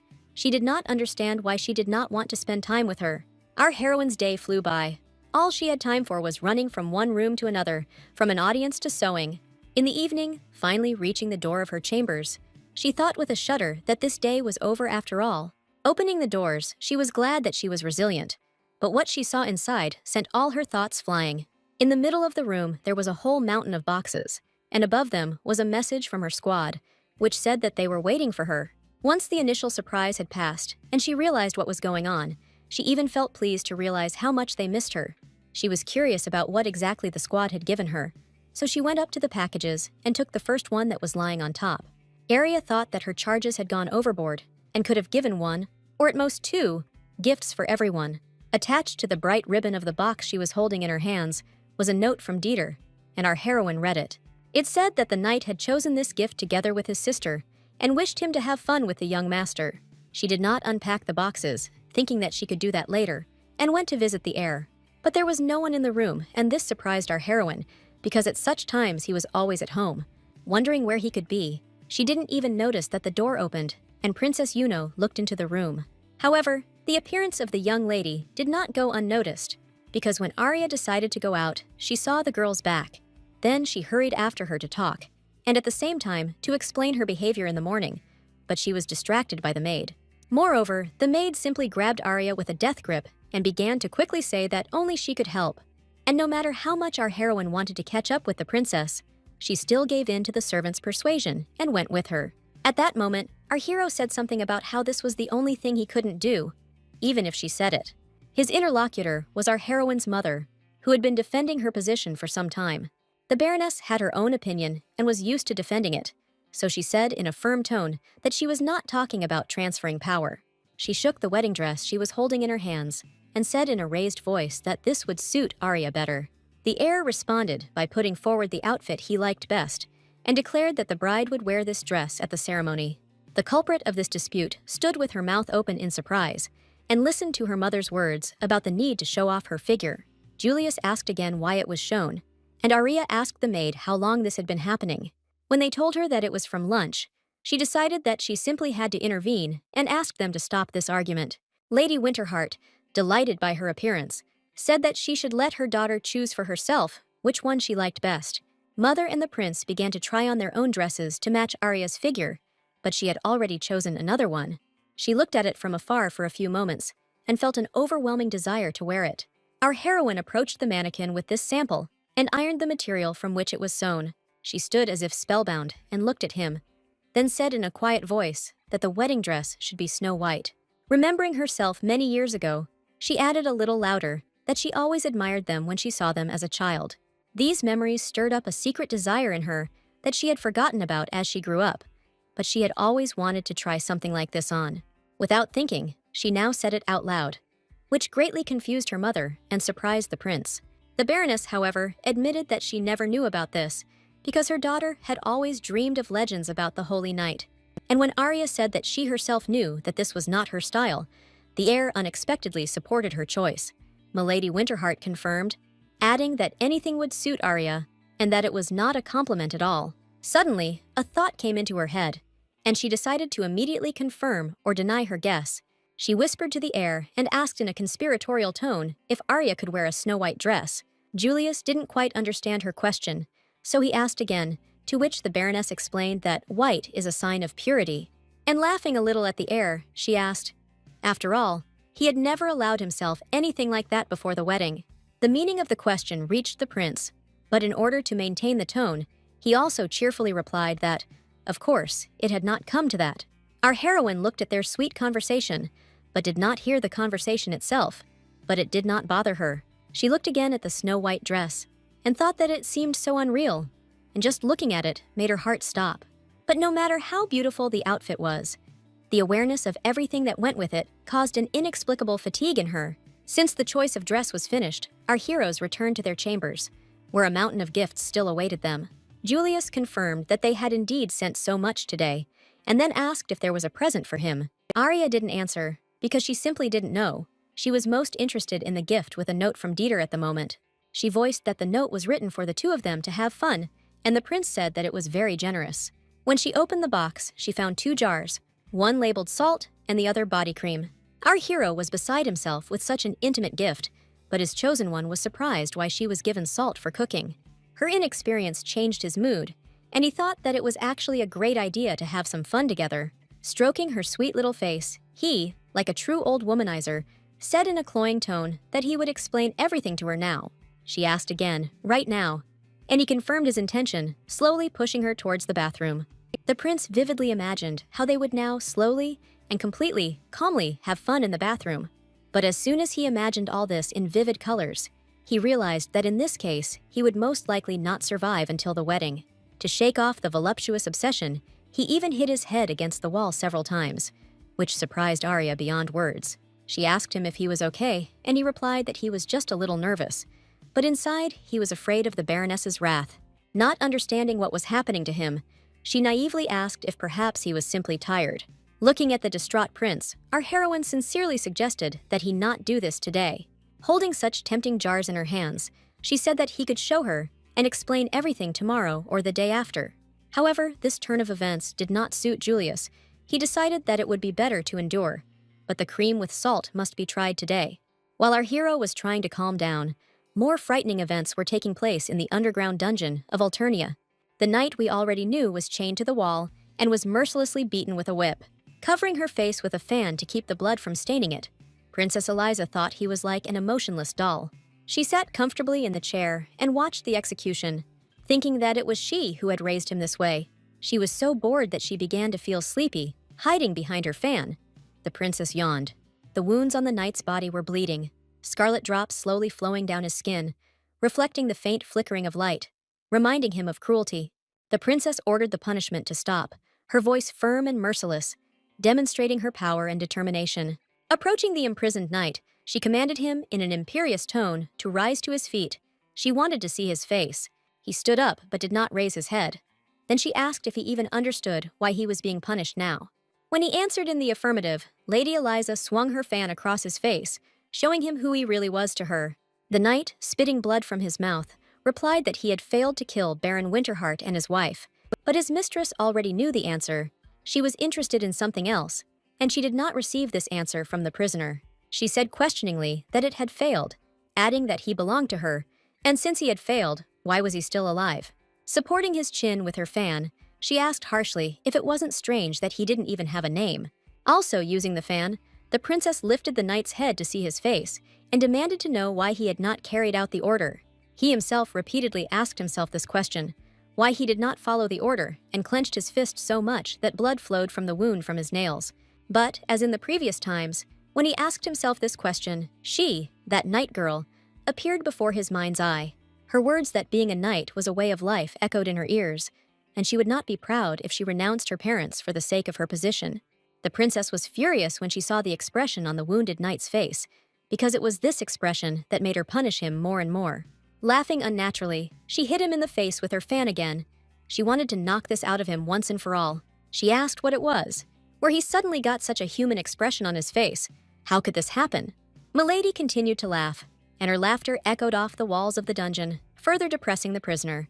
Taking the whip from her assistant, Lady Eliza cast an angry glance at the knight and asked who had influenced him so badly.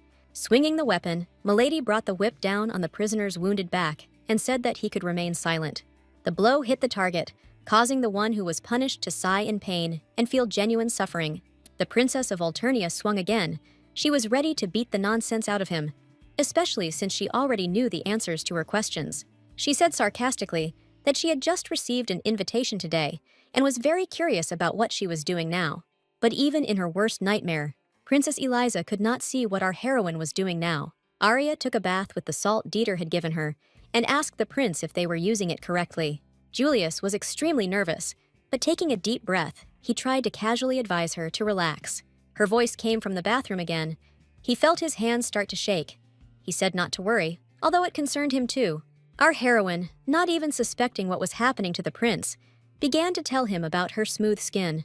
Trying to stop the trembling not only in his hands, but in his whole body, our hero answered her that it was simply wonderful. It was his chosen one's first time taking a bath with aromatic salts, so she continued to enjoy the effect out loud. Suddenly, the thought occurred to her that perhaps the prince did not know how soft the skin became, and she invited him to touch it. Having answered that he would not, Julius decided to retreat so as not to give in to temptation, and advised her to apply cream to her skin afterwards. A little disappointed, She asked if he would be there, and, receiving a negative answer, said that it was supposed to be fun for two.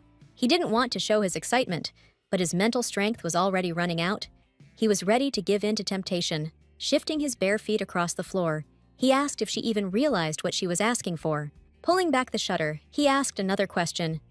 She knows what will happen if she allows him to touch her. He sat down next to the tub. Their faces were in line, and the prince wondered what he wanted to do next. Embarrassed, Arya answered in the affirmative, and he then explained that they were not married yet. Having finished his sentence, he suddenly realized that she had answered yes, and this interested him, so he asked again, thus embarrassing her chosen one even more. She already reproached herself for what she said, because she had to get so carried away. While she was digesting her feelings, our hero made up his mind. He thought that he could withstand this test too. The color on her face had spread all over her face, and her eyes were wide open at what she was witnessing. Julius, turning his back to her, began to slowly pull off his shirt, slyly looking at her reaction. He even asked her why she was looking at him like that, and when he didn't get a clear answer, he threw his shirt aside. Afterwards, he asked her to move over, and a mysterious smile appeared on her face, although she asked why. And since the question was rhetorical, the answer was honest. The prince told his bride that he would climb in too. A second later, the air had already settled down opposite Arya, who, trying to hide her embarrassment, huddled up on her other half.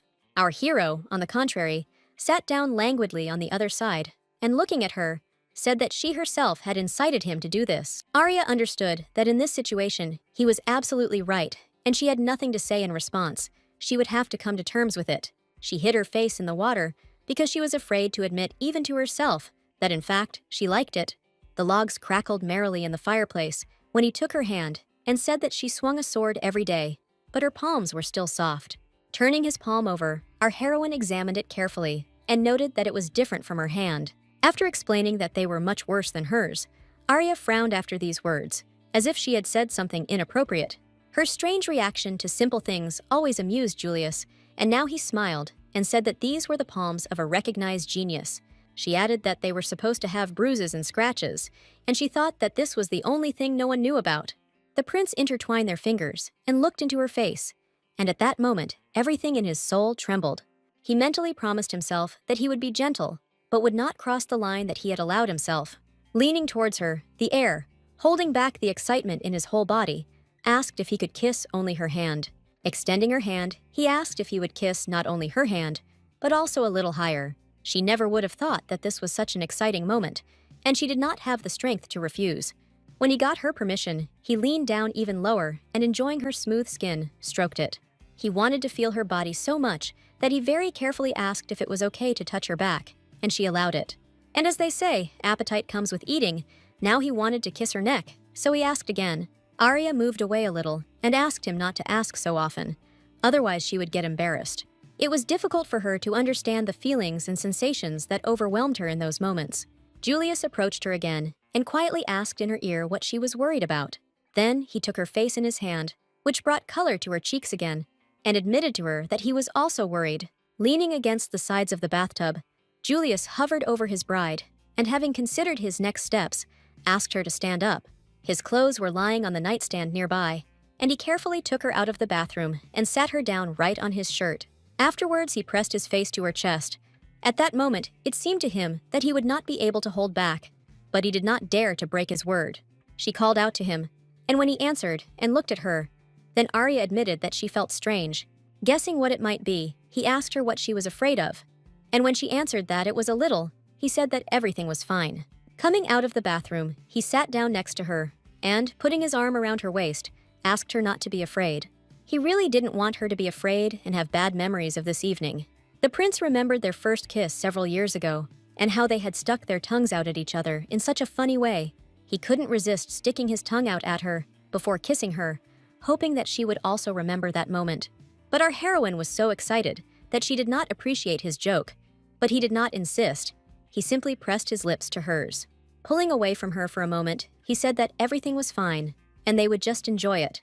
When she woke up in her bed in the morning, the first thing she thought of was him, and she wanted to see his handsome face. She opened her eyes, but there was no one nearby. She thought that maybe he had just already gotten up. Then she began to remember yesterday evening in all the details, which embarrassed her even now. Gradually, her memories returned her to those moments when he left her chambers, and she became upset. Yesterday, at some point, he suddenly got ready, quickly got dressed, and even waved goodbye.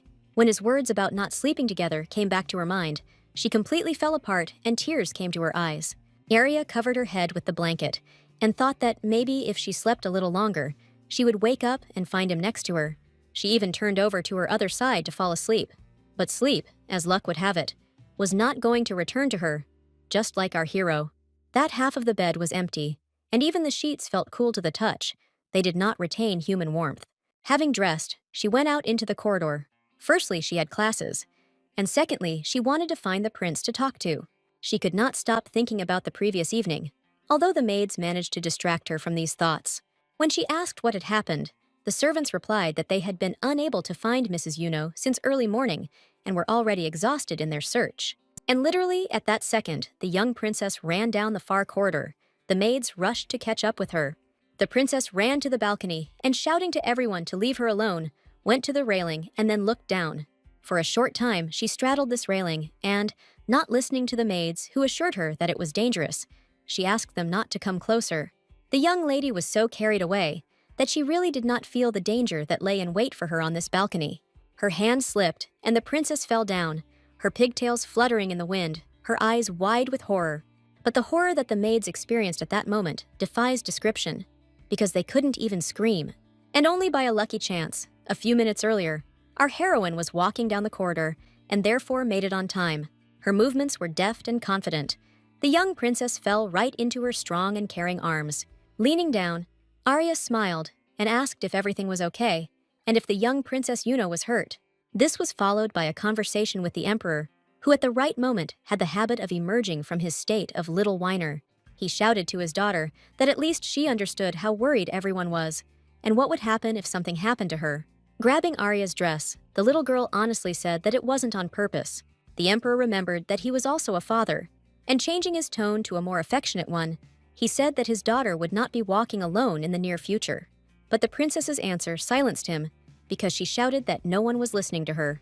Without letting go of Arya's skirt, the young lady, with tears in her eyes, voiced her grief because she was not left alone. She was offended that everything was so unfair, and she said that her brother was nothing but trouble, but he could do anything, but she couldn't. The last straw was her words to her father. They were about how they weren't allowing her to go anywhere, but at the same time, they were leaving her alone. The emperor did not know what to answer to this statement. He understood that this was exactly how things were, but he could not imagine how it could be corrected. He really wanted to help his daughter, but she didn't expect help from him. She asked for attention from Arya. The princess repeated our heroine's name several times and asked her not to leave, but to stay with her. Arya understood the feelings of this little girl, so she asked the emperor for permission to handle this matter herself. She took the young lady in her arms and walked with her down the corridor. And little by little, the tears in the girl's eyes dried up. A teacher was walking towards them, looking for her charge. She asked what was the matter, because she was a strict lady. Our heroine realized that she was acting a little recklessly, but she had no right to leave the princess alone. Arya apologized for missing classes today, but promised that she would definitely come tomorrow. The teacher responded understandingly that if this was the word of the future empress, then she dared to argue. And already leaving, she reminded her student that she had to keep her word. So tomorrow, she would wait for her at the appointed hour. At the bride's urgent request, the prince joined the tea party on the summer terrace, but he was bored. He asked in a bored tone that he had come. But what was this, and why his presence was required at all? Princess Yuno sat opposite her brother, and mentally cursed him with all the curses she knew. The heir, having watched her for some time, asked what was wrong with her sister, and she, hearing this question, put on a pseudo-sweet smile. But this smile lasted for literally a few seconds. Then the princess returned to her occupation, that is, mentally calling her brother names. Arya thought about what she should do. She assumed that she wouldn't be able to fill Mrs. Yuno's loneliness alone. However, this did not work out, and the prince clearly did not enjoy this tea party either. He even asked his sister what she was not happy about. The princess only frowned even more, then hid behind a cup of tea, but was in no hurry to answer. Dissatisfaction with her young life accumulated in Yuno's soul, and she could no longer tolerate this injustice. Pointing her small fingers at Julius, she blurted out that it was all about her brother's unrequited feelings. The prince almost jumped out of his chair from this statement. It shocked him so much that he could only ask again what it was. The young lady added that he had no sense of tact at all, and that he only thought about himself and didn't look at her at all. Having spoken, she was ready to burst into tears, but still said that Arya could not like anything about him. Considering that this was too much, the prince decided to explain everything to his little sister. So he told her that Arya said that she loved him, to which the princess replied, "So what?" But Julius remembered perfectly well the moment when his chosen one uttered these words. He could think of nothing better to do than to repeat them word for word, and said that she had acknowledged him as her master. He finished quoting the phrase that she loved to serve him, and then it dawned on him that this was not exactly a declaration of love. There was no way back, so he said with conviction that this also counted, and Yuno noted that Arya hadn't said anything after all. Then the prince blurted out his final argument, saying that, at least, the bride kissed him, and our heroine snorted her tea at this statement. She asked him what he meant about that time she got nervous after the battle and kissed him. He said no, he was talking about the day they got drunk and she attacked him in his sleep. Then Arya said, "So it turns out he wasn't sleeping." The prince replied that he had slept, but only a little, and Princess Yuno watched this scene carefully and drew her own conclusions. In a didactic tone, the young lady said that, apparently, the wedding should be called off immediately because Arya could not love her brother. But Julius didn't back down. He said that his fiancé was shy by nature, so she couldn't say such a thing. Our heroine decided to resolve this dispute and calmly said that she loved him, and at first, he thought he had misheard. So, looking in her direction, I asked her to repeat what she had just said, and Arya calmly repeated her confession. He looked so stupid that she asked if something was wrong, and that it looked like she had said something stupid. Looking slyly at the prince, she added that everything was exactly like that. She just couldn't figure out her feelings for a long time. After these words, his look became even more stupid, and our heroine was a little confused, because she did not expect such a reaction at all. To avoid looking inappropriate, she decided to take another sip of tea, and he asked if she was serious. Taking a deep breath, he put his head in his hands to calm himself, while his chosen one watched him sideways. When his heart had calmed down a little, the prince raised his gaze to her and hesitantly asked what she loved about him. Smiling, she clearly answered that she didn't know, and then asked if the reason was really that important to him. Looking at her with loving eyes, he replied that he just asked because he was curious, since this was the first time something like this had happened to him. Having said that she would try, our heroine began to wonder what exactly it was that attracted her to this young man. The young princess watched this scene silently, and she had completely different thoughts about it. Julius, in a cheerful mood, said that he also loved her very much, to which Arya, without hesitation, replied that she knew about it. The princess did not intervene in this conversation, and she had only one reason for this. She realized that she was being left out again.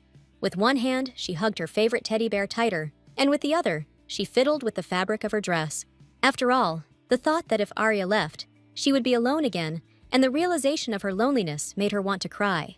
Pressing her face against the toy, the young princess tried to hold back her tears, but they were just itching to come out. Suddenly, the young lady felt someone's hands on hers and heard a gentle voice. It was his brother's fiancé speaking. These were the most ordinary words, but they were exactly what the young soul craved, because Arya said that she loved her very much too. The princess looked closely at our heroine and realized that these words were spoken quite sincerely, but she was afraid to believe them. Arya looked into the princess's huge eyes and continued, saying that nothing would change and she was not going to go anywhere.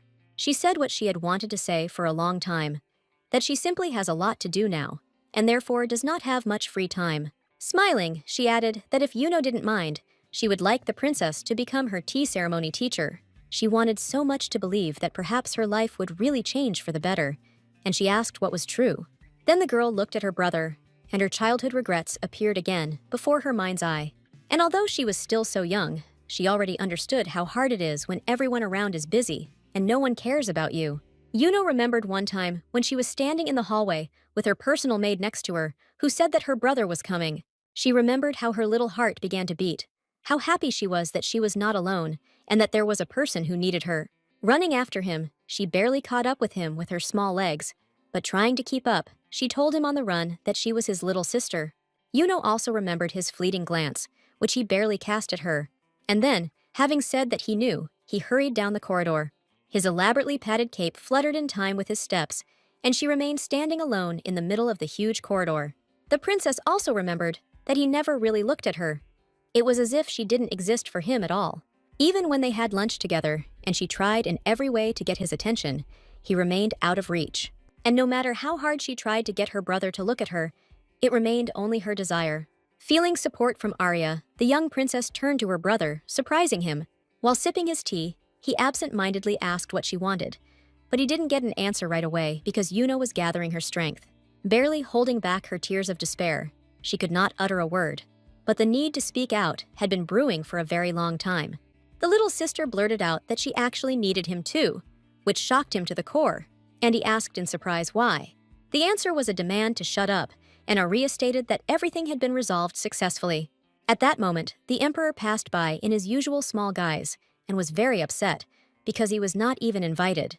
Tea time was coming to an end, and so our heroes moved towards the palace, where their daily affairs awaited them.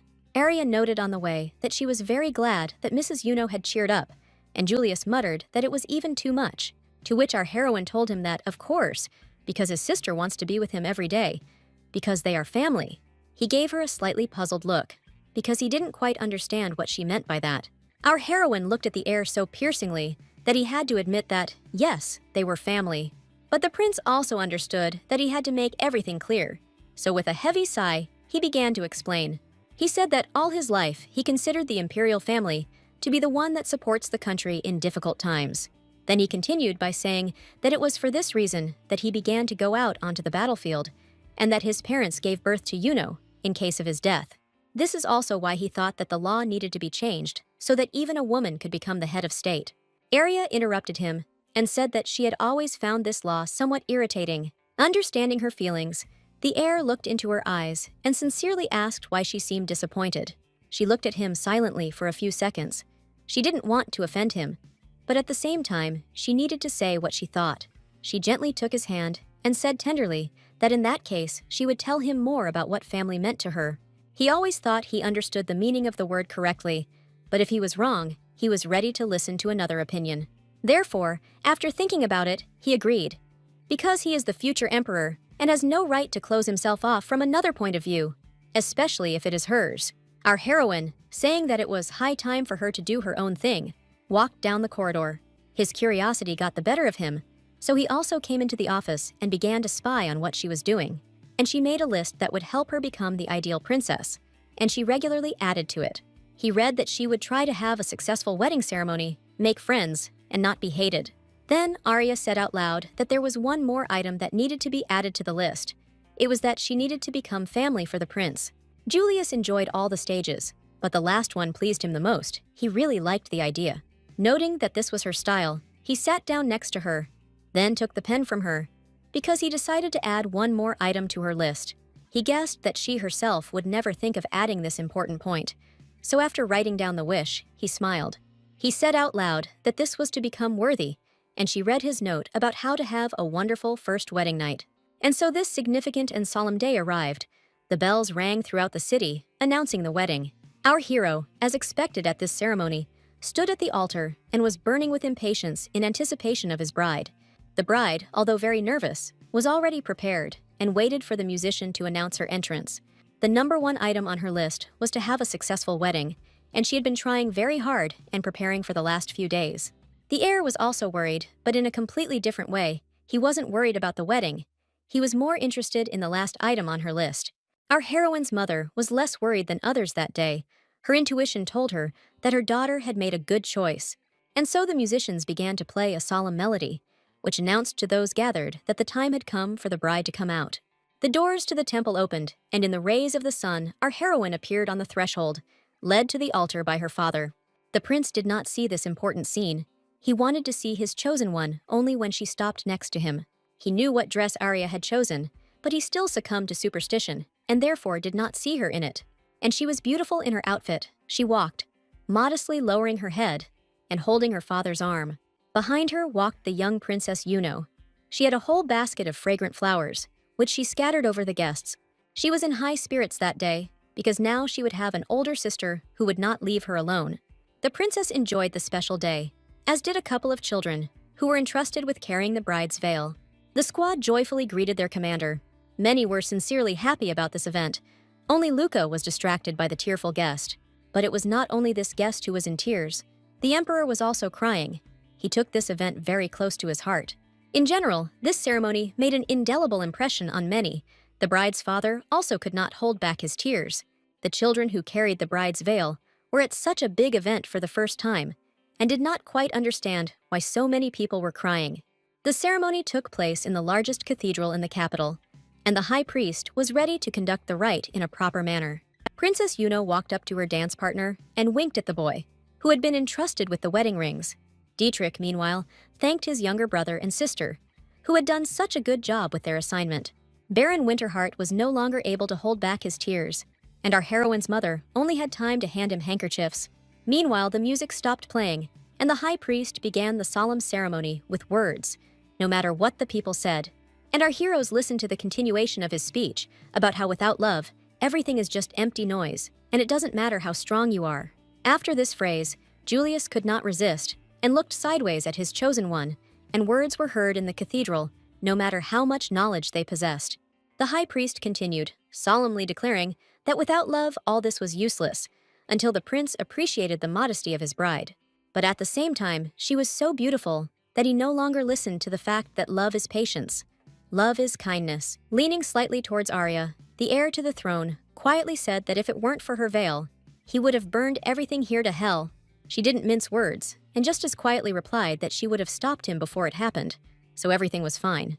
The most crucial moment was approaching, so the prince straightened up, and the high priest began to speak the words of the oath. He asked if they swear before God the purity of their love, and Julius replied that he did.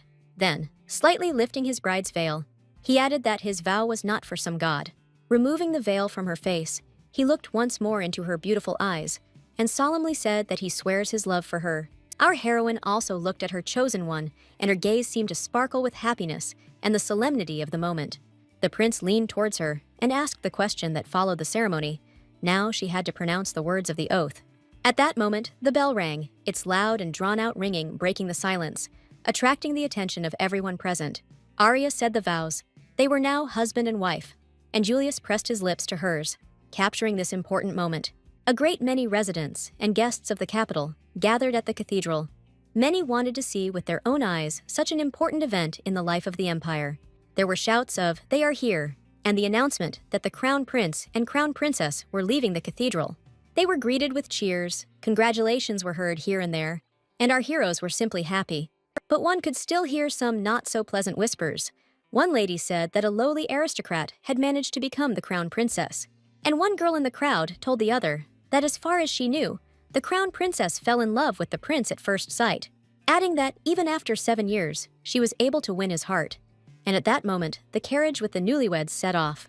Arya quietly said that someone was spreading false rumors, and the prince added that everyone loved such stories, noting, however, that he had nothing to do with it. The princess did not add or comment on anything. People on the streets greeted them warmly.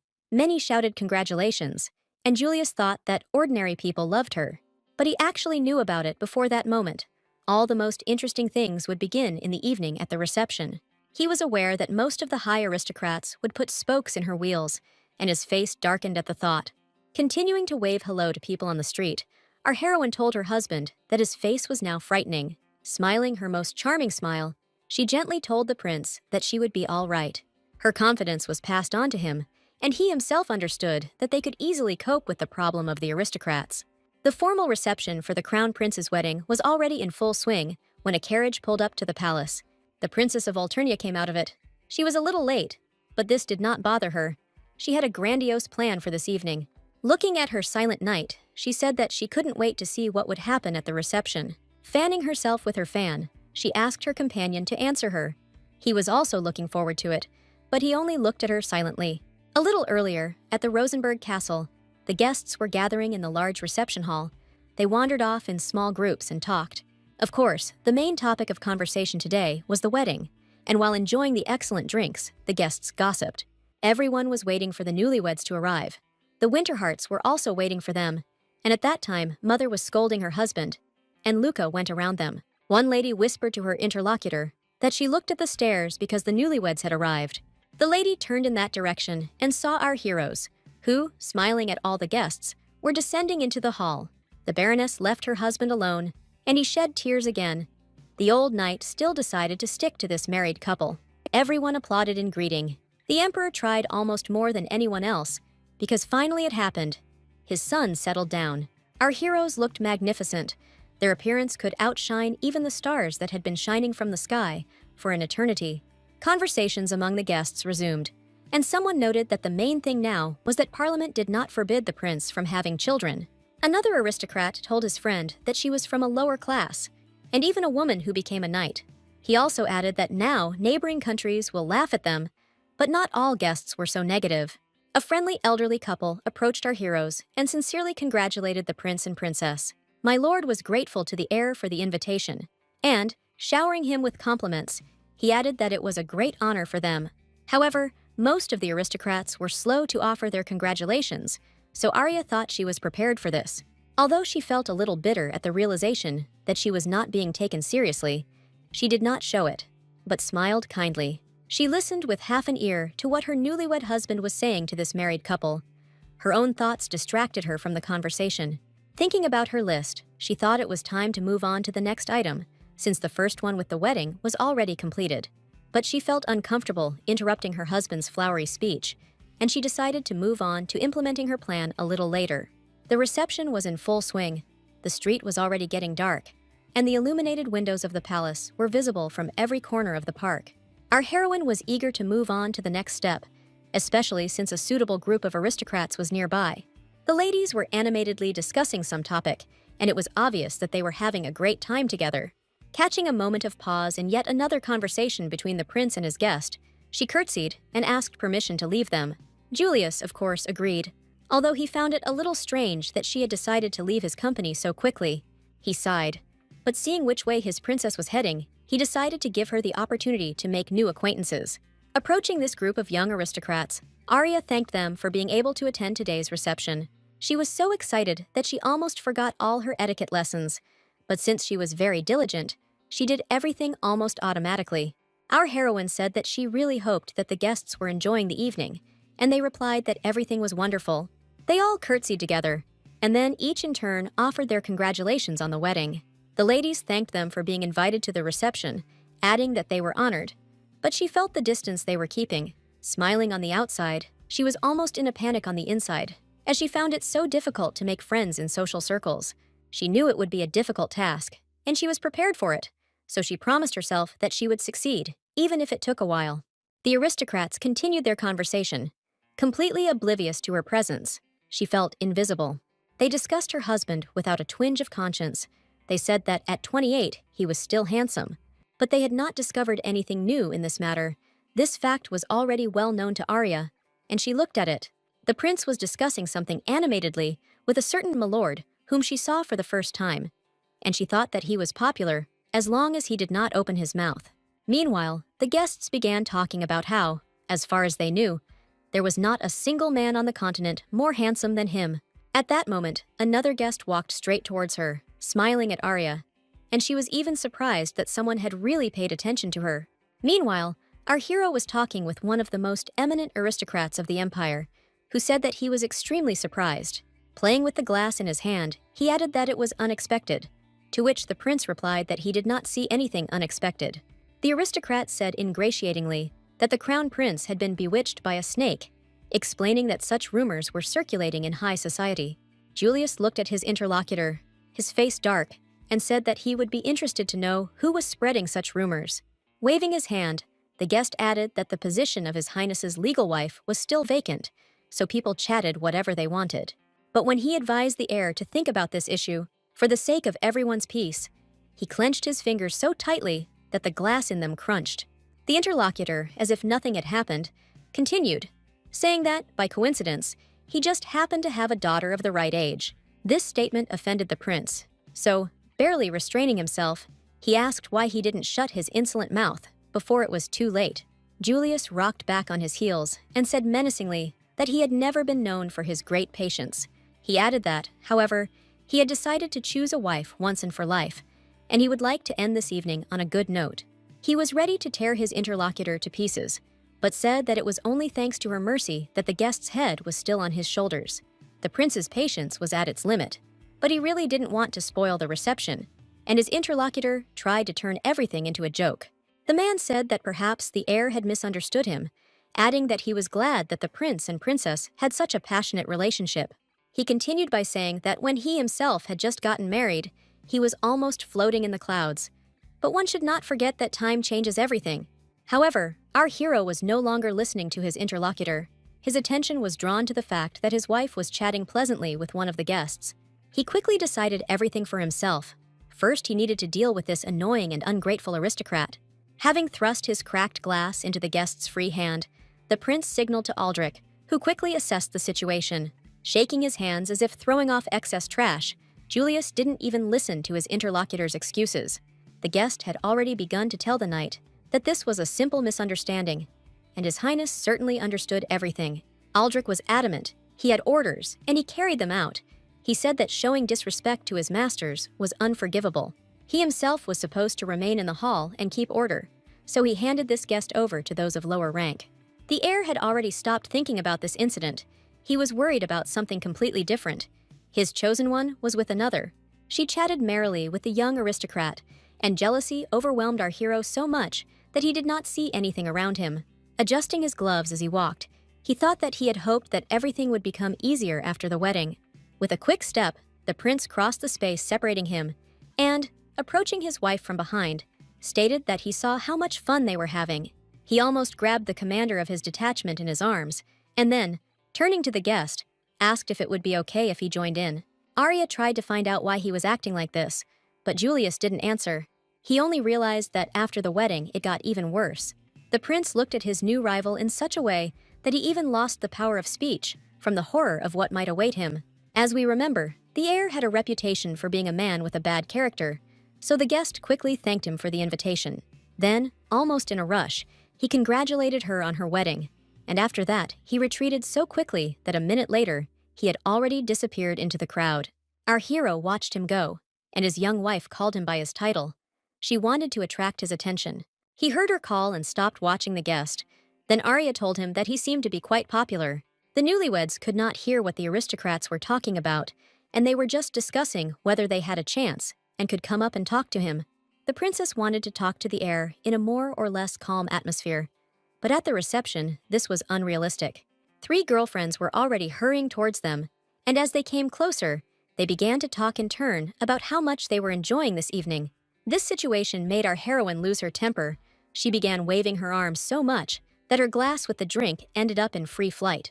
Luckily, he managed to catch the glass and asked her if she was jealous, to which he received the answer that everything was completely wrong. Brushing this conversation aside, she began to ask questions about what the point was for her to be jealous, and in general, why and towards whom. However, she understood that she looked unconvincing now. Moreover, most likely from the outside, she looked like a fool. Julius didn't want his young wife to go into hysterics right now, so he called her name in a calm tone. Covering her face with her hands, Arya tried to come to her senses and calm down. After all, they were at a reception and there were a lot of guests around. And of course, this scene did not go unnoticed. Someone present will definitely savor this story with friends. The prince was more experienced in terms of palace etiquette and understood that the situation had to be rectified immediately. He emptied the glass in one gulp. Having placed it on the tray of a passing servant, he had already thought of how he could distract our heroine. He extended his hand to her and said her name, and she finally removed her hands from her face, curious about what the prince wanted to offer her. Placing his other hand on his heart, the heir bowed and kindly asked if she would like to dance with him. She looked into his eyes and thought that she actually wouldn't mind being distracted from the stupid thoughts that filled her head. Arya replied that only if there was one dance, to which the prince replied that apparently this was for someone who could not tell the truth. Afterwards, he explained that apparently one dance was the maximum for her, and agreeing, the princess added that she could not ignore something like that. Putting their hand in his, they began their movement towards the center of the hall, and their movement did not go unnoticed among the guests. The girls also watched the newlyweds, because the crown prince ignored their attempt to talk to him, and they were disappointed. Our heroes walked to the center of the hall, and Julius signaled the musicians to change the melody. Several couples also came closer. With a flourish of their bows, the violinists and cellists created a magical harmony that filled the hall with virtuoso sounds. The heir to the throne bowed to his partner, inviting her to dance, and several other gentlemen repeated his movements. He extended his hand to her again, and Arya put her palm in it, and one of the most fashionable melodies began to sound. They stayed in this position for literally a moment. The next second, the couple was already circling in a dance. Julius was a wonderful partner, and their practice together allowed them to move easily and naturally, obeying the rhythm. Still, there was something unsaid between them, so Arya felt a little tense. This did not escape the attention of her newly made husband, and he decided that, despite the dance, they would still discuss the situation, guessing that it would be better to start not with a question, but to talk about his feelings would be better in this case, he began. At the same time, not forgetting to twirl her in the rhythm of the dance, he began to speak, which made him feel awkward, continuing with the words that he was overcome with an unpleasant feeling when he saw her communicating with a strange man. After performing a few steps, he led her away from the other couples and then finished speaking, saying that he was filled with jealousy. This frank confession surprised our heroine at first, because the prince was not one of those who reveal his soul. They changed hands, and she thought that she felt better, because she also felt jealousy, but she didn't want to admit it. Leaning slightly towards his beloved, the prince quietly told her that he hoped she felt the same. Arya raised her gaze to him, but did not admit that she had been consumed by jealousy for less than 5 minutes. She laughed quietly, which puzzled her partner, because this was not the reaction he expected, so he asked what was wrong with her. At this point, the movement of the dance had separated them at arm's length, so she did not immediately answer his question. When the next step brought her closer to him, she said that she felt much better now. When asked in surprise if it was true, she sincerely replied that now she didn't care about other people's opinions, and besides her duty and rivalry, she is now simply enjoying dancing with His Highness. She ended her sentence by saying that it was amazing, which completely stumped her partner. Without forgetting for a second that they were dancing, he said that he had always thought that knights were not good at catching people off guard. Lifting Arya off the ground, he cheerfully added that now, just like that, he felt better. And he, too, was simply enjoying this dance. Several pairs of eyes in the hall were watching them closely. The Baroness playfully remarked, "What kind of children are they?"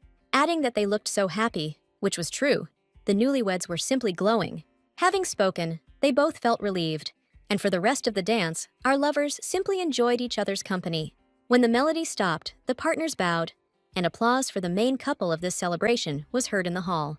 The prince was about to offer his beloved a sip of drink to refresh herself, but at that moment, the door slammed loudly. The gaze of all those present turned in that direction. Everyone was interested to know who allowed themselves to be so late to the palace. Our heroes also looked at the one entering. The prince was sending her an invitation, but at the same time, he was not really looking forward to her appearance at the reception. However, she appeared. It was Princess Eliza. She walked confidently across the hall, heading straight towards the newlyweds. Along the way, she smiled her somewhat strange smile, not forgetting to say hello to her acquaintances. Waving her fan, which she never parted with, the princess asked not to worry. The lights of a true predator were burning in her eyes. This woman was out hunting, and her target had long since been chosen. Someone in the room said that the Princess of Alternia, instead of a partner, took a night with her. How rude! His interlocutor asked if she really wanted to declare war, and the first asked him not to croak, since peace had only just been established. Lady Eliza herself was now only concerned about the newlyweds. She was heading towards them and did not pay attention to the whispers. Our heroes were still standing in the middle of the hall, where their first dance in their new capacity had ended. Prince Rosenberg looked at the belated guest, trying to guess why she had come. Covering her face with her favorite accessory, she came closer and asked the heir not to look at her so intently. Playing with her fan, Princess Eliza stopped, just a few steps short of the evening's main couple. Julius responded by asking if she thought they were looking at her that way because she had brought a knight with her to the gala. The gaze of all those present turned towards the escort. He was not nervous, but still placed his palm on the handle. Pretending to be completely innocent, the Princess of Alternia replied that she saw nothing wrong with that. The prince did not believe a single word she said. He looked at the guest with suspicion, and then heard her phrase that he did too. She waved her hand, pointing to his wife, and, continuing to play innocent, finished her thought by saying that he too had brought a knight. Julius, barely holding back his irritation, said Princess Eliza. Then she said that, exactly, she didn't have time to thank her. Milady looked straight into Princess Arya's eyes and explained that it was she who had helped her with the carriage that evening. Our heroine also looked at the guest, but did not understand why she remembered this incident right now. Lady Eliza continued, saying that when her carriage got stuck, The knight was not afraid to get her uniform dirty and rushed into the mud. The guest smiled, having achieved the desired result, and someone behind her asked if Arya had really shown herself dirty in front of the princess. However, someone took our heroine's side and said that this was before she became the crown princess. Arya felt lonely, and someone nearby said, "What a shame, and how can such a vulgar woman become the head of the country?" Having given rise to gossip, Milady looked at the hero of the day and waited for events to develop. Realizing that this was an obvious provocation, the heir wanted to protect his chosen one. He pronounced the title of the guest. But Princess Arya acted very wisely. She diverted attention to herself, saying that the guest had nothing to thank her for. The prince and Lady Eliza listened to her words about how she was always ready to lend a helping hand, and then she introduced herself. She gave her name, Arya Rosenberg, and from that day on, she was the wife of Julius Otis, the crown princess and a knight. This was said in such a disarming tone that Milady Eliza thought to herself that the weak girl was no more. She had no choice but to quickly adapt and change tactics, and she knew how to do this very skillfully. Having quickly covered the distance to our heroine, Lady Eliza hugged her, and it happened so quickly that Arya didn't even have time to react. Our hero also looked at this action with genuine surprise. He didn't really like this change in behavior. The Princess of Alternia had managed to confuse everyone for at least a short time. She was pleased with herself, and her pupil narrowed to the size of a snake's. But our heroine was not too happy with this turn of events. She tried to break free from these unwanted embraces.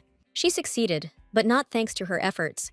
The guest had simply already enjoyed her game. She folded her arms across her chest, took a couple of steps back, and apologized for completely forgetting the reason for her visit to this reception.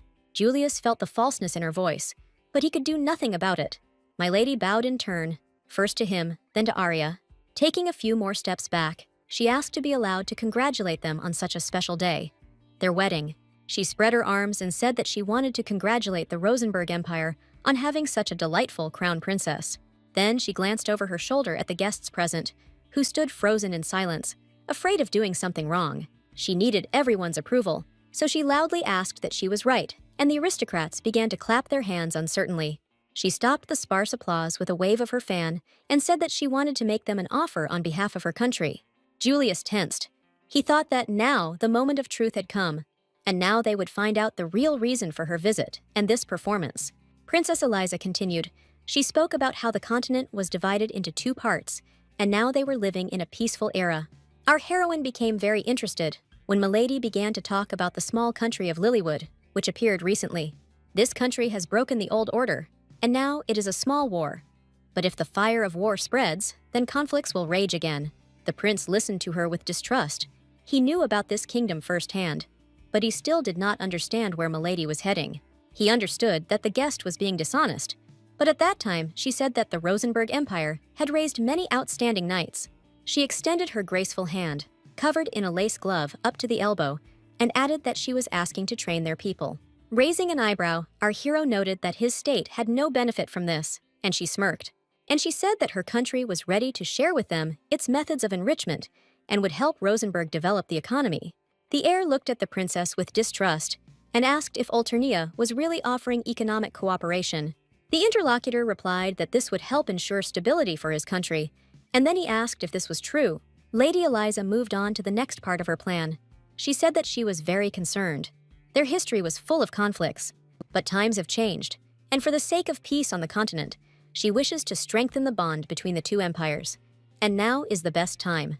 Then she also said that we need to unite our efforts, and on this solemn and high note, the princess finished her speech. She had timed her proposal very well. Almost all the aristocrats with weight in society were now in the hall. Her plan began to work. The nobility present here always craved enrichment and often envied their neighbors. She thought that under such circumstances, the prince would have no choice but to agree. Otherwise, he would risk starting a war. But she wasn't the only one who realized this. Julius also assessed his situation. This princess had driven him into a corner. Arya looked at the fluttering hair of the Princess of Alternia, but it was not they that caught her attention now, but the knight, the same silent man who accompanied Milady in defiance of all rules of decency. Julius told her that nothing would tarnish her, and he wished her to remain as dazzling as ever. At some point, Arya caught the gaze of this mysterious knight, and something completely elusive seemed so familiar to her. She herself did not understand what exactly was happening and why she so wanted to get to know this person better. Catching her attentive gaze, the knight lowered his eyes and even turned his head away so that no one would notice how he was looking at her. The prince looked at Arya a little worriedly. It was already time for him to leave, and she asked the knight if they had met before. Our heroine could not even imagine the rules that the Princess of Alternia established for communication with him, so she watched his reaction with genuine surprise and some disappointment. Lady Eliza, playing with her fan again, turned her head slightly in his direction and allowed the knight to speak. This permission sounded more like an order, but he obeyed and looked at Princess Arya. Then she saw his eyes. She could not confuse this color and cut with anything. Our heroine recognized it, although a shadow of doubt still stirred her mind. But the thing is, he remembered much better the moment they first met, as well as those circumstances. Arya was troubled by the discovery at that moment. She suddenly realized that he could not even say a word without Lady Eliza's order. She stared so intently at the unfamiliar knight that the guest, losing patience, waved her fan in front of her face.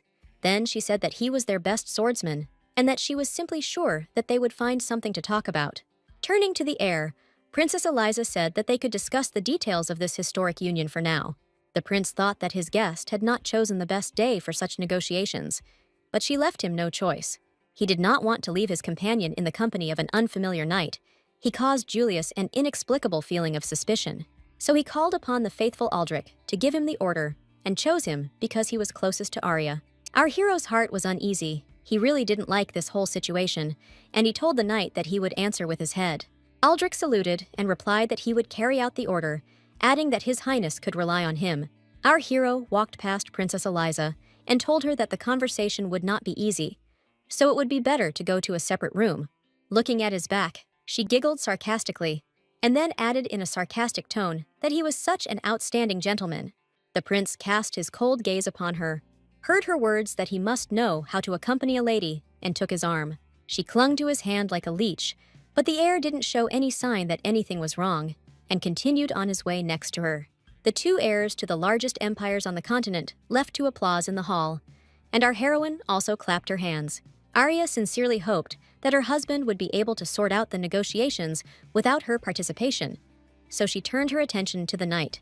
She was curious about the life of knights in Alternia, and decided to get to know it better, and maybe she would make friends that way, especially since it was the second item on her to-do list. So she approached the stranger and apologized first. Then she asked if they might have met on the outskirts of the city, and, remembering the rules of decency, she introduced herself. She started to say that her name was Arya Winterheart, but stopped herself because now her last name was Julius. The stranger from Alternia looked at our heroine with surprise and some distrust, and she asked to be called simply Arya. Stuttering a little from his gaze, she said that she was very glad to meet her, and he bowed in response and said a short word, yes. After this, he looked away and stood at attention, showing with his whole appearance that the conversation was over. She didn't expect such a reaction at all. This was the first time something like this had happened to her, and she didn't understand how to behave next. The first thing that came to her mind was to ask his name, since she had already introduced herself, but he refused to give it. Arya was at a loss to guess what could be wrong with a person if he showed his hostility to her so openly. Then her thoughts jumped to the point of making friends in high society, and she thought that today she probably wouldn't be able to do this. However, she did not want to give up. It was completely out of character for her, and she tried to approach him from a different angle. Looking into his face, she innocently asked if she had managed to offend him in some way. He couldn't ignore her question, so he answered in the negative, asking in return why she decided so. Our heroine lowered her head in embarrassment and honestly answered that she thought so because he refused to tell her his name. Unexpectedly for her, the knight decided to explain the situation to her. He told her that in fact he simply did not have a name. And to her surprised question as to why this had happened, he replied that there had never been any need for it. Then Arya said, almost offended, that this was impossible, because without a name, she wouldn't even be able to call the knight. This remark unexpectedly stirred up memories in him that did not often come to him, and when they did, he drove them away. He remembered that when he was about 10 years old, he didn't know exactly how old, he brought an elderly man a jug of water. His legs were always tied, and this hindered his movements, but he carefully approached the old man and placed the vessel next to him. He didn't pay any attention to the boy. He walked past and stretched out his bony hand to the sky. There were billions of stars in the sky, but one shone brighter than the others that day. The old man's hands shook, and he uttered only one word, Nazim. These memories always caused him incredible waves of despair, from which he could not escape. The knight began to feel sick. He only managed to repeat once again that he had no name, and then, covering his mouth with his hand, he rushed out into the street. The man's reaction left more and more questions unanswered, and she tried to stop him to finish speaking. She wanted to know what she did wrong, so she asked about it, but he just continued to slowly walk away. After taking a couple more steps, the knight stopped and, turning around, saw that she was following him, and he asked her not to follow him. In the fresh air, the knight stopped feeling sick, but he didn't feel any better, so he told her that when she was around, he couldn't breathe. It was a very strange statement, and she thought for a moment about how she could elicit such a reaction from people. She wanted to catch up with him and find out why he was saying such things. But at that moment, Aldrich appeared and grabbed her hand. The knight from Alternia ran away just in case, and did not see that his interlocutor was stopped, and he did not have to run away. Aldrich pulled his commander back into the hall, explaining as he went that the prince would kill him for leaving Arya unattended. The rest of the reception passed without incident, but the prince needed to relax a little, and he took a bath. But he couldn't help but think about his business, and the day that had passed. Today had been a particularly eventful day. He wanted so much to switch to thoughts about his wedding night. But instead, the visit of the princess from Alternia kept spinning in his head. He understood perfectly well that the details of the alliance that she voiced were too beneficial for his empire. As he got out of the bath, he continued to think about this topic, because if he refused her, it could provoke a civil war. The prince walked down the corridor in his robe and still thought about it. He replayed their conversation, trying to understand what Milady was trying to achieve. Having already approached the door of his chambers, he again began to think about his beloved, because no matter what happened, this should not affect Arya. Her beautiful image appeared before his mind's eye, and he slowly pulled the door handle towards himself. When at last the door opened, her image appeared before him in reality, and she was even more beautiful than he had imagined a moment ago. For a second, our hero froze on the threshold. He had been striving for this moment for so many years that he was now at a loss. It was only a momentary weakness. Arya, turning half-turned to him, mumbled something unintelligible, and then said, "Welcome back." But our hero wouldn't be himself if he didn't put on a little show before moving on to the sweet stuff. First, he fell to his knees. Then, closing his eyes in lust, he slowly began to lower his entire body onto the carpet. His head dropped with a dull sound, and his lover asked if he was all right, adding that it was not like him. Raising his head, he almost roared his question as to who had dressed her in that dress, and she replied that her mother and the maids had. While she was examining her outfit, her husband raised his thumb and, showing it to her, said that he would raise the salary of the servant who did this. He sat down and, throwing his head back, began to breathe theatrically heavily and said that he was so excited that he could not get up. When he asked her to help him, she replied that he was making fun of her because she couldn't even sit down in that dress, but she still gave him her hand to help, and he took advantage of this moment in a completely different way. He pulled her towards himself, and since she did not expect this, she began to fall down, tried to stay on her feet, but the prince also tripped her. Obeying all the laws of gravity, our heroine fell right into his arms, doing exactly what he wanted. Although her fall on the prince's lap did not affect her physically, she was morally annoyed by his maneuver. Ignoring her resistance, he said that she probably put on that dress specifically so that he would take it off. Arya blushed a little at this statement. This was not at all how she had imagined their wedding night. She asked sarcastically, "Who would do that?" But the prince did not answer. He pressed his lips to hers, and she fell silent. Arya pulled away from him, even turning away and covering her face with her hands. She wasn't yet ready for what would happen next. Julius didn't give her time for further resistance, much less reflection. He picked her up in his arms and carried her towards the bed. As they walked, he gently told her that she had done a great job today, with both the wedding and the reception, and Arya replied that that was exactly it. He really liked this moment when she, giving in to his speeches, became more accommodating and smiled. Carefully laying her down on the bed, he said in the same gentle and tender tone that she was entitled to a reward for her efforts. He spread her legs a little and positioned his knees there, then lifted the hem of her dress slightly. Desire filled every cell of his being. He could no longer delay. He threw off his bathrobe. Then, starting with her shoes, he set about freeing her from excess clothing, and managed to do this quite quickly. Our heroine got capricious again and told about her feelings, saying that the places where their skin touched were burning. Then Julius raised himself up a little on his elbows so that his beloved would not experience discomfort during her first time. His caresses were gentle, but at the same time insistent, so that her feelings began to open up. She began to enjoy. She thought she felt like she was melting and dissolving in him. She thought she should be scared. But that feeling didn't exist. Her whole body responded to his every touch, and Arya felt as if he had penetrated every corner of her heart. She surrendered herself to these sensations so much that she intuitively began to respond to his caresses. She stroked his hair and ran her fingers down his back. Now it was his turn to be surprised. She was not just responding to his caresses. She really wanted to please him, but he could not immediately believe in this miracle.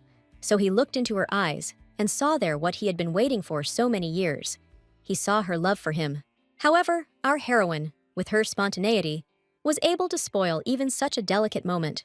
First, she stroked his ear and said that she had an interesting sensation. Then her fingers slowly moved to his hair and, tugging at his locks, she said tenderly that it was quite cute. Her almost childish behavior, although it surprised him, still threw him off his entire mood. And because of this, he became a little angry. Julius had personally written down on her to-do list the item of having a wonderful wedding night, and therefore did not want to disgrace himself. He reached out his hand to her face and asked her to be quiet, adding in a more gentle tone that she was always embarrassing him. His wedding ring sparkled in the light, and our heroine, realizing that she was being distracted by all sorts of trifles, asked for forgiveness. He said he would do better next time and made another attempt. And this time, he was in his best condition. His young wife felt all his power, but to her surprise, it was a pleasant sensation. After making a couple of smooth movements, he raised himself up on his elbows and, languishing with pleasure, told her that he had always dreamed of this. But she didn't want to talk anymore. She put her arms around his neck and hugged him tighter. She wanted to feel him with every cell of her body. All the thoughts of our heroes dissolved in each other's embrace, and they drowned with pleasure in the ocean of bliss. That night, Arya slept so sweetly, something that had not happened to her since childhood, and after waking up for a few more seconds, she did not want to open her eyelids. She blinked her sleepy eyes and saw him, her prince. At first his image was blurry, but it lasted for literally a second. She finally woke up and remembered the previous night, which gave her so many wonderful moments. She was pleased to see him next to her. He was still fast asleep, and she gazed at his beautiful face illuminated by the morning rays. Suddenly, she caught herself thinking that she absolutely did not want to get out of bed, but she would not refuse to continue. The mood instantly changed. Playfulness took over her thoughts. Giggling, she began her plan. At first, she ran her toes very gently over his calf, then more insistently, and when it tickled him, he stretched. Pressing her whole body against him, Arya giggled again, and the prince felt an overwhelming desire. She wanted it too. However, time is inexorable. Several months have passed since the wedding day, and now representatives of the two empires have met again. Rosenberg and Olternia signed a peace treaty, and many at court had high hopes for it. Princess Eliza was quite pleased with what had been achieved, but this was only part of her plan. Now she could move on to the next stage. Milady approached her knight and, placing her hand on his shoulder, informed him that he was staying in Rosenberg. She explained that he would be studying here, and she also ordered him to get close to them and earn their trust. Squeezing his shoulder hard, Princess Eliza looked towards Arya and added that he should then kill with his own hands. And with just a movement of her index finger, she announced to her nameless knight that he must kill Princess Arya. Life in the palace continued as usual. One sunny morning, our heroine woke up before her prince. After taking her morning shower, she sat down at the mirror to tidy herself up, and with her manipulations woke up Julius. Asking if she had woken him up, she advised him to sleep a little more, since he had worked late yesterday. Turning over onto his stomach, he looked at her and asked what about her, to which he received the answer that she couldn't. She had a schedule. His answer that he didn't want to discourage Arya. She looked at her reflection in the mirror and thought that this was too much. Waving her comb, our heroine asked in an angry tone what he meant. "I don't want to. Has he really forgotten how old he is again?" He continued to look at his young wife. He repeated once again that he did not want, but wanted her to stay next to him. Looking at the expression on his face, she guessed what the prince was getting at, but she understood that she didn't have time for it. Tapping his hair with a comb, she playfully asked him not to get carried away and called him to order. However, our hero wanted to seduce his princess so much that he grabbed her hand and the comb fell to the floor. She always looked attractive to him, but especially after her morning shower, and he didn't want to let her go. He began to kiss her hand tenderly, then lick it affectionately. He was ready to use various tricks, if only she would agree.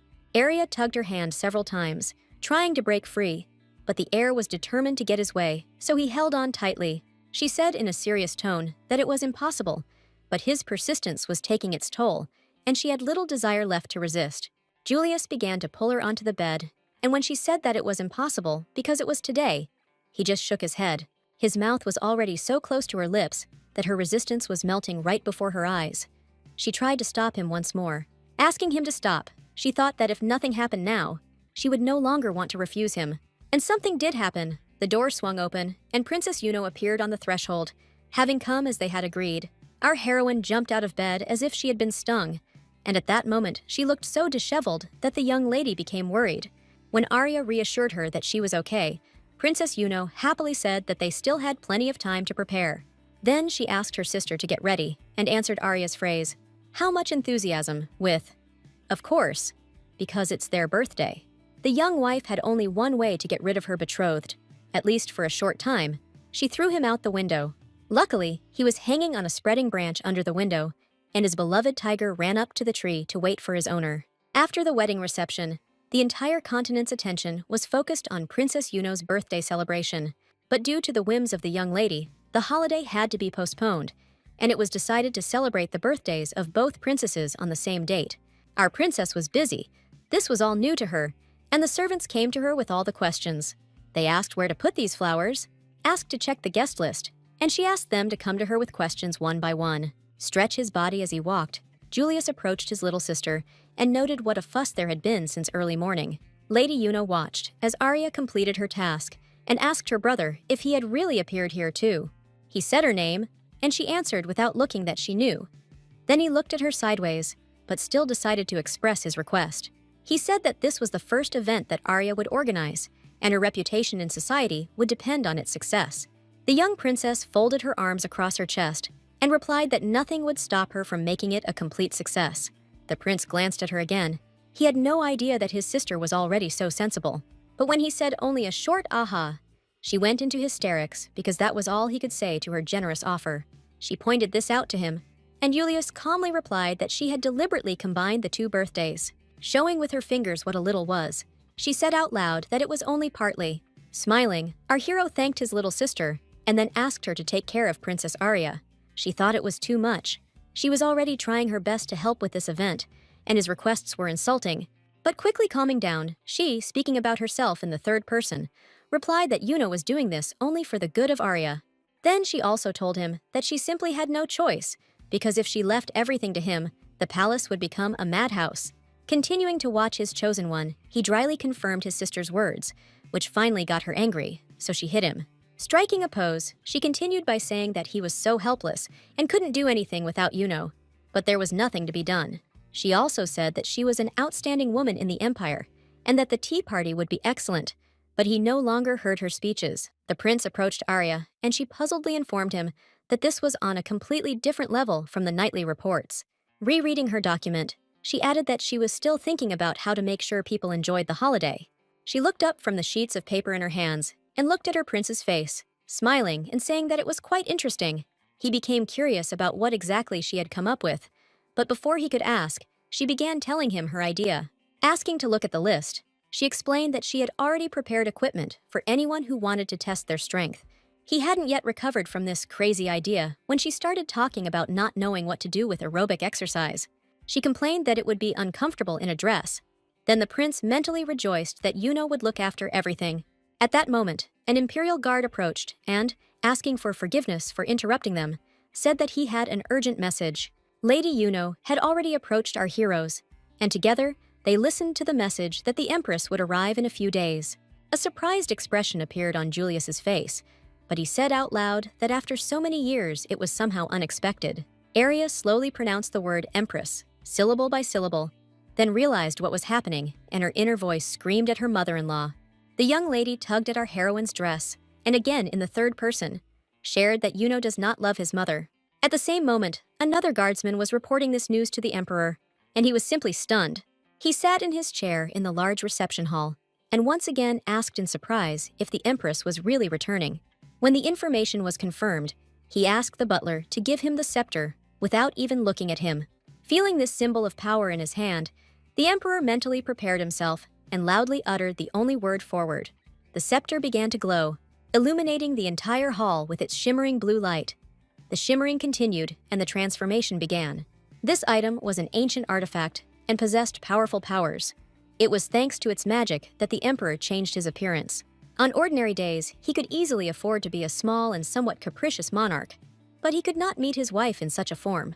Several days before the empress's return passed like one day, the emperor's family gathered in the audience hall. When the prince said that he could hear her heartbeat, Arya replied that she was nervous, since she had never met the empress before. Julius replied that the reason for this was easy to explain, since she was almost never at the residence. He explained that Rosenborg is mainly due to military conflicts, and therefore peace is equivalent to an unstable situation. He said that their mother is always on the move, both within the country and abroad, and all in order to observe the situation. This is reality, and although Mother developed her brand and became rich, it was not part of the original plan. When Arya pointed out that the rumors about the Empress being in charge of everything were true, the young lady added that she understood that perfectly well. Their little conversation was interrupted. The arrival of Her Majesty was announced, and our heroes turned their gaze towards the doors. Our heroine understood that the Empress rarely stayed in the palace for long, but she wondered why she had never met her. And now she saw an attractive middle-aged lady who walked towards them, stepping gracefully on her heels. If Arya hadn't known how old Julius was, she might have thought that this was just his older sister or cousin. She was distracted from her thoughts by the Emperor, who suddenly jumped off his throne and loudly called his royal spouse by name. She turned her beautiful head towards the throne, and then suddenly, Arya noticed that the children did not look like their mother at all. The Emperor spoke as if he was singing and said that the days of waiting for her had been too long and painful. Stretching out his hand, he continued in a sing-song voice that as soon as he saw her, all his suffering turned into a brief moment. He winked and added that he was very glad to have her back, and then sang a line from a popular song that she was his love and his soul. The last words in this chorus were that she was his everything, and the monarch was so pleased with his performance that he was glowing. But the Empress did not return to listen to the chants of her dear husband. She turned to her son. The Emperor was humiliated and was ready to speak out on the matter, but he felt that now was not the best time for a showdown. When our hero asked how long his mother had been back, she replied that she had only been back for a couple of days because of the situation with Alternia. His Majesty tried to attract attention to his person by offering the Empress a cup of tea and a rest from the journey. But she completely ignored her husband's words. She was much more interested in getting to know the young princess. Our heroine curtsied and apologized for not introducing herself immediately, but Milady asked her not to move. Arya couldn't even imagine why such a request was made, but the Empress saw exactly what she didn't want to see. The young Princess Yuno held tightly to her daughter-in-law's skirt, and it became clear to her that something had changed during her absence. The Empress was unable to show true emotions, so she turned around abruptly and only said that they had a good relationship. Raising her head proudly, she said that she would rest in her room today and finally asked not to be disturbed. After her departure, silence reigned in the hall, which was broken by the butler, who was worried about his master, who had fallen into despair. Arya said, a little upset, that her mother-in-law did not have the best opinion of her. Then the prince asked why she thought so, and he even began to say that there was nothing like that, when Princess Yuno's heart-rending voice interrupted him. Trying to hide her tears in her favorite teddy bear, the little girl said that since her mother had left, it would be better if she didn't come back. Our heroine squatted down and tried to calm the young lady down, and the prince suddenly asked if Yuno had ever spoken to her mother. The young princess began to have a real hysteria. She shouted to her brother that, of course, no, and that he was an idiot. While Arya was trying to calm Lady Yuno down, her brother also squatted down, and when their eyes were at the same level, he spoke. He said that Yuno would not understand his mother until he talked to her, adding that both he and his mother only understood when they were talked to. While our heroes worked together to calm the little girl, the Empress returned to her chambers all alone. The maids bowed and greeted her, but this was not the attention she expected when she returned. She entered her completely lonely, and most importantly, quiet chambers, the whole burden of disappointment falling on her shoulders. She was never allowed to forget who she was, that she was still Empress Anna Agnes Rosenborg. Laughing, she walked across the room, her soul no longer able to bear all the responsibilities that her mind and honor had imposed on her. Approaching the window, she pulled the curtains aside with a sharp movement and placed her fashionable hat on a small table nearby. She walked around the room and sat down at her desk, needing time to assess the current circumstances. An image of her daughter appeared before her mind's eye. She was a real angel in the most beautiful fresco. The empress began to rush around the room, constantly repeating the single word angel, and this image did not leave her. But at some point, she was haunted by the idea that she was trying to reconstruct the full picture that had been eluding her all along. Milady Anna tried so hard to restore the fresco that her mind gave her an image of her daughter with angelic wings, and next to her, a goddess. And no matter how they looked in her imagination, she now understood what she needed to do to try to fix what had already happened. She needed to get back her daughter, who hardly ever saw her. And, thinking about this, Lady Anne continued to empty her suitcase. The things she had brought back from her long trips were scattered across the floor, but she did not pay attention to it. Finally, she found what she had neglected her rest for. She got out the beautiful dress that she had bought for her daughter. Holding it in front of her eyes, she realized that she had made a mistake in the size, and her daughter would most likely not fit into any of the samples she had brought. At first, she thought that she should try to alter it a little, but she immediately realized that this was a stupid idea. Yuno had already grown out of it. The Empress remembered that she had also bought many pieces of beautiful fabric, and without thinking twice, she took them out of another suitcase. As she danced, she unrolled these silks and brocades around the room and thought that with these fabrics, she could sew the perfect outfits. She was so carried away that she completely failed to notice that the door to the room opened and guests appeared on the threshold. The two princesses watched what was happening for a few seconds in surprise. Then the young lady called her mother.